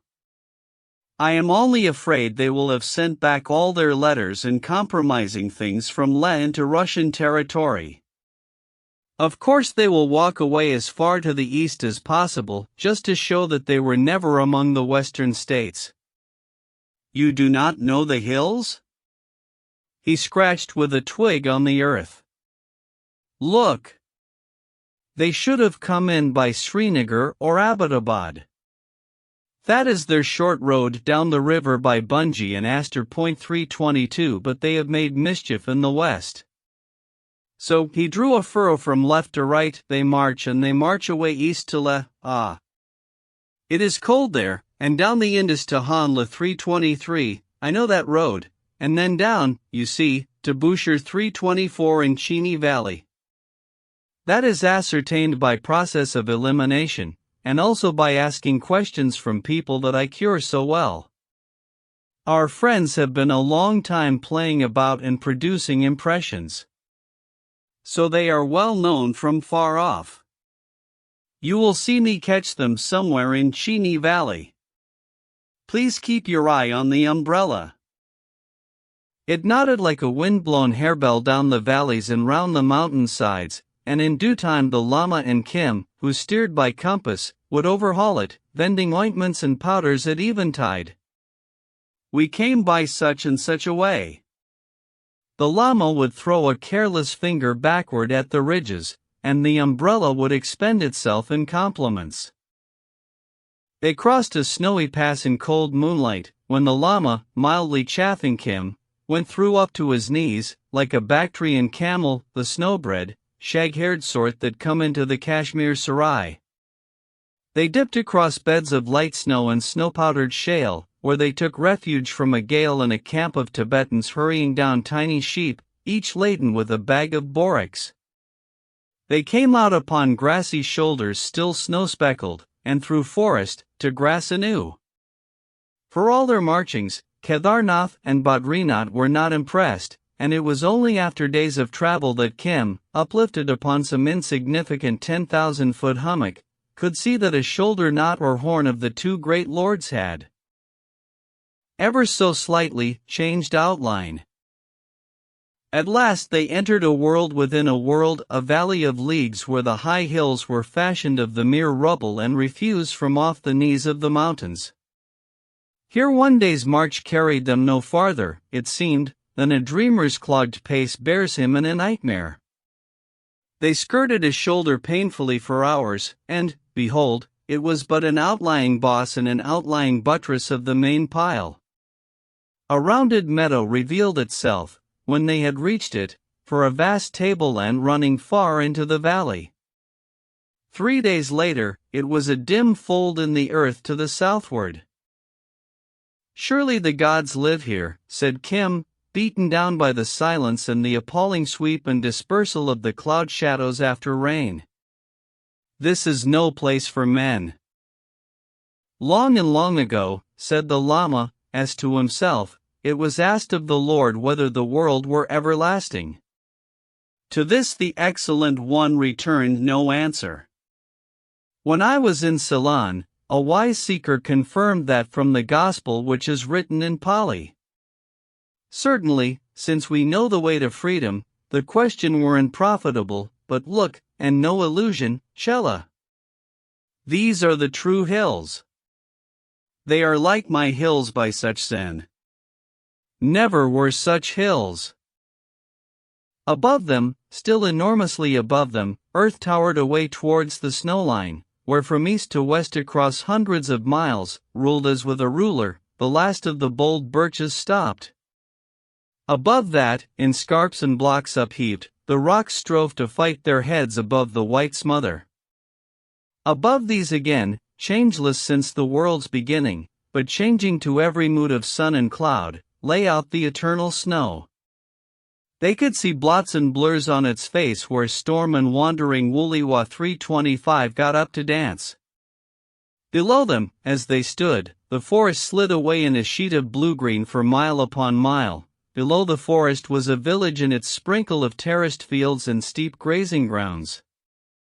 Below the village they knew, though a thunderstorm worried and growled there for the moment, a pitch of 12 or 1,500 feet gave to the moist valley where the streams gather that are the mothers of young Sutlej. 326. As usual, the Lama had led Kim by Koutrak and by road, far from the main route along which Hari Babu, that fearful man, had bucked 3 days before through a storm to which 9 Englishmen out of 10 would have given full right of way. Hari was no gameshot, the snick of a trigger made him change color, but, as he himself would have said, he was fairly efficient stalker, and he had raked the huge valley with a pair of cheap binoculars to some purpose. Moreover, the white of worn canvas tents against green carries far. Hari Babu had seen all he wanted to see when he sat on the threshing floor of Ziglor, 20 miles away as the eagle flies, and 40 by road, that is to say, 2 small dots which one day were just below the snowline, and the next had moved downward perhaps 6 inches on the hillside. Once cleaned out and set to the work, his fat bare legs could cover a surprising amount of ground, and this was the reason why, while Kim and the Lama lay in a leaky hut at Ziglor till the storm should be overpast, an oily, wet, but always smiling Bengali, talking the best of English with the vilest of phrases, was ingratiating himself with 2 sodden and rather rheumatic foreigners. He had arrived, revolving many wild schemes, on the heels of a thunderstorm which had split a pine over against their camp, and so convinced a dozen or 2 forcibly impressed baggage coolies the day was inauspicious for farther travel that with one accord they had thrown down their loads and jibbed. They were subjects of a hill Raja who farmed out their services, as is the custom, for his private gain, and, to add to their personal distresses, the strange Sahibs had already threatened them with rifles. The most of them knew rifles and Sahibs of old. They were trackers and shikaris 327 of the northern valleys, keen after bear and wild goat, but they had never been thus treated in their lives. So the forest took them to her bosom, and, for all oaths and clamor, refused to restore. There was no need to feign madness, sir. The Babu had thought of another means of securing a welcome. He wrung out his wet clothes, slipped on his patent leather shoes, opened the blue and white umbrella, and with mincing gait and a heart beating against his tonsils appeared as agent for His Royal Highness, the Raja of Rampur. Gentlemen, what can I do for you, please? The gentlemen were delighted. One was visibly French, the other Russian, but they spoke English not much inferior to the Babus. They begged his kind offices. Their native servants had gone sick at Le. They had hurried on because they were anxious to bring the spoils of the chase to Simla ere the skins grew moth-eaten. They bore a general letter of introduction. The Babu salaamed to it orientally, to all government officials. No, they had not met any other shooting parties en route. They did for themselves. They had plenty of supplies. They only wished to push on as soon as might be. At this he waylaid a cowering hillman among the trees, and after 3 minutes' talk and a little silver, one cannot be economical upon state service, though Hari's heart bled at the waist, the 11 coolies and the 3 hangers on reappeared. At least the Babu would be a witness to their oppression. My royal master, he will be much annoyed, but these people are only common people and grossly ignorant. If your honors will kindly overlook unfortunate affair, I shall be much pleased. In a little while rain will stop and we can then proceed. You have been shooting, eh? That is fine performance. He skipped nimbly from one kilta 328 to the next, making pretense to adjust each conical basket. The Englishman is not, as a rule, familiar with the Asiatic, but he would not strike across the wrist a kindly Babu who had accidentally upset a kilta with a red oilskin top. On the other hand, he would not press drink upon a Babu were he never so friendly, nor would he invite him to meat. The strangers did all these things, and asked many questions. About women mostly, to which Hari returned gay and unstudied answers. They gave him a glass of whitish fluid like to gin, and then more, and in a little time his gravity departed from him. He became thickly treasonous, and spoke in terms of sweeping indecency of a government which had forced upon him a white man's education and neglected to supply him with a white man's salary. He babbled tales of oppression and wrong till the tears ran down his cheeks for the miseries of his land. Then he staggered off, singing love songs of Lower Bengal, and collapsed upon a wet tree trunk. Never was so unfortunate a product of English rule in India more unhappily thrust upon aliens. They are all just of that pattern, said one sportsman to the other in French. When we get into India proper thou wilt see. I should like to visit his Raja. One might speak the good word there. It is possible that he has heard of us and wishes to signify his goodwill. We have not time. We must get into Simla as soon as may be, his companion replied. For my own part, I wish our reports had been sent back from Hilas, or even Le. The English post is better and safer. Remember we are given all facilities. And name of God, they gave them to us too. Is it unbelievable stupidity? It is pride that deserves and will receive punishment. Yes. To fight a fellow continental in our game is something. There is a risk attached, but these people, bah! It is too easy. Pride, all pride, my friend. Now what the deuce is good of Chandernagore being so close to Calcutta and all, said Hari, snoring open-mouthed on the sodden moss, if I cannot understand their French? They talk so particularly fast. It would have been much better to cut their beastly throats. When he presented himself again he was racked with a headache, penitent, and volubly afraid that in his drunkenness he might have been indiscreet. He loved the British government, it was the source of all prosperity and honor, and his master at Rampur held the very same opinion. Upon this the men began to deride him and to quote past words, till step by step, with deprecating smirks, oily grins, and leers of infinite cunning, the poor Babu was beaten out of his defenses and forced to speak. Truth.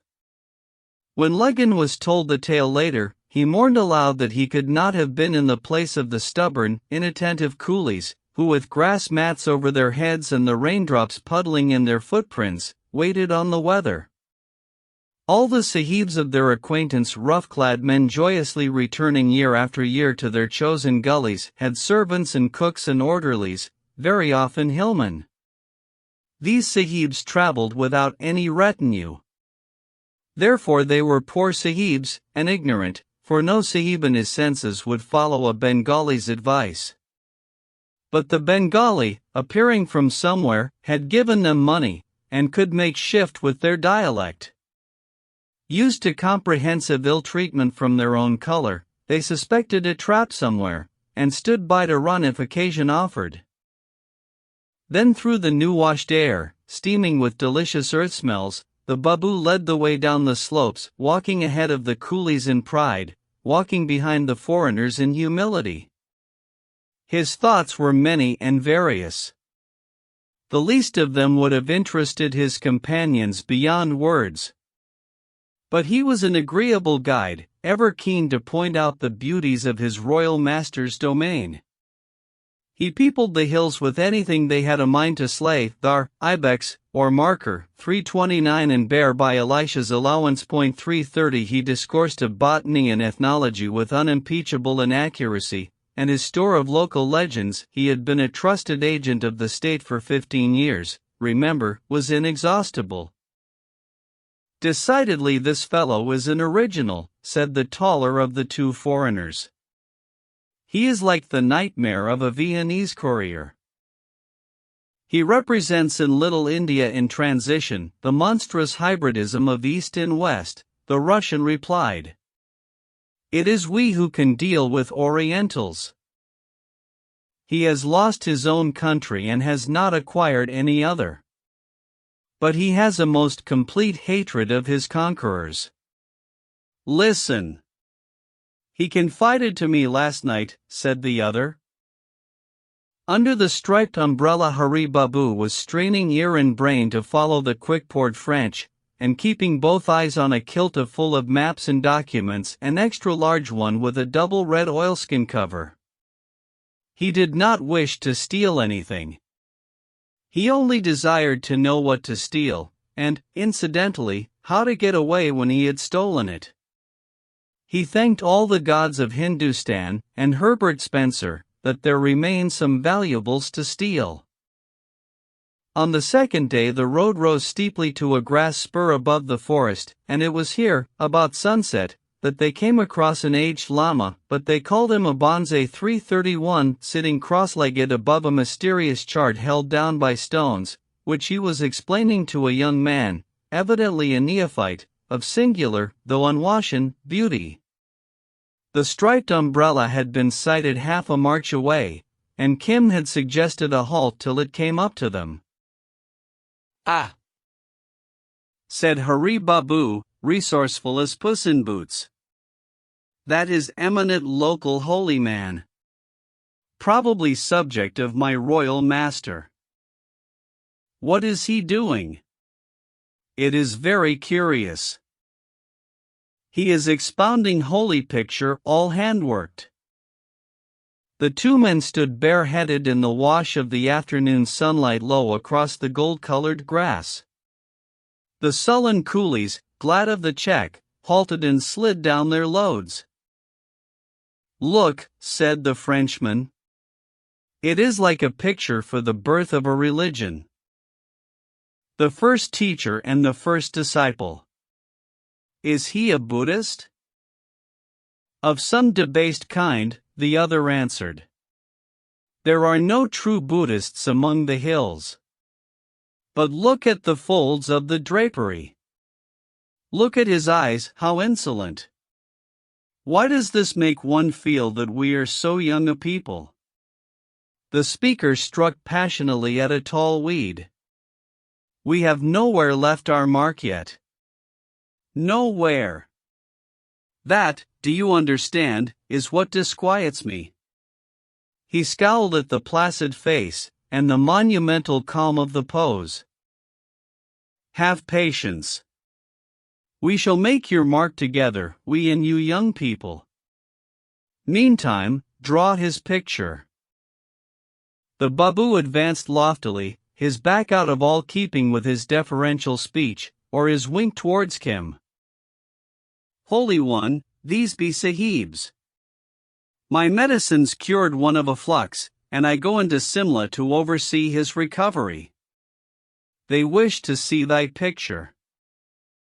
To heal the sick is always good. This is the wheel of life," said the Lama, "the same I showed thee in the hut at Ziglor when the rain fell. And to hear thee expound it."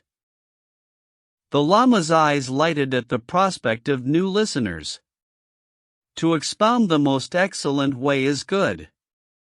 Have they any knowledge of Hindi, such as had the keeper of images? A little, maybe. Hurried, simply as a child engrossed with a new game, the Lama threw back his head and began the full-throated invocation of the Doctor of Divinity ere he opens the full doctrine. The strangers leaned on their alpenstocks and listened. Kim, squatting humbly, watched the red sunlight on their faces, and the blend and parting of their long shadows. They wore un-English leggings and curious skirt-in belts that reminded him hazily of the pictures in a book in St. Xavier's library. The Adventures of a Young Naturalist in Mexico 332 was its name. Yes, they looked very like the wonderful M. Sumikras 333 of that tale, and very unlike the highly unscrupulous folk of Hari Babu's imagining. The coolies, earth-colored and mute, crouched reverently some 20 or 30 yards away, and the Babu, the slack of his thin gear snapping like a marking flag in the chill breeze, stood by with an air of happy proprietorship. "These are the men," Hari whispered, as the ritual went on and the two whites followed the grass blade sweeping from hell to heaven and back again. "All their books are in the large kilta with the reddish top, books and reports and maps, and I have seen a king's letter that either Hilas or Buner has written. They guard it most carefully. They have sent nothing back from Hilas or Le. That is sure." "Who is with them?" "Only the Bigar coolies. 330 for they have no servants. They are so close they cook their own food." "But what am I to do?" "Wait and see. Only if any chance comes to me thou wilt know where to seek for the papers." "This were better in Mahbubali's hands than a Bengali's," said Kim scornfully. "There are more ways of getting to a sweetheart than butting down a wall. See here the hell appointed for avarice and greed. Flanked upon the one side by desire and on the other by weariness." The Lama warmed to his work, and one of the strangers sketched him in the quick fading light. "That is enough," the man said at last brusquely. "I cannot understand him, but I want that picture. He is a better artist than I. Ask him if he will sell it." "He says no, sar," the Babu replied. The Lama, of course, would no more have parted with his chart to a casual wayfarer than an archbishop would pawn the holy vessels of the cathedral. All Tibet is full of cheap reproductions of the wheel, but the Lama was an artist, as well as a wealthy abbot in his own place. Perhaps in 3 days, or 4, or 10, if I perceive that the Sahib is a seeker and of good understanding, I may myself draw him another. But this was used for the initiation of a novice. Tell him so, Hakim. He wishes it now, for money. The Lama shook his head slowly and began to fold up the wheel. The Russian, on his side, saw no more than an unclean old man haggling over a dirty piece of paper. He drew out a handful of rupees, and snatched half jestingly at the chart, which tore in the Lama's grip. A low murmur of horror went up from the coolies, some of whom were spitty men and, by their lights, good Buddhists.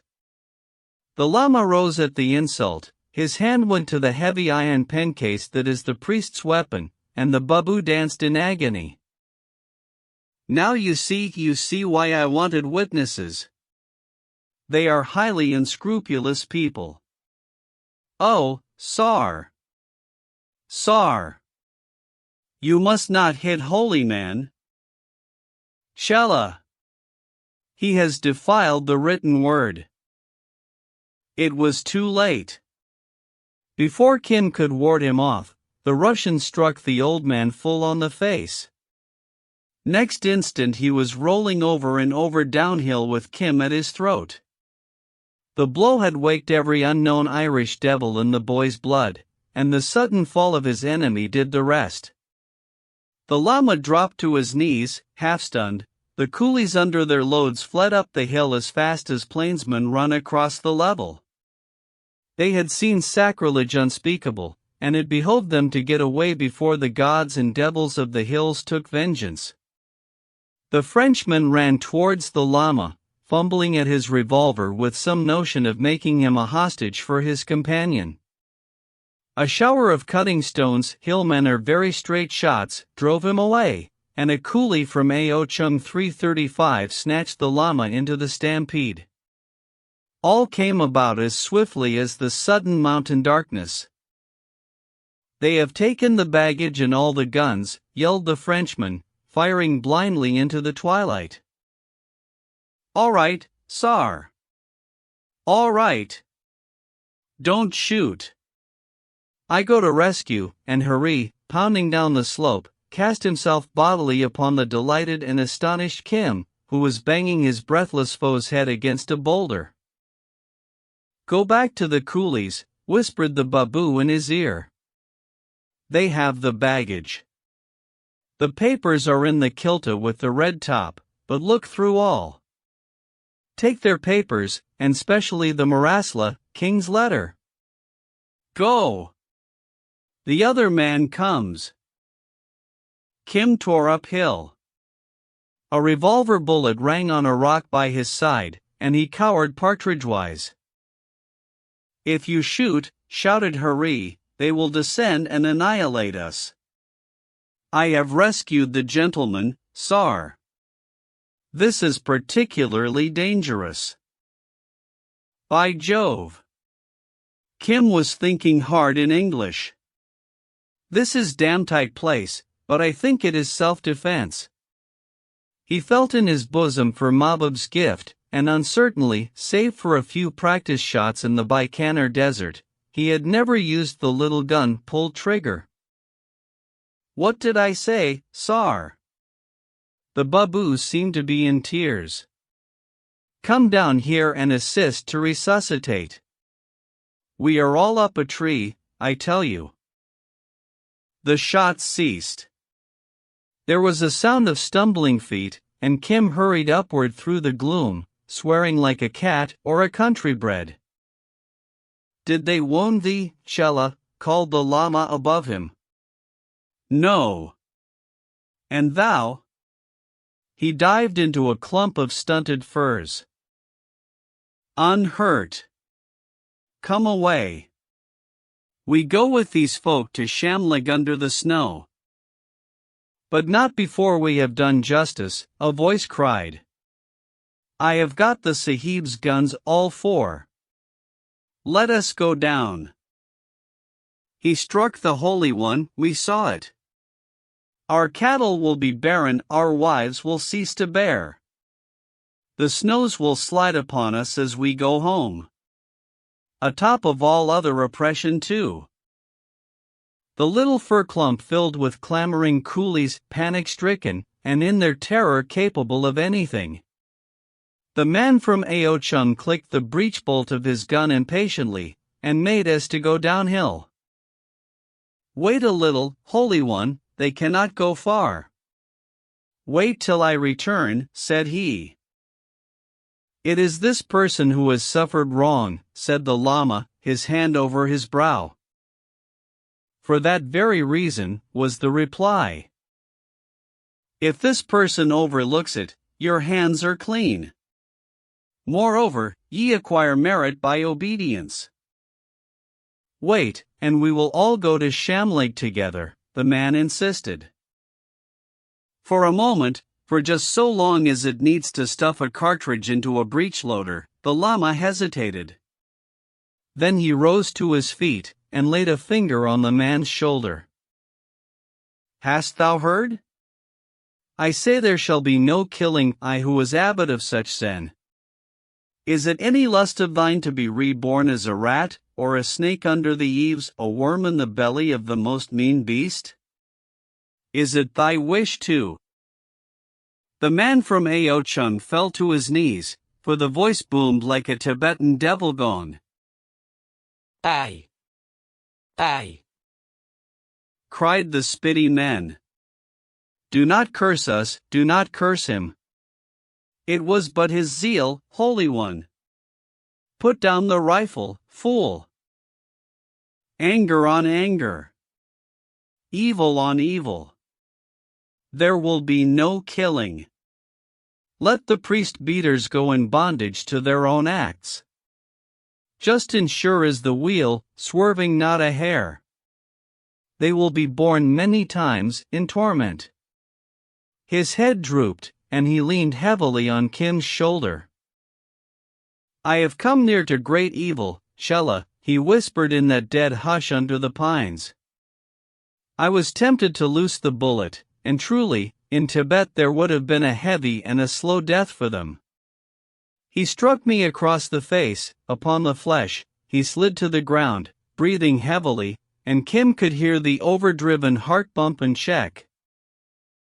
Have they hurt him to the death, said the Aochung man, while the others stood mute. Kim knelt over the body in deadly fear. Nay, he cried passionately, this is only a weakness. Then he remembered that he was a white man, with a white man's camp fittings at his service. Open the kiltas. The Sahibs may have a medicine. Oho. Then I know it, said the Aochung man with a laugh. Not for 5 years was I Yankling Sahib's shikari without knowing that medicine. I too have tasted it. Behold! He drew from his breast a bottle of cheap whiskey, such as is sold to explorers at Leh, and cleverly forced a little between the Lama's teeth. So I did when Yankling Sahib twisted his foot beyond Astor. Aha!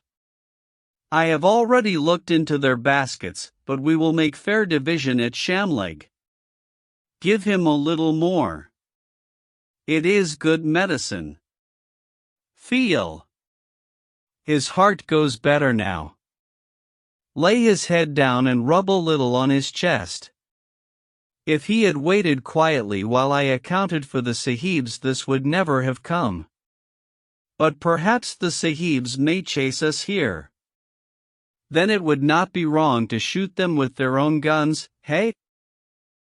One is paid, I think, already, said Kim between his teeth.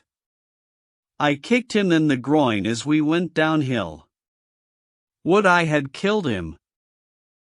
It is well to be brave when one does not live in Rampur, said one whose hut lay within a few miles of the Rajah's rickety palace. If we get a bad name among the sahibs, none will employ us as shikaris anymore. Oh, but these are not Angrezi sahibs, not merry-minded men like Fostam sahib or Yankling sahib. They are foreigners, they cannot speak Angrezi as do sahibs. Here the Lama coughed and sat up, groping for the rosary. There shall be no killing, he murmured. Just is the wheel. Evil on evil. Nay, Holy One. We are all here. The Aochung man timidly patted his feet. Except by thy order, no one shall be slain. Rest a while. We will make a little camp here, and later, as the moon rises, we go to Shamlig under the snow. After a blow, said a Spiti man sententiously, it is best to sleep. There is, as it were, a dizziness at the back of my neck, and a pinching in it. Let me lay my head on thy lap, Chella. I am an old man, but not free from passion. We must think of the cause of things. Give him a blanket. We dare not light a fire lest the sahibs see. Better get away to Shamleg. 336 None will follow us to Shamleg. This was the nervous Rampur man. I have been Fostam Sahib's shikari, and I am Yankling Sahib's shikari. I should have been with Yankling Sahib now but for this cursed Bigar, the Corvée. 337 Let two men watch below with the guns lest the Sahibs do more foolishness. I shall not leave this holy one. They sat down a little apart from the Lama, and, after listening a while, passed round a water pipe whose receiver was an Old Day and Martin blacking bottle.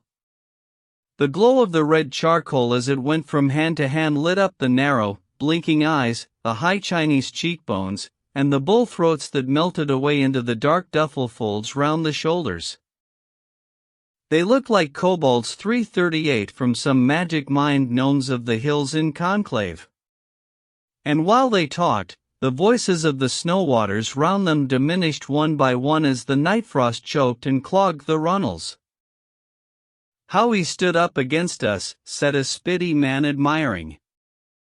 I remember an old ibex, out Ladakwe, that Dupont Sahib missed on a shoulder shot, 7 seasons back, standing up just like him. Dupont Sahib was a good shikari. Not as good as Yankling Sahib. The Aochung man took a pull at the whiskey bottle and passed it over. Now hear me, unless any other man thinks he knows more. The challenge was not taken up. We go to Shamleg when the moon rises. There we will fairly divide the baggage between us. I am content with this new little rifle and all its cartridges. Are the bears only bad on thy holding? Said a mate, sucking at his pipe. No, but musk pods are worth 6 rupees apiece now, and thy women can have the canvas of the tents and some of the cooking gear. We will do all that at Shamleg before dawn. Then we all go our ways, remembering that we have never seen or taken service with these sahibs, who may, indeed, say that we have stolen their baggage. That is well for thee, but what will our Raja say? Who is to tell him? Those sahibs, who cannot speak our talk, or the Babu, who for his own ends gave us money? Will he lead an army against us? What evidence will remain? That we do not need we shall throw on Shamleg midden, where no man has yet set foot. Who is at Shamleg this summer? The place was only a grazing center of 3 or 4 huts. The woman of Shamleg. She has no love for sahibs, as we know. The others can be pleased with little presents, and here is enough for us all. He patted the fat sides of the nearest basket. But, I have said they are not true sahibs. All their skins and heads were bought in the bazaar at Leh. I know the marks. I showed them to ye last March. True. They were all bought skins and heads. Some had even the moth in them.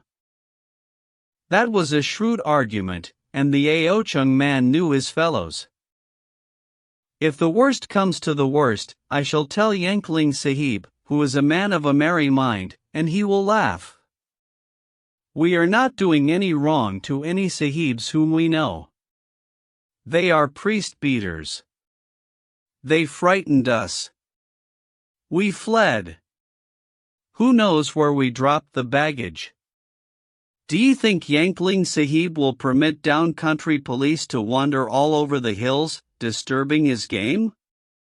It is a far cry from Simla to Chini, and farther from Shamleg to Shamleg Midden. So be it, but I carry the big kilta.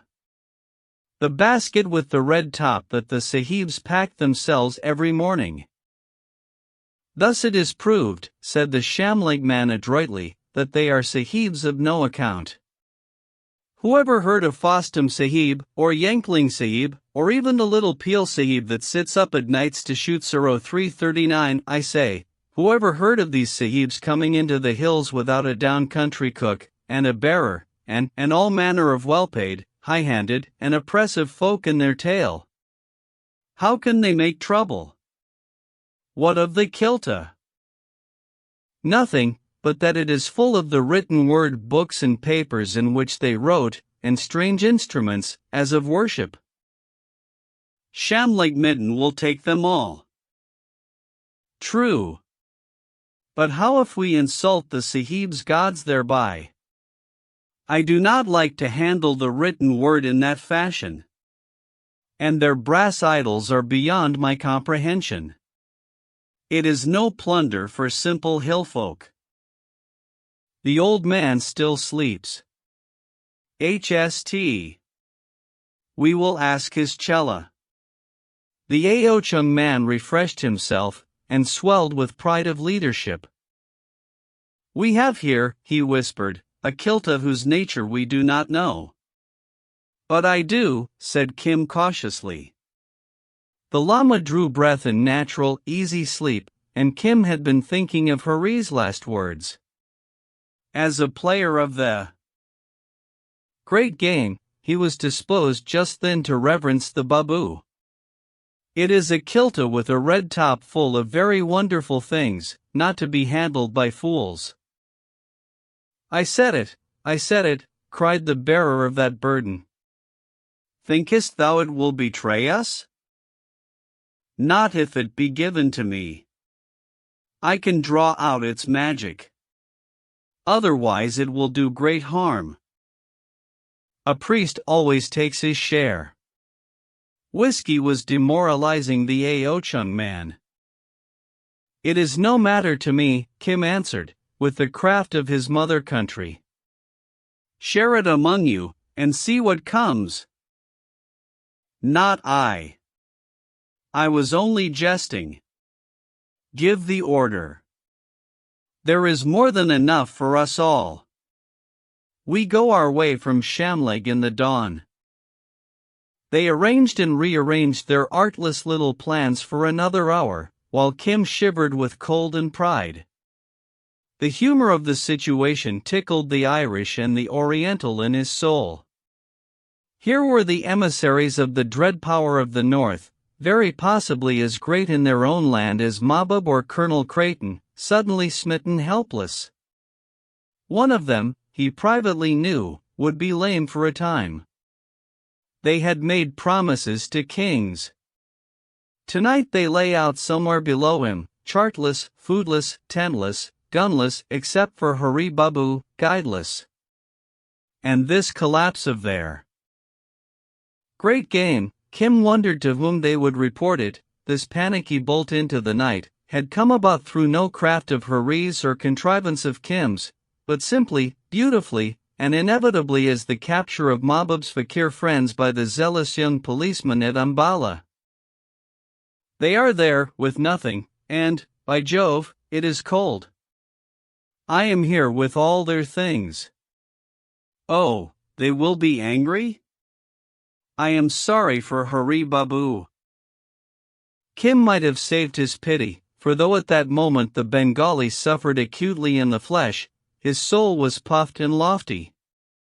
A mile down the hill, on the edge of the pine forest, two half-frozen men, one powerfully sick at intervals, were varying mutual recriminations with the most poignant abuse of the Babu, who seemed distraught with terror.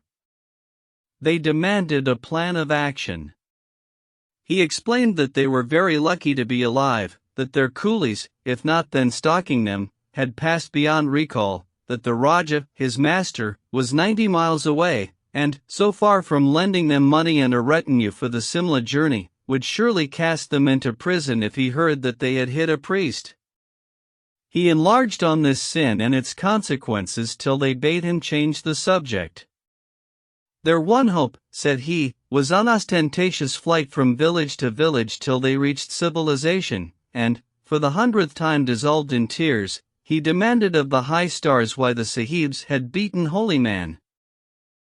10 steps would have taken Hari into the creaking gloom utterly beyond their reach, to the shelter and food of the nearest village, where glib-tongued doctors were scarce. But he preferred to endure cold, belly pinch, bad words, and occasional blows in the company of his honored employers. Crouched against a tree trunk, he sniffed dolefully.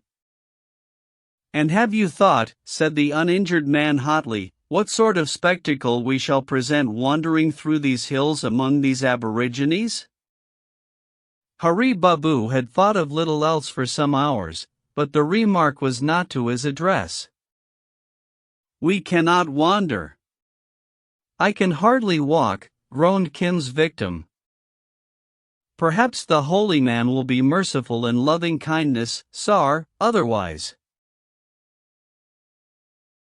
"I promise myself a peculiar pleasure in emptying my revolver into that young bonze when next we meet," was the unchristian answer. Revolvers. Vengeance. Bons. Hari crouched lower. The war was breaking out afresh. "Have you no consideration for our loss?" "The baggage." The baggage, he could hear the speaker literally dancing on the grass. "Everything we bore. Everything we have secured. Our gains. 8 months' work. Do you know what that means? Decidedly it is we who can deal with Orientals. Oh, you have done well." They fell to it in several tongues, and Hari smiled. Kim was with the Kiltas, and in the Kiltas lay 8 months of good diplomacy. There was no means of communicating with the boy, but he could be trusted. For the rest, Hari could so stage manage the journey through the hills that Hilas, Buner, and 400 miles of hill roads should tell the tale for a generation. Men who cannot control their own coolies are little respected in the hills, and the hillman has a very keen sense of humor. "If I had done it myself," thought Hari, "it would not have been better, and, by Jove, now I think of it, of course I arranged it myself. How quick I have been! Just when I ran downhill I thought it. The outrage was accidental, but only me could have worked it off, for all it was damn well worth. Consider the moral effect upon these ignorant peoples. No treaties, no papers, no written documents at all, and me to interpret for them. How I shall laugh with the colonel. I wish I had their papers also, but you cannot occupy 2 places in space simultaneously. That is axiomatic." Chapter 14. My brother kneels, so saith Kabir 340, to stone and brass and heathen wise, but in my brother's voice I hear my own unanswered agonies. His God is as his fates assign. His prayer is all the world's and mine. The prayer. At moonrise the cautious coolies got under way. The Lama, refreshed by his sleep and the spirit, needed no more than Kim's shoulder to bear him along. A silent, swift-striding man. They held the shale-sprinkled grass for an hour, swept round the shoulder of an immortal cliff, and climbed into a new country entirely blocked off from all sight of Chini Valley. A huge pasture ground ran up fan-shaped to the living snow. At its base was perhaps half an acre of flat land, on which stood a few soil and timber huts. Behind them, hill-fashion, they were perched on the edge of all things. The ground fell sheer 2,000 feet to Shamleg Midden, where never yet man has set foot. The men made no motion to divide the plunder till they had seen the Lama bedded down in the best room of the place, with Kim shampooing his feet, Mohammedan fashion. "We will send food," said the Aochung man, and the red-topped kilta. "By dawn there will be none to give evidence, one way or the other. If anything is not needed in the kilta, see here." He pointed through the window opening into space that was filled with moonlight reflected from the snow, and threw out an empty whiskey bottle. "No need to listen for the fall. This is the world's end," he said, and went out. The Lama looked forth, a hand on either sill, with eyes that shone like yellow opals. From the enormous pit before him white peaks lifted themselves yearning to the moonlight. The rest was as the darkness of interstellar space. "These," he said slowly, "are indeed my hills. Thus should a man abide, perched above the world, separated from delights, considering vast matters. Yes, if he has a chela to prepare tea for him, and to fold a blanket for his head, and to chase out calving cows." A smoky lamp burned in a niche, but the full moonlight beat it down, and by the mixed light, stooping above the food cups and bags, Kim moved like a tall ghost. "Aye. But now I have let the blood cool, my head still beats and drums, and there is a cord round the back of my neck. No wonder. It was a strong blow. May he who dealt it, but for my own passions there would have been no evil." "What evil?" "Thou hast saved the Sahibs from the death they deserved 100 times. The lesson is not well learnt, Chela." The Lama came to rest on a folded blanket, as Kim went forward with his evening routine. The blow was but a shadow upon a shadow. Evil in itself, my legs weary apace these latter days, it met evil in me, anger, rage, and a lust to return evil. These wrought in my blood, woke tumult in my stomach, and dazzled my ears. Here he drank scalding black tea ceremonially, taking the hot cup from Kim's hand. Had I been passionless, the evil blow would have done only bodily evil, a scar, or a bruise, which is illusion. But my mind was not abstracted, for rushed in straightway a lust to let the spitty men kill. In fighting that lust, my soul was torn and wrenched beyond 1,000 blows. Not till I had repeated the blessings, he meant the Buddhist beatitudes, did I achieve calm. But the evil planted in me by that moment's carelessness works out to its end. Just as the wheel, swerving not a hair. Learn the lesson, Chela. It is too high for me, Kim muttered. I am still all shaken. I am glad I hurt the man. I felt that, sleeping upon my knees, in the wood below. It disquieted me in my dreams, the evil in thy soul working through to mine. Yet on the other hand, he loosed his rosary, I have acquired merit by saving 2 lives, the lives of those that wronged me. Now I must see into the cause of things. The boat of my soul staggers. Sleep, and be strong. That is wisest. I meditate. There is a need greater than thou knowest. Till the dawn, hour after hour, as the moonlight paled on the high peaks, and that which had been belted blackness on the sides of the far hills showed as tender green forest, the llama stared fixedly at the wall. From time to time he groaned. Outside the barred door, where discomfited kine came to ask for their old stable, Shamleg and the coolies gave itself up to plunder and riotous living. The Aocha man was their leader, and once they had opened the Sahib's tinned foods and found that they were very good, they dared not turn back. Shamleg Kitchen Midden took the dunnage. When Kim, after a night of bad dreams, stole forth to brush his teeth in the morning chill, a fair-colored woman with turquoise-studded headgear drew him aside. "The others have gone. They left thee this kilta as the promise was. I do not love Sahibs, but thou wilt make us a charm in return for it. We do not wish little Shamleg to get a bad name on account of the accident. I am the woman of Shamleg." She looked him over with bold, bright eyes, unlike the usual furtive glance of hill women. "Assuredly. But it must be done in secret." She raised the heavy kilta like a toy and slung it into her own hut. "Out and bar the door. Let none come near till it is finished," said Kim. "But afterwards we may talk?" Kim tilted the kilta on the floor, a cascade of survey instruments, books, diaries, letters, maps, and queerly scented native correspondence. At the very bottom was an embroidered bag covering a sealed, gilded, and illuminated document such as one king sends to another. Kim caught his breath with delight, and reviewed the situation from a Sahib's point of view.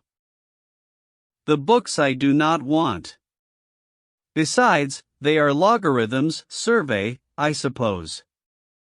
He laid them aside. "The letters I do not understand, but Colonel Creighton will. They must all be kept. The maps, they draw better maps than me, of course. All the native letters, oh ho, and particularly the Marasla." He sniffed the embroidered bag. "That must be from Hilas or Buner," and Hari Babu spoke truth. "By Jove! It is a fine haul. I wish Hari could know. The rest must go out of the window." He fingered a superb prismatic compass and the shiny top of a theodolite .341, but after all, a Sahib cannot very well steal, and the things might be inconvenient evidence later. He sorted out every scrap of manuscript, every map, and the native letters. They made one softish slab. The three-locked ferrule backed 342 books, with 5 worn pocketbooks, he put aside. "The letters and the Marasla I must carry inside my coat and under my belt, and the handwritten books I must put into the food bag. It will be very heavy. No. I do not think there is anything more. If there is, the coolies have thrown it down the cud 343, so that is all right. Now you go too." He repacked the kilta with all he meant to lose, and hove it up onto the windowsill. 1,000 feet below lay a long, lazy, round-shouldered bank of mist, as yet untouched by the morning sun. 1,000 feet below that was a 100-year-old pine forest. He could see the green tops looking like a bed of moss when a wind eddy thinned the cloud. "No. I don't think anyone will go after you." The wheeling basket vomited its contents as it dropped. The theodolite hit a jutting cliff ledge and exploded like a shell. The books, inkstands, paint boxes, compasses, and rulers showed for a few seconds like a swarm of bees. Then they vanished, and, though Kim, hanging half out of window, strained his young ears, never a sound came up from the gulf. 1,000 rupees could not buy them, he thought sorrowfully. It was very wasteful, but I have all their other stuff, everything they did, I hope. Now how the deuce am I to tell Hari Babu, and what the deuce am I to do? And my old man is sick. I must tie up the letters in oilskin. That is something to do first, else they will get all sweated and I am all alone. He bound them into a neat packet, swedging down the stiff, sticky oilskin at the corners, for his roving life had made him as methodical as an old hunter in matters of the road. Then with double care he packed away the books at the bottom of the food bag. The woman rapped at the door. "But thou hast made no charm," she said, looking about. "There is no need." Kim had completely overlooked the necessity for a little patter talk. The woman laughed at his confusion irreverently. "None for thee. Thou canst cast a spell by the mere winking of an eye. But think of us poor people when thou art gone. They were all too drunk last night to hear a woman." "Thou art not drunk?" "I am a priest." Kim had recovered himself, and, the woman being aught but unlovely, thought best to stand on his office. "I warned them that the Sahibs will be angry and will make an inquisition and a report to the Raja. There is also the Babu with them. Clerks have long tongues." "Is that all thy trouble?" The plan rose fully formed in Kim's mind, and he smiled ravishingly. "Not all," quoth the woman, putting out a hard brown hand all covered with turquoises set in silver. "I can finish that in a breath," he went on quickly. "The Babu is the very Hakim, thou hast heard of him, who was wandering among the hills by Ziglor." "I know him." "He will tell for the sake of a reward. Sahibs cannot distinguish one hillman from another, but Babus have eyes for men and women. Carry a word to him from me. There is nothing I would not do for thee." He accepted the compliment calmly, as men must in lands where women make the love, tore a leaf from a notebook, and with a patent indelible pencil wrote in gross shikast 344, the script that bad little boys use when they write dirt on walls. "I have everything that they have written, their pictures of the country, and many letters. Especially the Murasla. Tell me what to do. I am at Shamlig under the snow. The old man is sick. Take this to him. It will altogether shut his mouth. He cannot have gone far." "Indeed no. They are still in the forest across the spur. Our children went to watch them when the light came, and have cried the news as they moved." Kim looked his astonishment, but from the edge of the sheep pasture floated a shrill, kite-like trill. A child tending cattle had picked it up from a brother or sister on the far side of the slope that commanded Chini Valley. "My husbands are also out there gathering wood." She drew a handful of walnuts from her bosom, split one neatly, and began to eat. Kim affected blank ignorance. "Dost thou not know the meaning of the walnut, priest?" she said coyly, and handed him the half-shells. "Well thought of." He slipped the piece of paper between them quickly. "Hast thou a little wax to close them on this letter?" The woman sighed aloud, and Kim relented. "There is no payment till service has been rendered. Carry this to the Babu, and say it was sent by the son of the charm." Aye. "Truly. Truly. By a magician, who is like a sahib. Nay, a son of the charm, and ask if there be any answer. But if he offer a rudeness?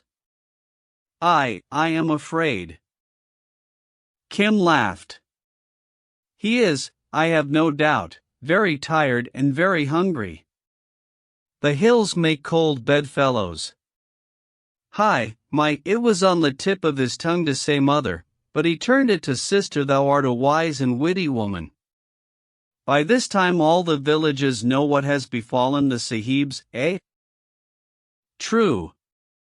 News was at Ziglor by midnight, and by tomorrow should be at Kotgar. 3:45. The villages are both afraid and angry. No need. Tell the villages to feed the Sahibs and pass them on, in peace. We must get them quietly away from our valleys. To steal is one thing, to kill another. The Babu will understand, and there will be no after complaints. Be swift. I must tend my master when he wakes. So be it. After service, thou hast said, comes the reward. I am the woman of Shamleg, and I hold from the Raja. I am no common bearer of babes. Shamleg is thine, hoof and horn and hide, milk and butter. Take or leave. She turned resolutely uphill, her silver necklaces clicking on her broad breast, to meet the morning sun 1,500 feet above them.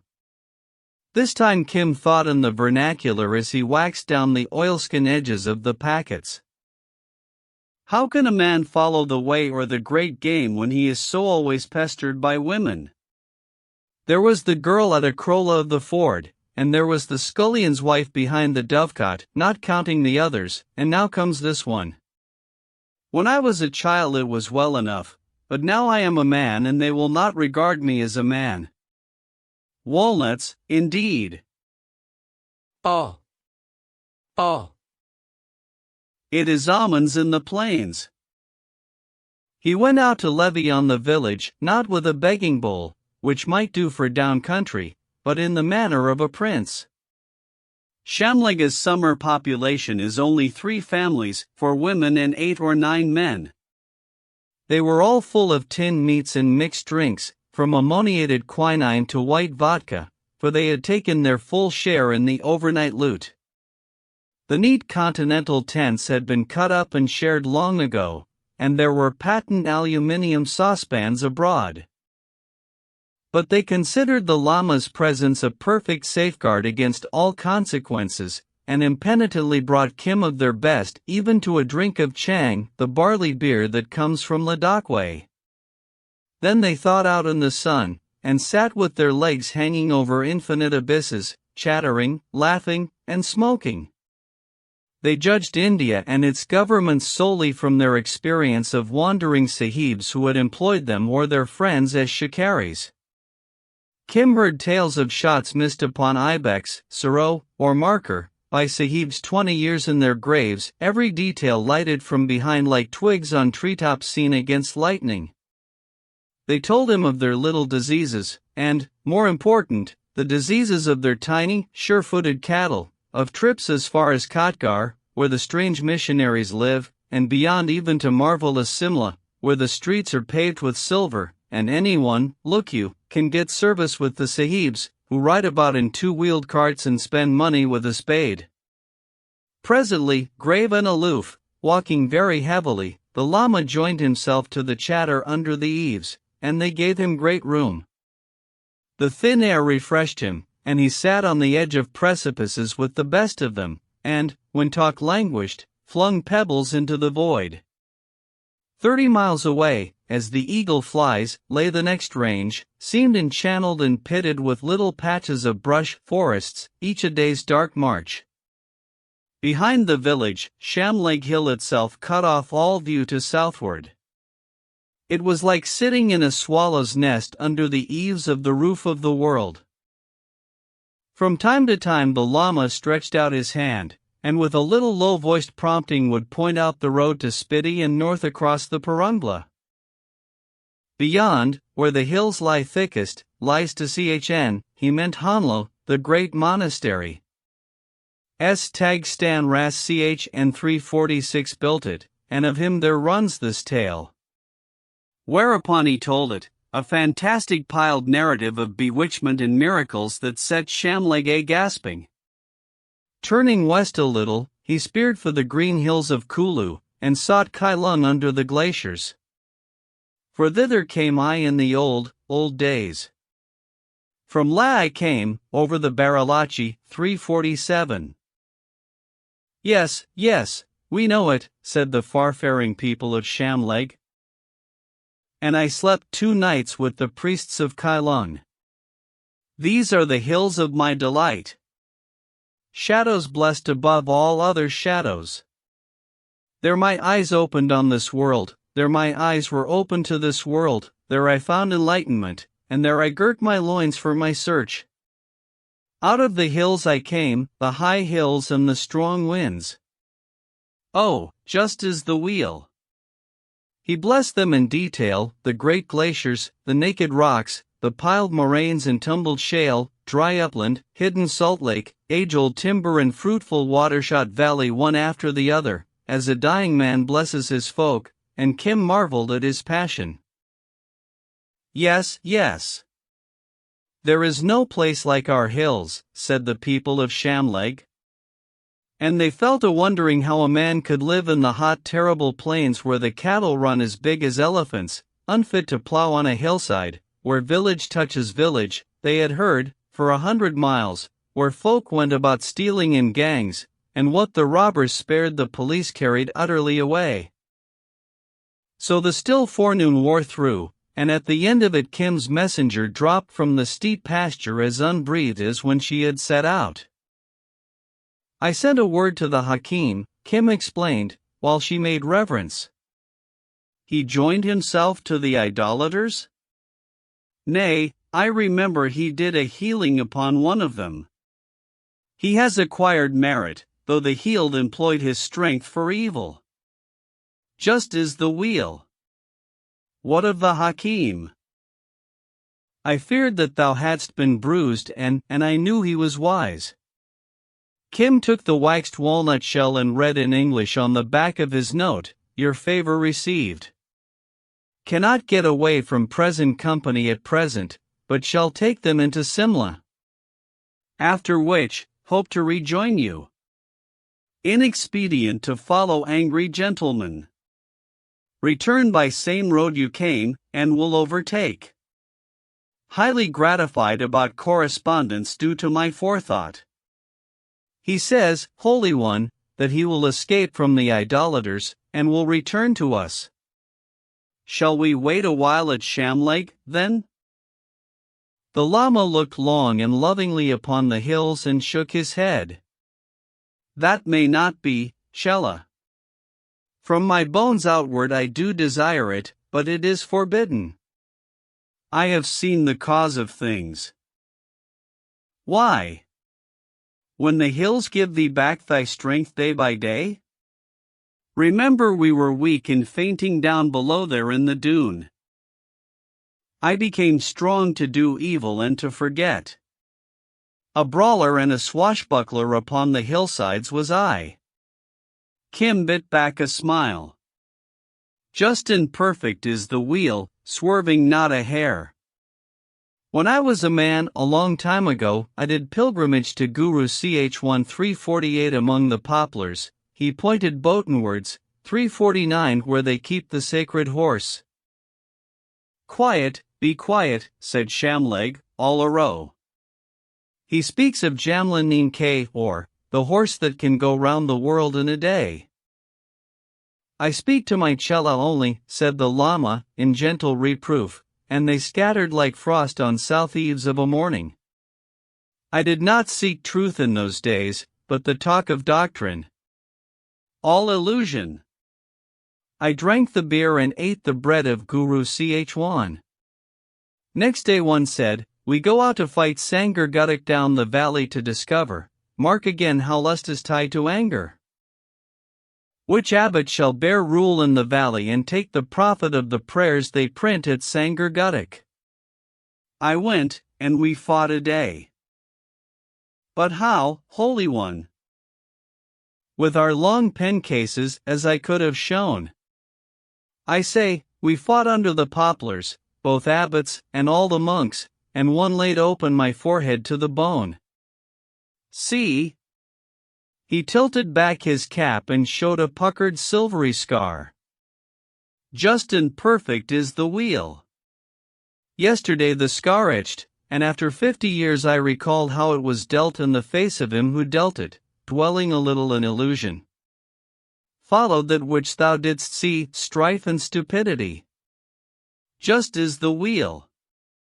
The idolater's blow fell upon the scar. Then I was shaken in my soul was darkened, and the boat of my soul rocked upon the waters of illusion. Not till I came to Shamlake could I meditate upon the cause of things, or trace the running grassroots of evil. I strove all the long night. But, Holy One, thou art innocent of all evil. May I be thy sacrifice. Kim was genuinely distressed at the old man's sorrow, and Mahbub phrase slipped out unawares. In the dawn, the Lama went on more gravely, ready rosary click ing between the slow sentences, came enlightenment. It is here. I am an old man, hill-bred, hill-fed, never to sit down among my hills. 3 years I traveled through Hind, but can earth be stronger than Mother Earth? My stupid body yearned to the hills and the snows of the hills, from below there. I said, and it is true, my search is sure. So, at the Kulu woman's house I turned hillward, over-persuaded by myself. There is no blame to the Hakim. He following desire, foretold that the hills would make me strong. They strengthened me to do evil, to forget my search. I delighted in life and the lust of life. I desired strong slopes to climb. I cast about to find them. I measured the strength of my body, which is evil, against the high hills. I made a mock of thee when thy breath came short under Jamnotri. I jested when thou wouldst not face the snow of the pass. But what harm? I was afraid. It was just. I am not a hillman, and I loved thee for thy new strength. More than once I remember, he rested his cheek dolefully on his hand. I at thy praise and the Hakim's for the mere strength of my legs.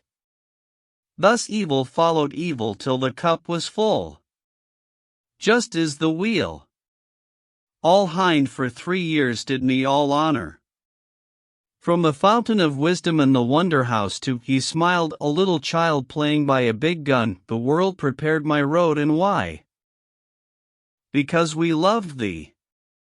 It is only the fever of the blow. I myself am still sick and shaken. No. It was because I was upon the way, tuned as are assignin, symbols, to the purpose of the law. I departed from that ordinance.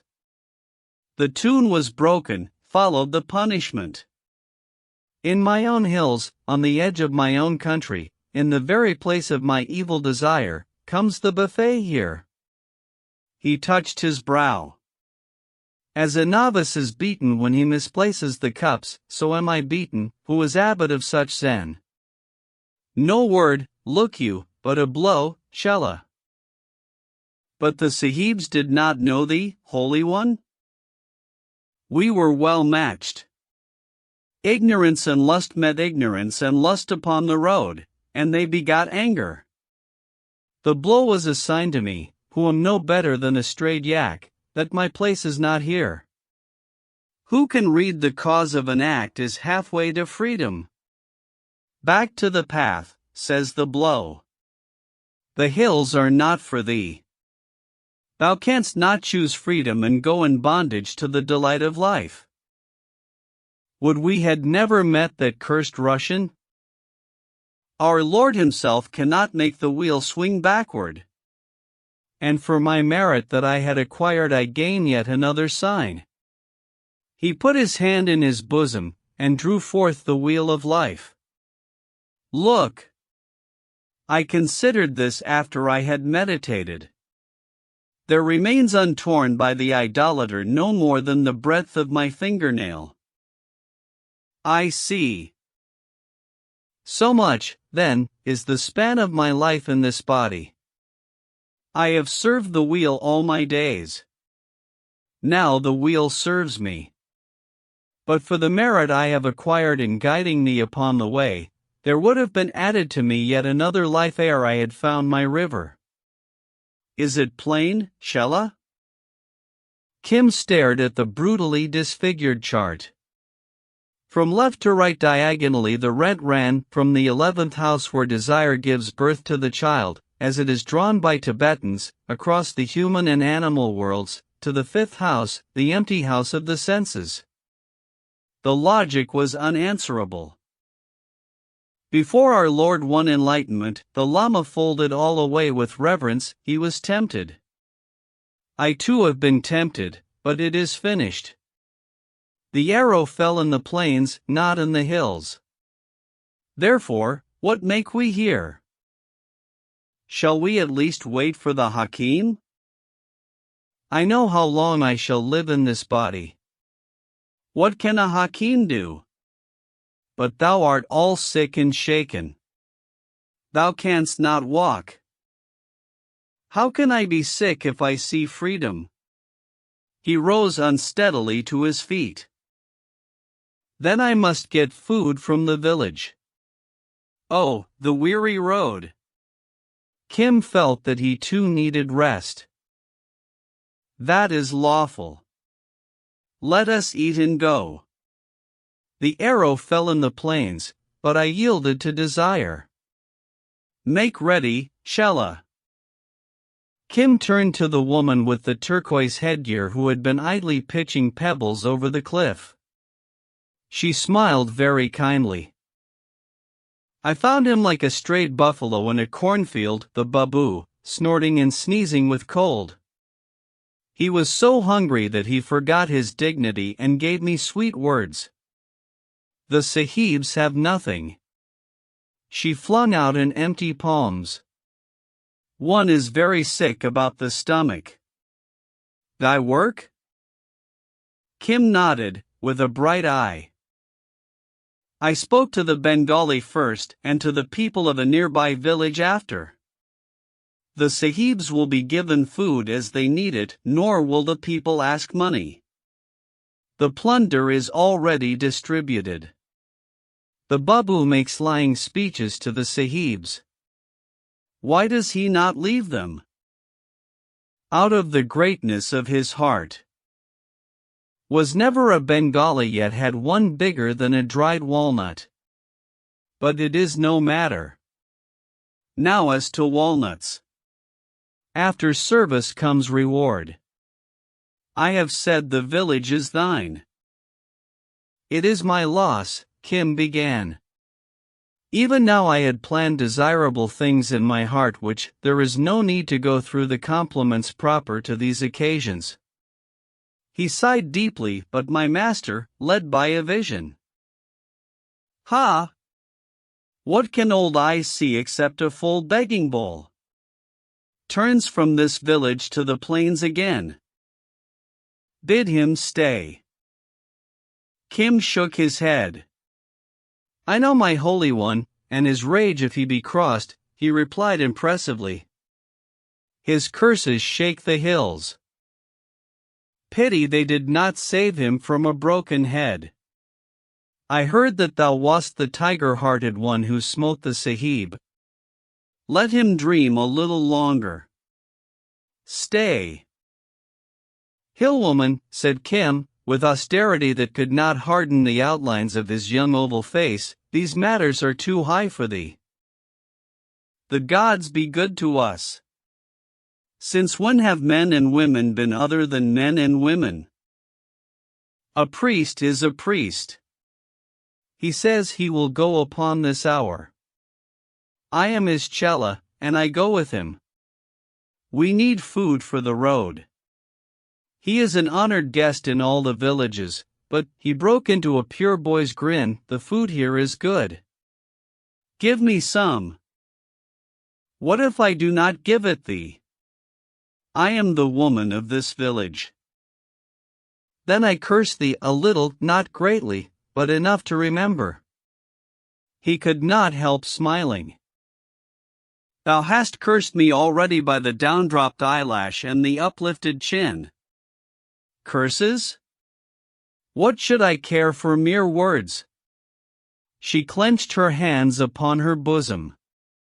But I would not have thee to go in anger, thinking hardly of me a gatherer of cow-dung and grass at Shamleg, but still a woman of substance.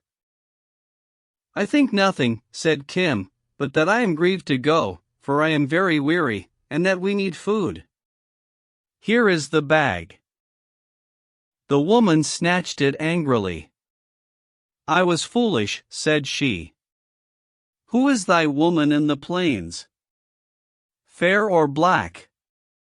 I was fair once. Laughest thou? Once, long ago, if thou canst believe, a sahib looked on me with favor. Once, long ago, I wore European clothes at the mission house yonder. She pointed towards Khatgar. Once, long ago, I was Kurlis TIN 350 and spoke English as the sahibs speak it. Yes. My sahib said he would return and wed me, yes, wed me. He went away, I had nursed him when he was sick. But he never returned. Then I saw that the gods of the Kurlistians lied, and I went back to my own people. I have never set eyes on a sahib since. Do not laugh at me. The fit is past, little priestling. Thy face and thy walk and thy fashion of speech put me in mind of my sahib, though thou art only a wandering mendicant to whom I give a dole. Curse me? Thou canst neither curse nor bless. She set her hands on her hips and laughed bitterly. Thy gods are lies, thy works are lies, thy words are lies. There are no gods under all the heavens. I know it, but for a while I thought it was my sahib come back, and he was my god. Yes, once I made music on a piano in the mission house at Khatgar. Now I give alms to priests who are heathen. She wound up with the English word, and tied the mouth of the brimming bag. I wait for thee, Chela, said the Lama, leaning against the doorpost. The woman swept the tall figure with her eyes. He walk. He cannot cover half a mile. Whither would old bones go? At this Kim, already perplexed by the Lama's collapse and foreseeing the weight of the bag, fairly lost his temper. What is it to thee, woman of ill omen, where he goes? Nothing, but something to thee, priest with a sahib's face. Wilt thou carry him on thy shoulders? I go to the plains. None must hinder my return. I have wrestled with my soul till I am strengthless. The stupid body is spent and we are far from the plains. Behold, she said simply, and drew aside to let Kim see his own utter helplessness.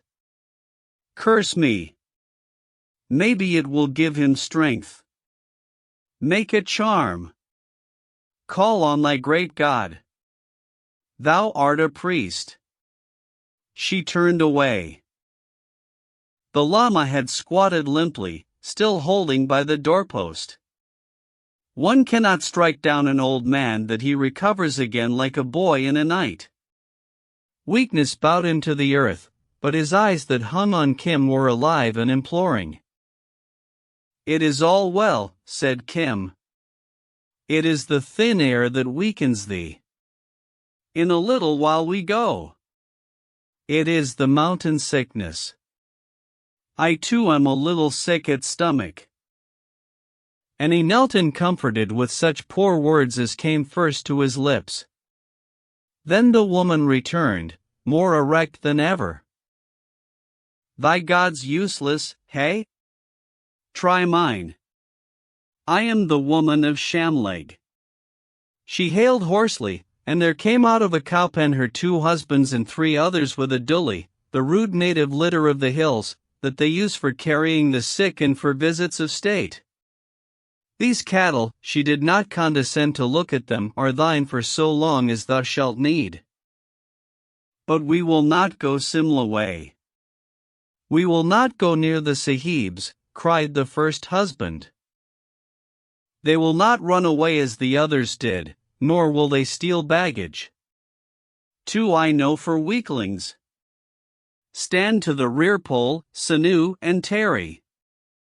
They obeyed swiftly. Lower now, and lift in that holy man. I will see to the village and your virtuous wives till you return. When will that be? Ask the priests. Do not pester me. Lay the food bag at the foot, it balances better so. Oh, Holy One, thy hills are kinder than our plains, cried Kim, relieved, as the Lama tottered to the litter. It is a very king's bed, a place of honor and ease. And we owe it to a woman of ill omen. I need thy blessings as much as I do thy curses. It is my order and none of thine. Lift and away. Here. Hast thou money for the road? She beckoned Kim to her hut, and stooped above a battered English cash box under her cot. I do not need anything, said Kim, angered where he should have been grateful. I am already rudely loaded with favors. She looked up with a curious smile and laid a hand on his shoulder. At least, thank me. I am foul-faced and a hill woman, but, as thy talk goes, I have acquired merit. Shall I show thee how the Sahibs render thanks? And her hard eyes softened.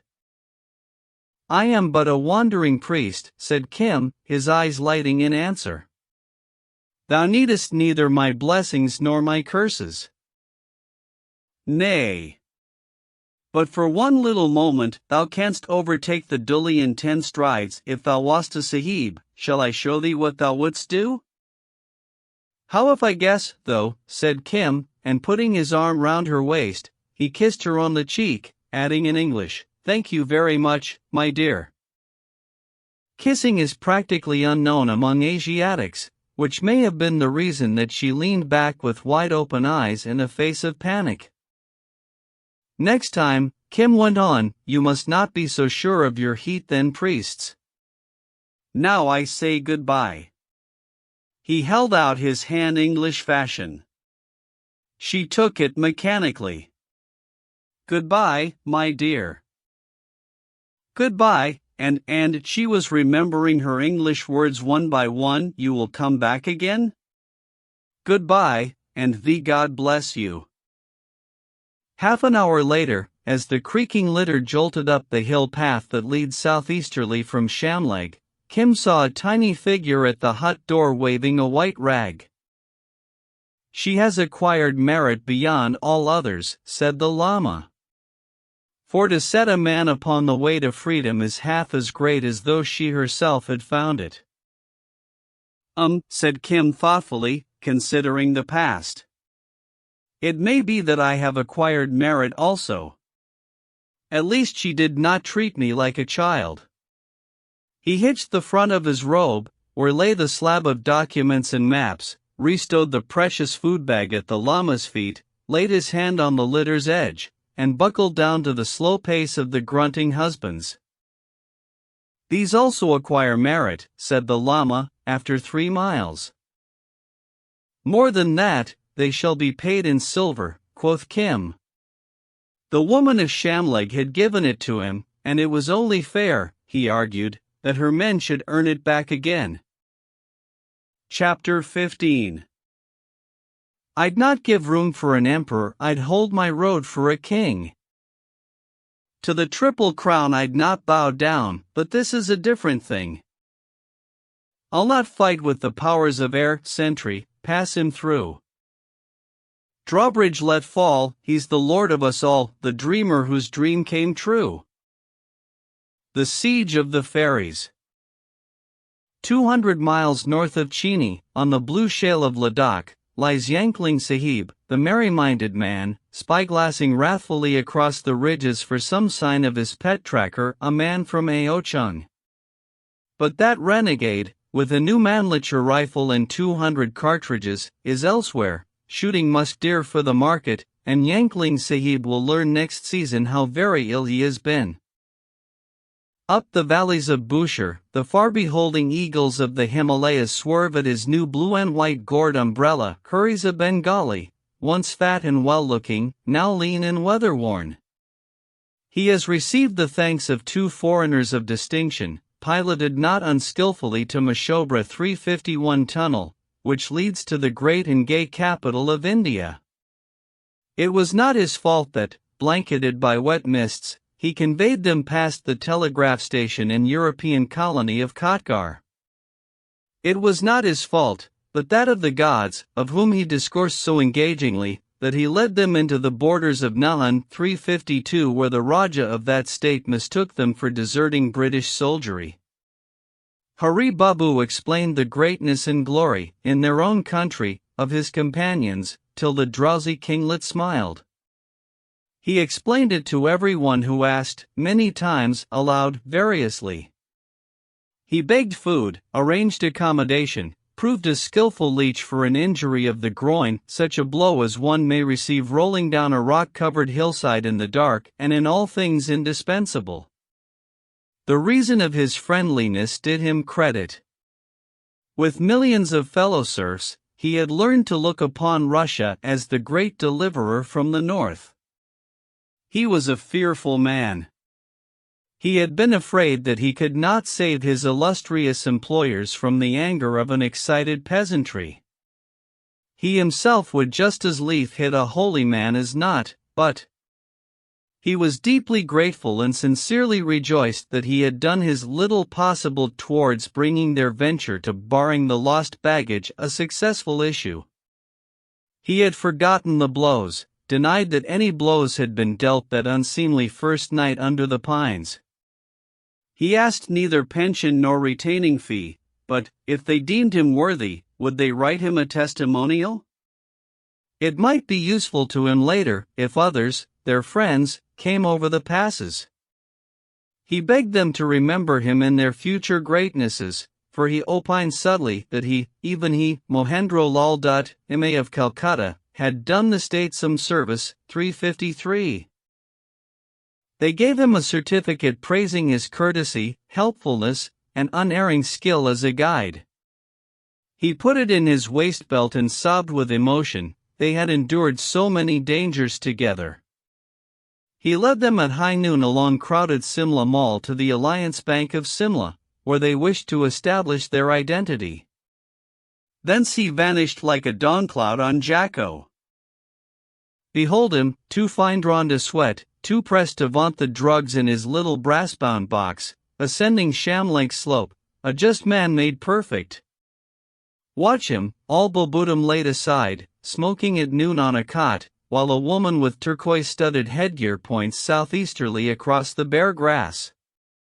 Litters, she says, do not travel as fast as single men, but his birds should now be in the plains. The holy man would not stay though. Lisbeth 354 pressed him. The Babu groans heavily, girds up his huge loins, and is off again. He does not care to travel after dusk, but his days marches. There is none to enter them in a book, would astonish folk who mock at his race. Kindly villagers, remembering the Dhaka drug vendor of 2 months ago, give him shelter against evil spirits of the wood. He dreams of Bengali gods, university textbooks of education, and the Royal Society. London, England. Next dawn the bobbing blue and white umbrella goes forward. On the edge of the dune, Mussoorie well behind them and the plains spread out in golden dust before, rests a worn litter in which all the hills know it, lies a sick lama who seeks a river for his healing. Villages have almost come to blows over the honor of bearing it, for not only has the lama given them blessings, but his disciple good money, full 1/3 sahib's prices. 12 miles a day has the duli traveled, as the greasy, rubbed Polans show, and by roads that few sahibs use. Over the Nilong Pass 355 in storm when the driven snow dust filled every fold of the impassive llama's drapery, between the black horns of Ryang where they heard the whistle of the wild goats through the clouds, pitching and strained on the shale below, hard held between shoulder and clenched jaw when they rounded the hideous curves of the cut road under Bajarati, 356 swinging and creaking to the steady jog-trot of the descent into the Valley of the Waters, pressed along the steamy levels of that locked valley, up and out again, to meet the roaring gusts off Kedarnath, set down of middays in the dun gloom of kindly oak forests, passed from village to village in dawn chill, when even devotees may be forgiven for swearing at impatient holy men, or by torchlight, when the least fearful think of ghosts, the Duli has reached her last stage. The little hill folk sweat in the modified heat of the lower Sawaliks, and gather round the priests for their blessing and their wage. Ye have acquired merit, says the Lama. Merit greater than your knowing. And ye will return to the hills, he sighs. Surely. The high hills as soon as may be. The bearer rubs his shoulder, drinks water, spits it out again, and readjusts his grass sandal. Kim, his face is drawn and tired, pays very small silver from his belt, heaves out the food bag, crams an oilskin packet, they are holy writings, into his bosom, and helps the Lama to his feet. The peace has come again into the old man's eyes, and he does not look for the hills to fall down and crush him as he did that terrible night when they were delayed by the flooded river. The men pick up the duli and swing out of sight between the scrub clumps. The Lama raises a hand toward the rampart of the Himalayas. Not with you, O blessed among all hills, fell the arrow of our Lord. And never shall I breathe your airs again. But thou art 10 times the stronger man in this good air, says Kim, for to his wearied soul appeal the well-cropped, kindly plains. Here, or hereabouts, fell the arrow, yes. We will go very softly, perhaps a coss a day, for the search is sure. But the bag weighs heavy. Aye, our search is sure. I have come out of great temptation. It was never more than a couple of miles a day now, and Kim's shoulders bore all the weight of it, the burden of an old man, the burden of the heavy food bag with the locked books, the load of the writings on his heart, and the details of the daily routine. He begged in the dawn, set blankets for the Lama's meditation, held the weary head on his lap through the noonday heats, fanning away the flies till his wrists ached, begged again in the evenings, and rubbed the Lama's feet, who rewarded him with promise of freedom today, tomorrow, or, at furthest, the next day. Never was such a chela. I doubt at times whether Ananda more faithfully nursed our Lord. And thou art a Sahib? When I was a man, a long time ago, I forgot that. Now I look upon thee often, and every time I remember that thou art a Sahib. It is strange. Thou hast said there is neither black nor white. Why plague me with this talk, Holy One? Let me rub the other foot. It vexes me. I am not a Sahib. I am thy chela, and my head is heavy on my shoulders. Patience a little. We reach freedom together. Then thou and I, upon the far bank of the river, will look back upon our lives as in the hills we saw our day's marches laid out behind us. Perhaps I was once a Sahib. Was never a Sahib like thee, I swear it. I am certain the keeper of the images in the wonder house was in past life a very wise abbot. But even his spectacles do not make my eyes see. There fall shadows when I would look steadily. No matter, we know the tricks of the poor stupid carcass shadow changing to another shadow. I am bound by the illusion of time and space. How far came we today in the flesh? Perhaps half a koss. 3/4 of a mile, and it was a weary march. half a cos. A. I went 10,000 in the spirit. How we are all lapped and swathed and swaddled in these senseless things. He looked at his thin blue-veined hand that found the beads so heavy. Shalla, hast thou never a wish to leave me? Kim thought of the oilskin packet and the books in the food bag. If someone duly authorized would only take delivery of them, the great game might play itself for aught he then cared. He was tired and hot in his head, and a cough that came from the stomach worried him. No, he said almost sternly. I am not a dog or a snake to bite when I have learned to love. Thou art too tender towards me. Not that either. I have moved in one matter without consulting thee. I have sent a message to the Kulu woman by that woman who gave us the goat's milk this morn, saying that thou wast a little feeble and wouldst need a litter. I beat myself in my mind that I did not do it when we entered the dune. We stay in this place till the litter returns. I am content. She is a woman with a heart of gold, as thou sayest, but a talker, something of a talker. She will not weary thee. I have looked to that also. Holy One, my heart is very heavy for my many carelessnesses towards thee. An hysterical catch rose in his throat. I have walked thee too far, I have not picked good food always for thee, I have not considered the heat, I have talked to people on the road and left thee alone. I have. Hai mai. But I love thee, and it is all too late. I was a child. Oh, why was I not a man? Overborne by strain, fatigue, and the weight beyond his years, Kim broke down and sobbed at the Lama's feet. What a to-do is here, said the old man gently. Thou hast never stepped a hair's breadth from the way of obedience. Neglect me? Child, I have lived on thy strength as an old tree lives on the lime of a new wall. Day by day, since Sham laid down, I have stolen strength from thee. Therefore, not through any sin of thine, art thou weakened. It is the body, the silly, stupid body, that speaks now. Not the assured soul.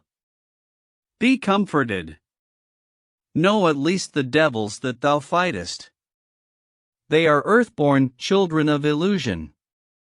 We will go to the woman from Kulu. She shall acquire merit in housing us, and specially in tending me. Thou shalt run free till strength returns.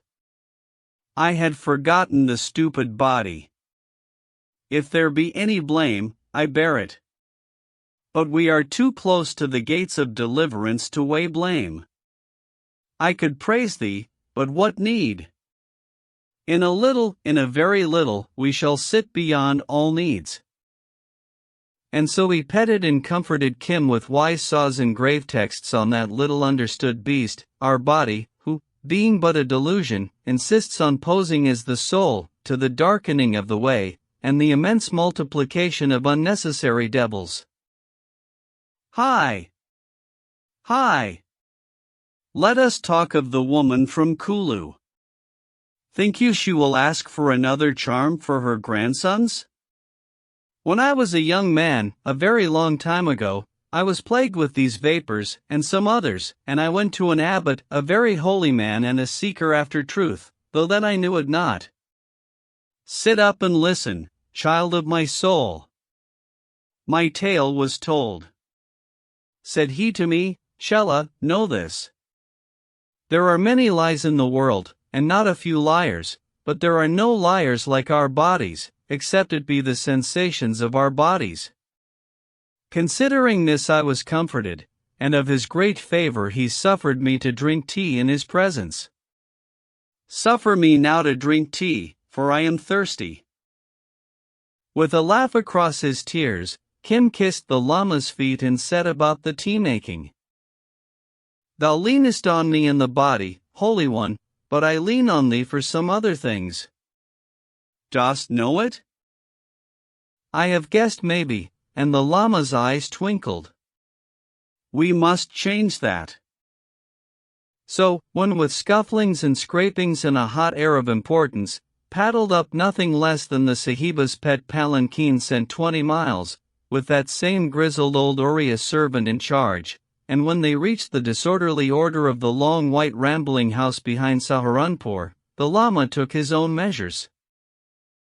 Said the Sahiba cheerily from an upper window, after compliments, "What is the good of an old woman's advice to an old man?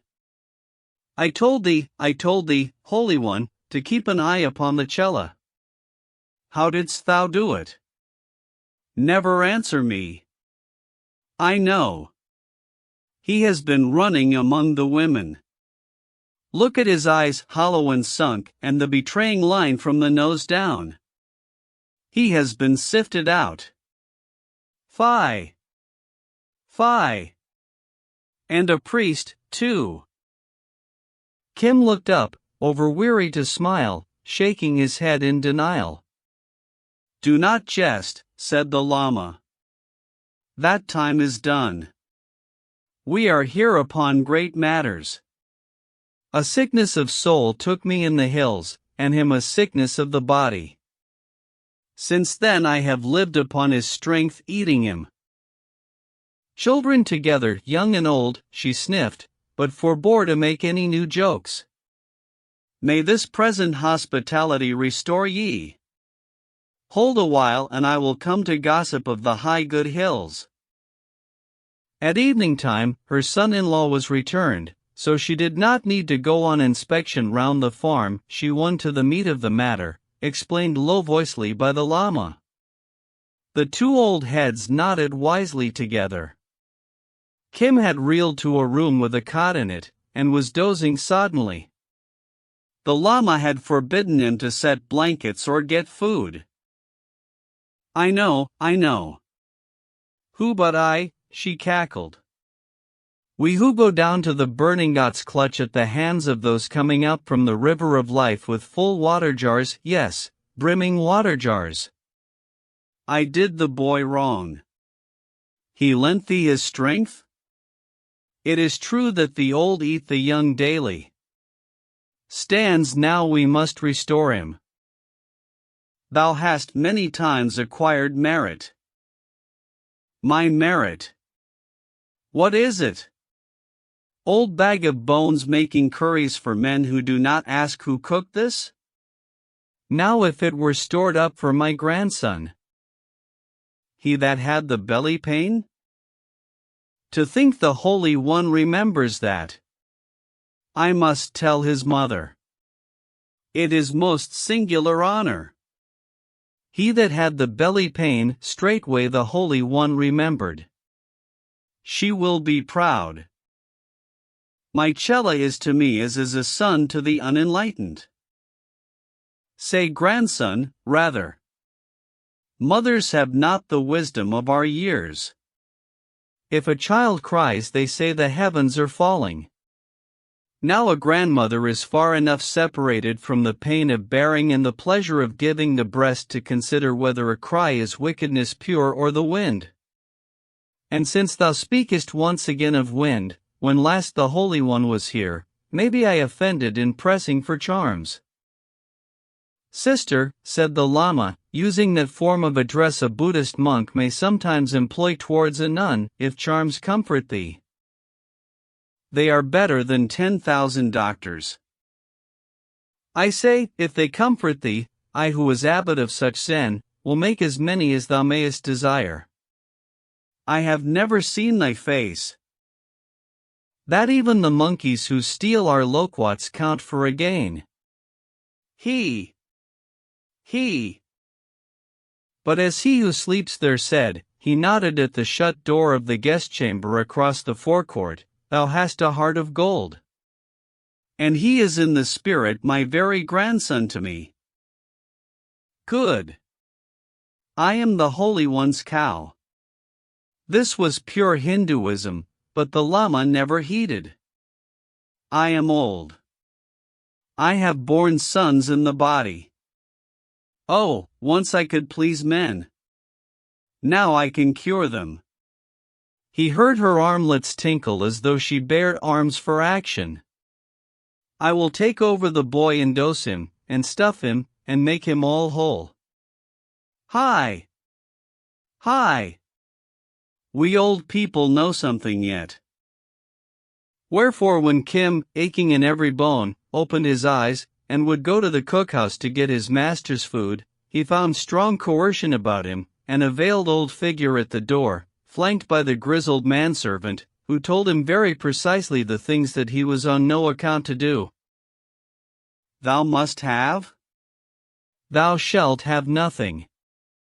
What? A locked box in which to keep holy books. Oh, that is another matter. Heavens forbid I should come between a priest and his prayers. It shall be brought, and thou shalt keep the key. They pushed the coffer under his cot, and Kim shot away Mahbub's pistol, the oilskin packet of letters, and the locked books and diaries, with a groan of relief. For some absurd reason their weight on his shoulders was nothing to their weight on his poor mind. His neck ached under it of nights.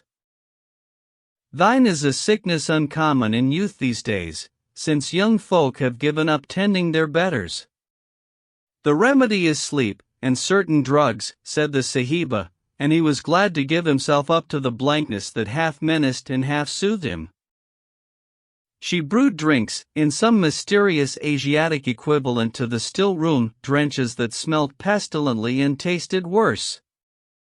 She stood over Kim till they went down, and inquired exhaustively after they had come up. She laid a taboo upon the forecourt, and enforced it by means of an armed man. It is true he was 70-odd, that his scabbard sword ceased at the hilt, but he represented the authority of the Sahiba, and loaded wains, chattering servants, calves, dogs, hens, and the like, fetched a wide compass by those parts. Best of all, when the body was cleared, she cut out from the mass of poor relations that crowded the back of the building's household dogs. We named them a cousin's widow, skilled in what Europeans, who know nothing about it, call massage. And the two of them, laying him east and west, that the mysterious earth currents which thrill the clay of our bodies might help and not hinder, took him to pieces all one long afternoon. Bone by bone, muscle by muscle, ligament by ligament, and lastly, nerve by nerve. Kneaded to irresponsible pulp, half hypnotized by the perpetual flick and readjustment of the uneasy Chudder's 357 that veiled their eyes, Kim slid 10,000 miles into slumber, 36 hours of it, sleep that soaked like rain after drought.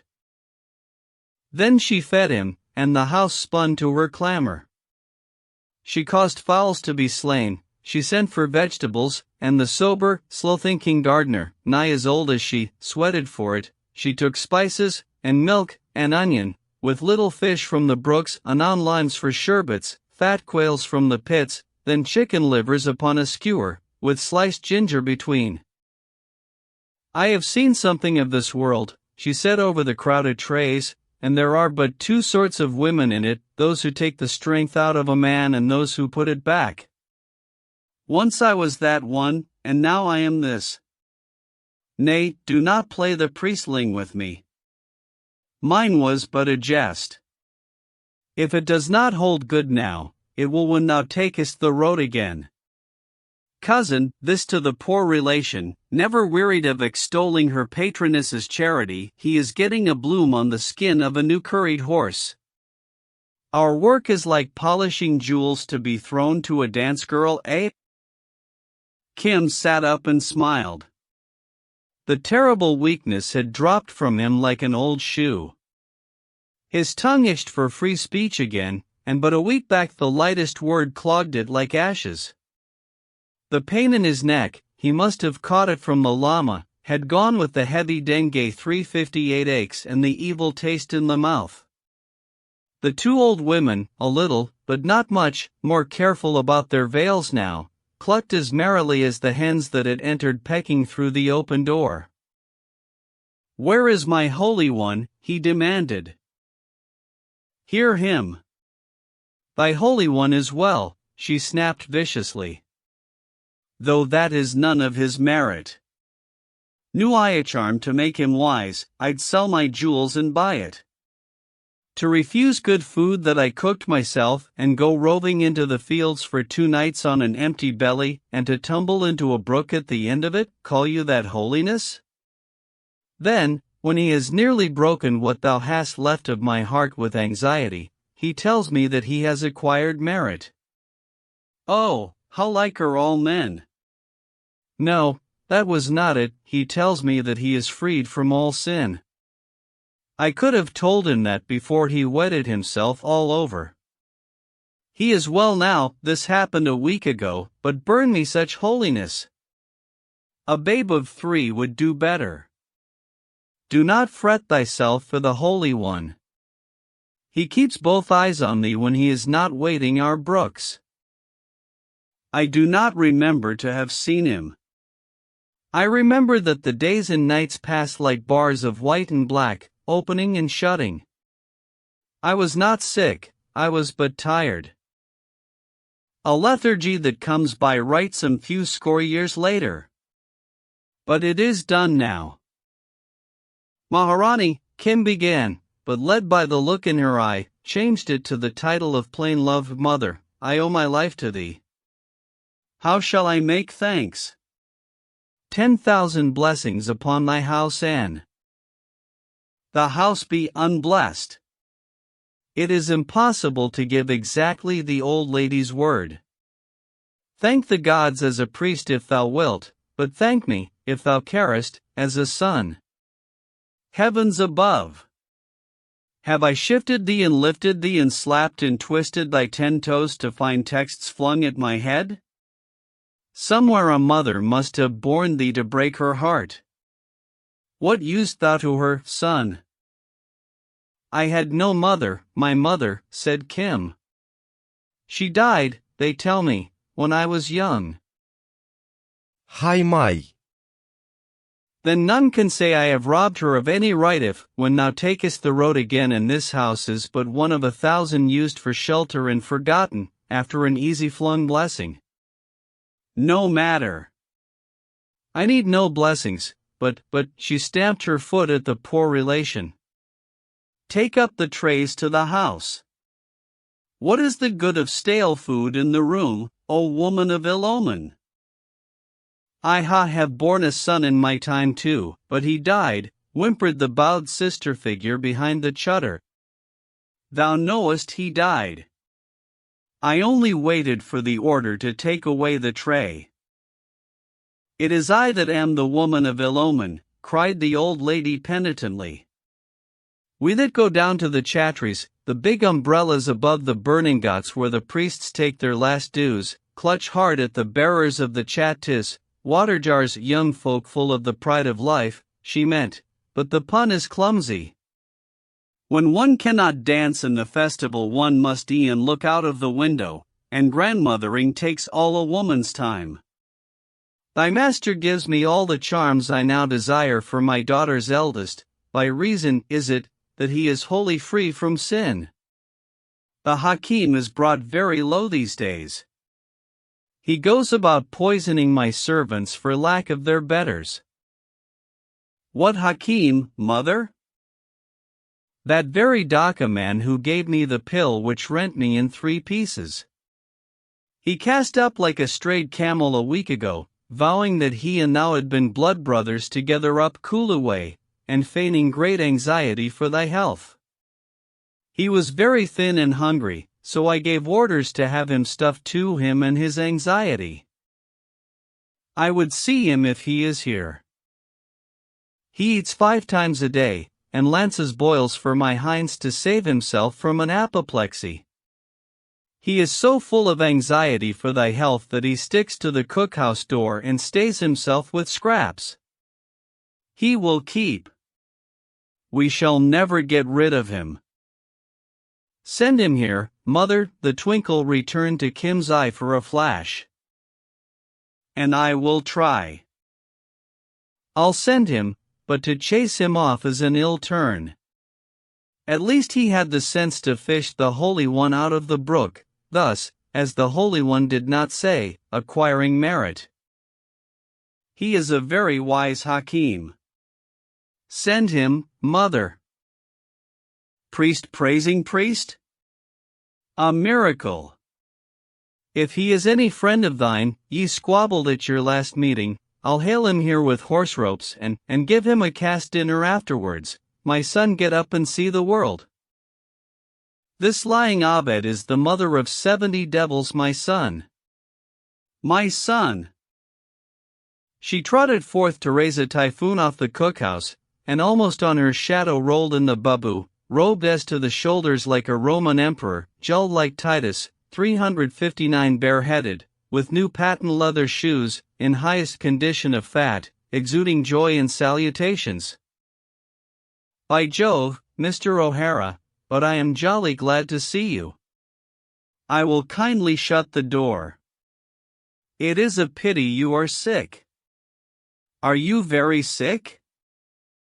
The papers from the Kilta. The maps and the Marasla. He held out the key impatiently, for the present need on his soul was to get rid of the loot. You are quite right. That is correct departmental view to take. You have got everything? All that was handwritten in the Kilta I took. The rest I threw down the hill. He could hear the keys grate in the lock, the sticky pull of the slow rending oilskin, and a quick shuffling of papers. He had been annoyed out of all reason by the knowledge that they lay below him through the sick idle days, a burden incommunicable. For that reason the blood tingled through his body, when Hari, skipping elephantinely, shook hands again. This is fine. This is finest. Mr. O'Hara. You have swiped the whole bag of tricks, locks, stocks, and barrels. They told me it was 8 months' work gone up the spouts. By Jove, how they beat me. Look, here is the letter from Hellas. He intoned a line or two of court Persian, which is the language of authorized and unauthorized diplomacy. Mr. Raja Sahib has just about put his foot in the holes. He will have to explain officially how the deuce and all he is writing love letters to the Tsar. And they are very clever maps, and there is 3 or 4 prime ministers of these parts implicated by the correspondence. By Gad, Tsar. The British government will change the succession in Hellas and Buner, and nominate new heirs to the throne. Treason most base 360, but you do not understand? Eh?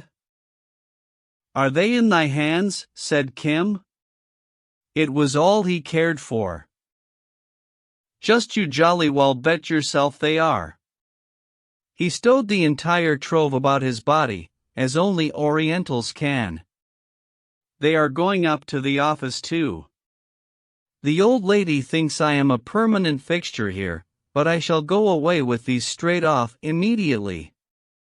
Mr. Luggin will be proud man. You are officially subordinate to me, but I shall embody your name in my verbal report. It is a pity we are not allowed written reports. We Bengalis excel in the exact science. He tossed back the key and showed the box empty. Good. That is good. I was very tired. My Holy One was sick, too. And did he fall into? Oh, yes. I am his good friend, I tell you. He was behaving very strange when I came down after you, and I thought perhaps he might have the papers. I followed him on his meditations, and to discuss ethnological points also. You see, I am very small person here nowadays, in comparison with all his charms. By Jove, O'Hara, do you know, he is afflicted with infirmity of fits? Yes, I tell you. cataleptic, too, if not also epileptic. I found him in such a state under a tree in Articulo Mortem, 361, and he jumped up and walked into a brook and he was nearly drowned but for me. I pulled him out. Because I was not there, said Kim. He might have died. Yes, he might have died, but he is dry now, and asserts he has undergone transfiguration.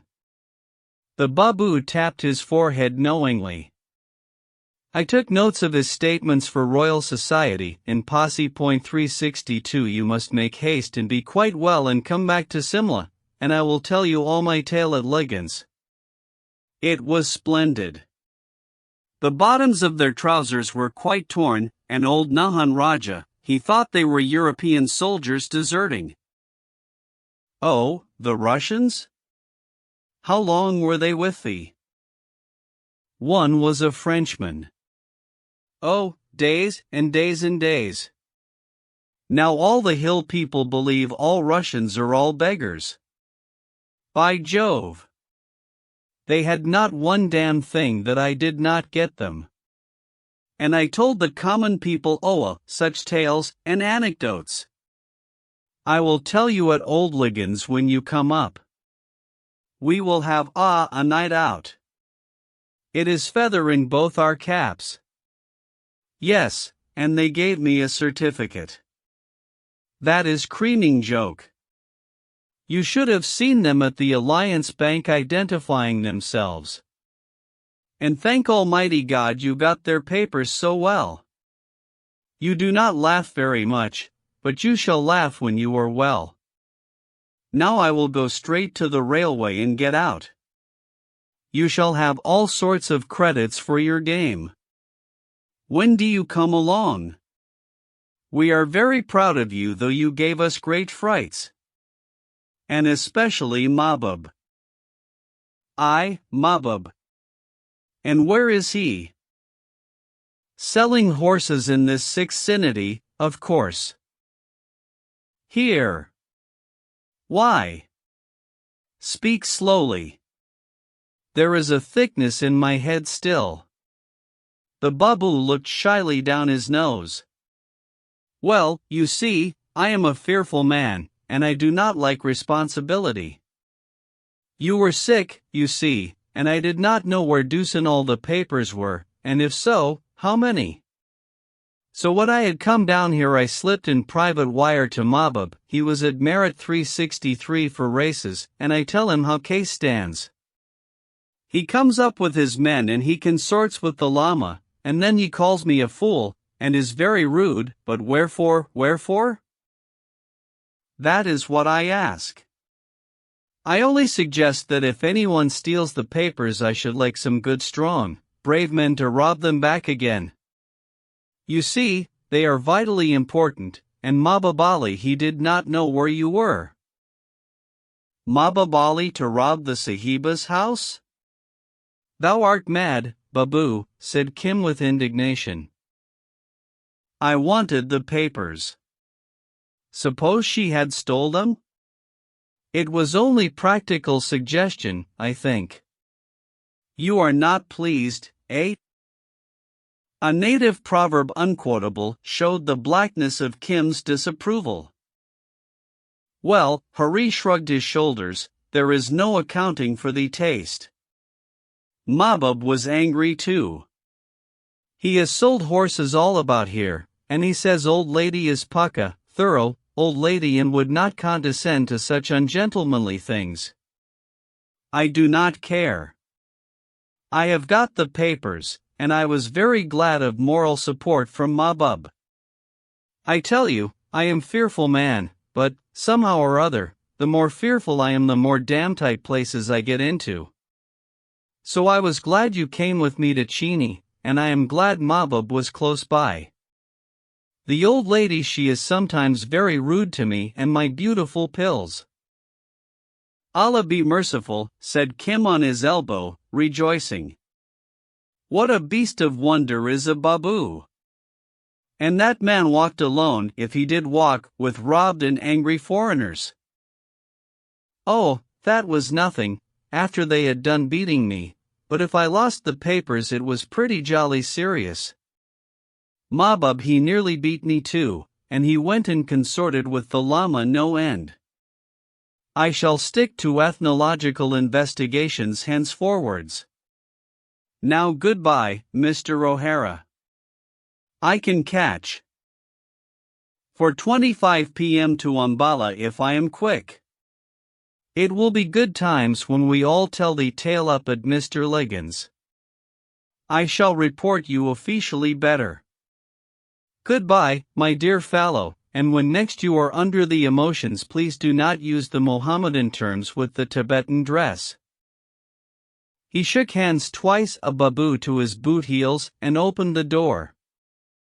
With the fall of the sunlight upon his still triumphant face he returned to the humble Dhaka quack. He robbed them, thought Kim, forgetting his own share in the game. He tricked them. He lied to them like a Bengali. They gave him a chit, a testimonial.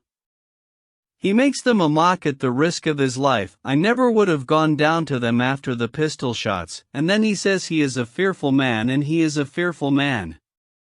I must get into the world again. At first his legs bent like bad pipe stems, and the flood and rush of the sunlit air dazzled him. He squatted by the white wall, the mind rummaging among the incidents of the long Dili journey, the lama's weaknesses, and, now that the stimulus of talk was removed, his own self-pity, of which, like the sick, he had great store. The unnerved brain edged away from all the outside, as a raw horse, once rowelled, sidles from the spur. It was enough, amply enough, that the spoil of the kilta was away off his hands, out of his possession. He tried to think of the Lama, to wonder why he had stumbled into a brook, but the bigness of the world, seen between the forecourt gates, swept linked thought aside. Then he looked upon the trees and the broad fields, with the thatched huts hidden among crops, looked with strange eyes unable to take up the size and proportion and use of things. Stared for a still half-hour. All it while he felt, though he could not put it into words, that his soul was out of gear with its surroundings, a cogwheel unconnected with any machinery, just like the idle cogwheel of a cheap sugar crusher laid by in a corner. The breezes fanned over him, the parrots shrieked at him, the noises of the populated house behind, squabbles, orders, and reproofs hit on dead ears. I am Kim. I am Kim. And what is Kim? His soul repeated it again and again. He did not want to cry, had never felt less like crying in his life, but of a sudden easy, stupid tears trickled down his nose, and with an almost audible click he felt the wheels of his being lock up anew on the world without. Things that rode meaningless on the eyeball an instant before slid into proper proportion. Roads were meant to be walked upon, houses to be lived in, cattle to be driven, fields to be tilled, and men and women to be talked to. They were all real and true, solidly planted upon the feet, perfectly comprehensible, clay of his clay, neither more nor less. He shook himself like a dog with a flea in his ear, and rambled out of the gate. Said the Sahiba, to whom watchful eyes reported this move, let him go. I have done my share. Mother Earth must do the rest. When the Holy One comes back from meditation, tell him. There stood an empty bullock cart on a little knoll half a mile away, with a young banyan tree behind, a lookout, as it were, above some new plowed levels, and his eyelids, bathed in soft air, grew heavy as he neared it. The ground was good clean dust, no new herbage that, living, is halfway to death already, but the hopeful dust that holds the seeds of all life. He felt it between his toes, patted it with his palms, and joint by joint, sighing luxuriously, laid him down full length along in the shadow of the wooden pin cart. And Mother Earth was as faithful as the Sahiba. She breathed through him to restore the poise he had lost lying so long on a cot cut off from her good currents. His head lay powerless upon her breast, and his open hands surrendered to her strength. The many-rooted tree above him, and even the dead man-handled wood beside, knew what he sought, as he himself did not know. Hour upon hour he lay deeper than sleep. Towards evening, when the dust of returning kine made all the horizon smoke, came the Lama and Mababali, both afoot, walking cautiously, for the house had told them where he had gone. Allah! What a fool's trick to play in open country, muttered the horse-dealer. He could be shot 100 times, but this is not the border. And, said the Lama, repeating a many times told tale, never was such a chela. Temperate, kindly, wise, of ungrudging disposition, a merry heart upon the road, never forgetting, learned, truthful, courteous. Great is his reward. I know the boy, as I have said.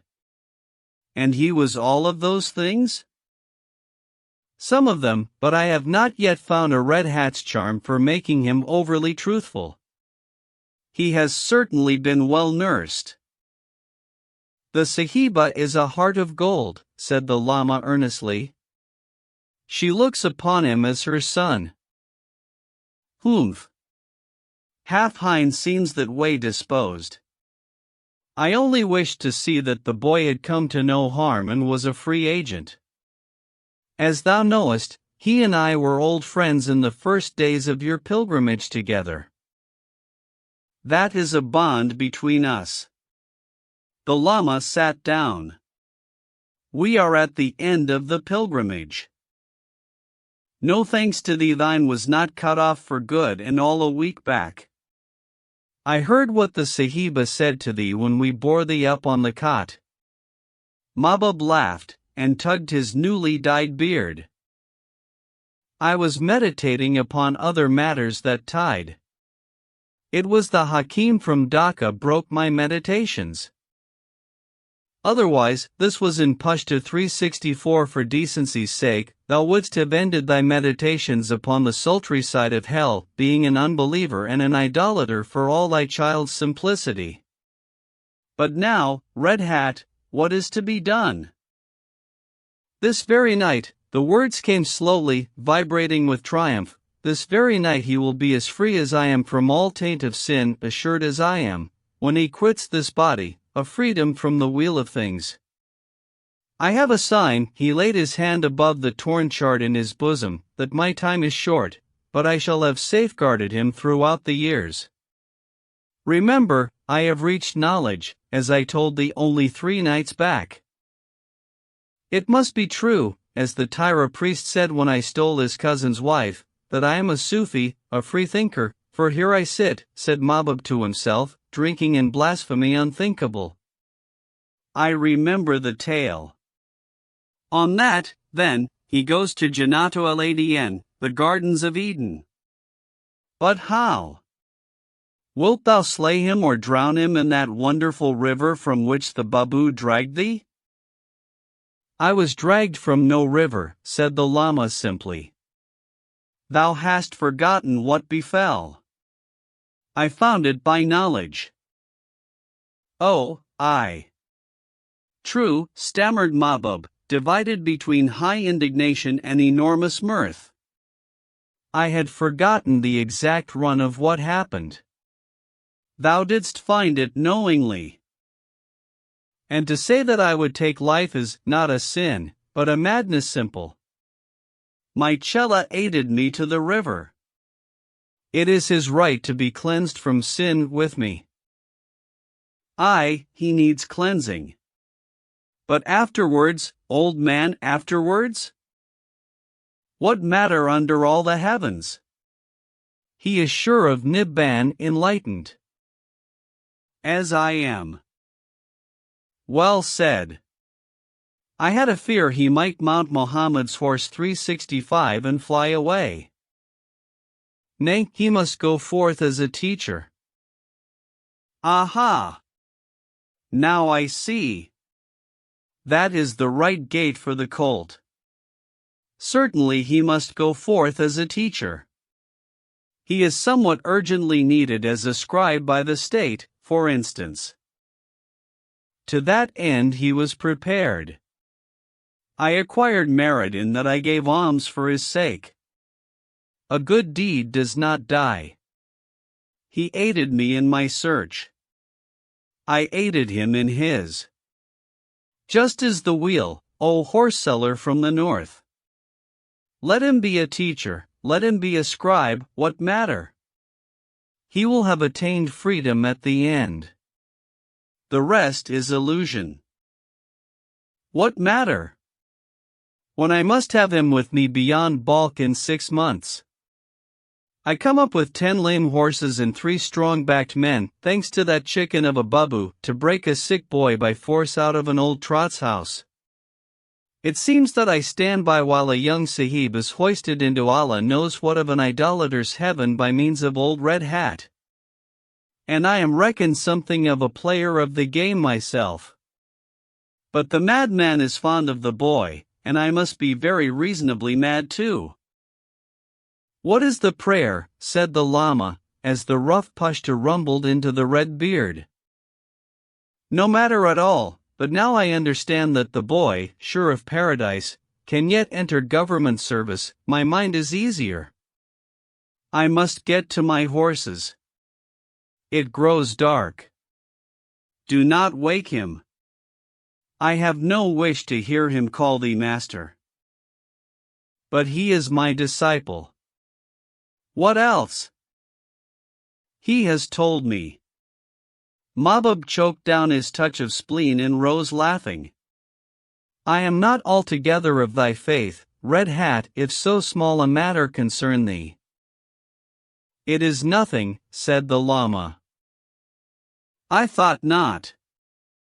Therefore it will not move thee, sinless, new-washed and 3 parts drowned to boot, when I call thee a good man, a very good man. We have talked together some 4 or 5 evenings now, and for all I am a horse-coper I can still, as the saying is, see holiness beyond the legs of a horse. Can see, too, how our friend of all the world put his hand in thine at the first. Use him well, and suffer him to return to the world as a teacher, when thou hast bathed his legs, if that be the proper medicine for the colt. Why not follow the way thyself, and so accompany the boy? Mahbub stared stupefied at the magnificent insolence of the demand, which across the border he would have paid with more than a blow. Then the humor of it touched his worldly soul. Softly, softly, 1 foot at a time, as the lame gelding went over the Umballa jumps. I may come to paradise later, I have workings that weigh, great motions, and I owe them to thy simplicity. Thou hast never lied? What need? O Allah, hear him. What need in this thy world? Nor ever harmed a man? Once, with a pen case, before I was wise. So, I think the better of thee. Thy teachings are good. Thou hast turned one man that I know from the path of strife. He laughed immensely. He came here open-minded to commit a dacoity, a house robbery with violence. Yes, to cut, rob, kill, and carry off what he desired. A great foolishness. Oh! Black shame too. So he thought after he had seen thee, and a few others, male and female. So he abandoned it, and now he goes to beat a big fat babu man. I do not understand. Allah forbid it. Some men are strong in knowledge, Red Hat. Thy strength is stronger still. Keep it, I think thou wilt. If the boy be not a good servant, pull his ears off. With a hitch of his broad Bokhariot belt the Pathan swaggered off into the gloaming, and the Lama came down from his cloud so far as to look at the broad back. That person lacks courtesy, and is deceived by the shadow of appearances. But he spoke well of my Chela, who now enters upon his reward. Let me make the prayer. Wake, O fortunate above all born of women. Wake!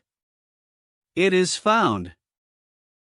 Kim came up from those deep wells, and the Lama attended his yawning pleasure, duly snapping fingers to head off evil spirits. I have slept 100 years. Where? Holy One, hast thou been here long? I went out to look for thee, but, he laughed drowsily, I slept by the way. I am all well now. Hast thou eaten? Let us go to the house. It is many days since I tended thee. And the Sahiba fed thee well? Who shampooed thy legs? What of the weaknesses, the belly and the neck, and the beating in the ears? Gone, all gone. Dost thou not know? I know nothing, but that I have not seen thee in a monkey's age. Know what? Strange the knowledge did not reach out to thee, when all my thoughts were thee-ward. I cannot see the face, but the voice is like a gong. Has the Sahiba made a young man of thee by her cookery? He peered at the cross-legged figure, outlined jet-black against the lemon-colored drift of light. So does the stone bodhisat sit who looks down upon the patent self-registering turnstiles of the Lahore Museum. The Lama held his peace. Except for the click of the rosary and a faint clop-clop of Mahbub's retreating feet, the soft, smoky silence of evening in India wrapped them close. Hear me. I bring news. But let us. Outshot the long yellow hand compelling silence. Kim tucked his feet under his robe edge obediently. Hear me. I bring news. The search is finished. Comes now the reward. Thus. When we were among the hills, I lived on thy strength till the young branch bowed and nigh broke. When we came out of the hills, I was troubled for thee and for other matters which I held in my heart. The boat of my soul lacked direction, I could not see into the cause of things. So I gave thee over to the virtuous woman altogether. I took no food. I drank no water. Still I saw not the way. They pressed food upon me and cried at my shut door. So I removed myself to a hollow under a tree. I took no food. I took no water. I sat in meditation 2 days and 2 nights, abstracting my mind, in breathing and out-breathing in the required manner. Upon the second night, so great was my reward, the wise soul loosed itself from the silly body and went free. This I have never before attained, though I have stood on the threshold of it. Consider, for it is a marvel. A marvel indeed. 2 days and 2 nights without food. Where was the Sahiba? Said Kim under his breath. Yeah, my soul went free, and, wheeling like an eagle, saw indeed that there was no Tesha Lama nor any other soul. As a drop draws to water, so my soul drew near to the great soul which is beyond all things. At that point, exalted in contemplation, I saw all Hind, from Ceylon and the sea to the hills, and my own painted rocks at such sen. I saw every camp and village, to the least, where we have ever rested. I saw them at one time and in one place, for they were within the soul. By this I knew the soul had passed beyond the illusion of time and space and of things. By this I knew that I was free. I saw thee lying in thy cot, and I saw thee falling downhill under the idolater at one time, in one place, in my soul, which, as I say, had touched the great soul.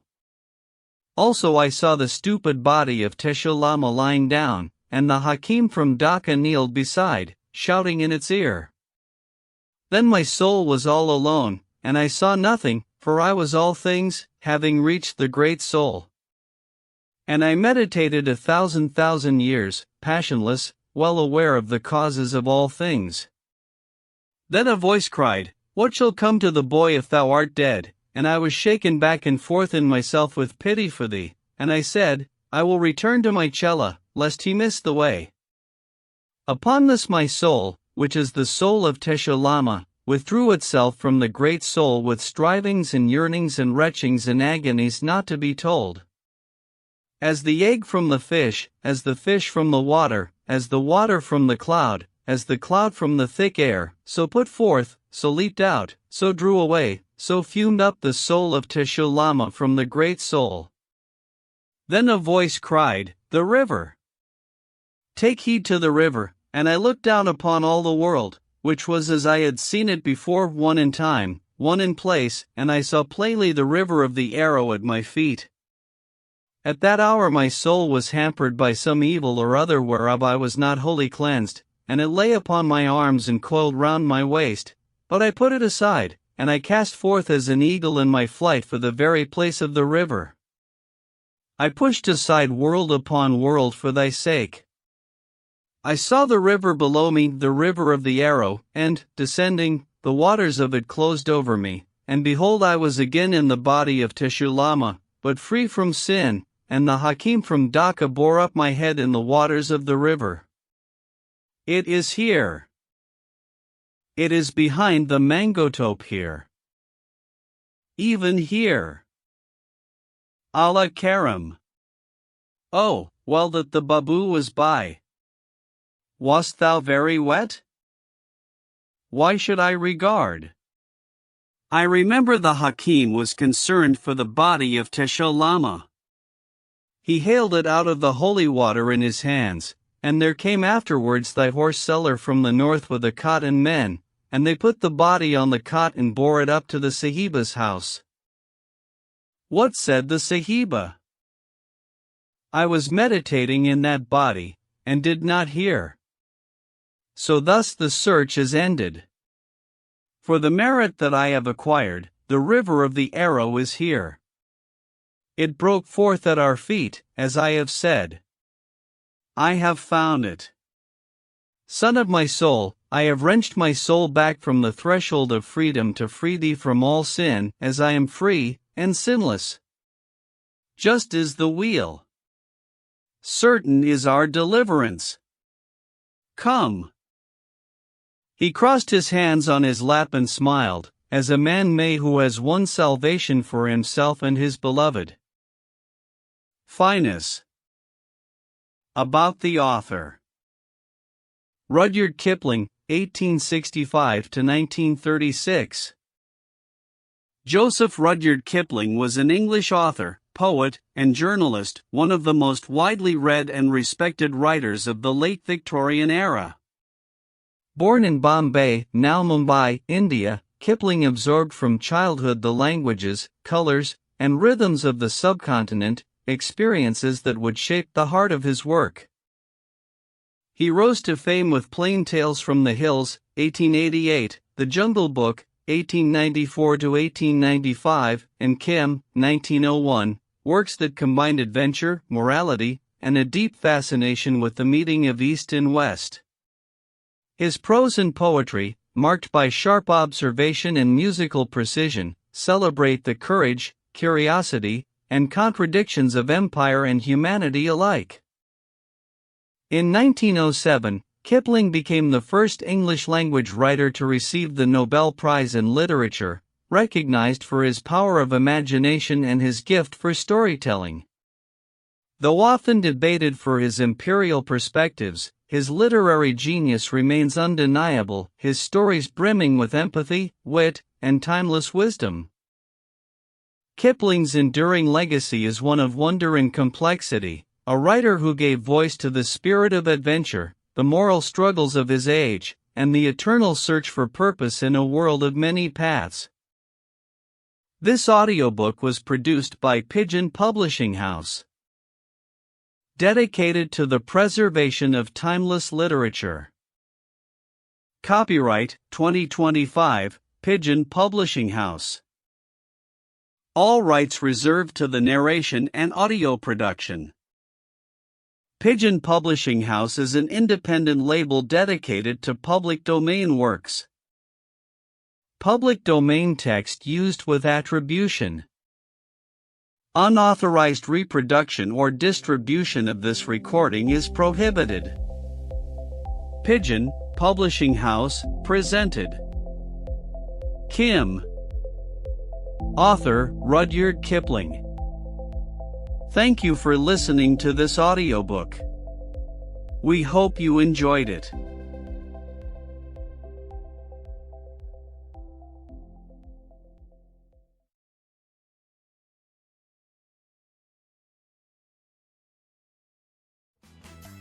If you enjoyed this classic, follow the show and leave a quick review, and join us every Tuesday and Thursday for more timeless stories.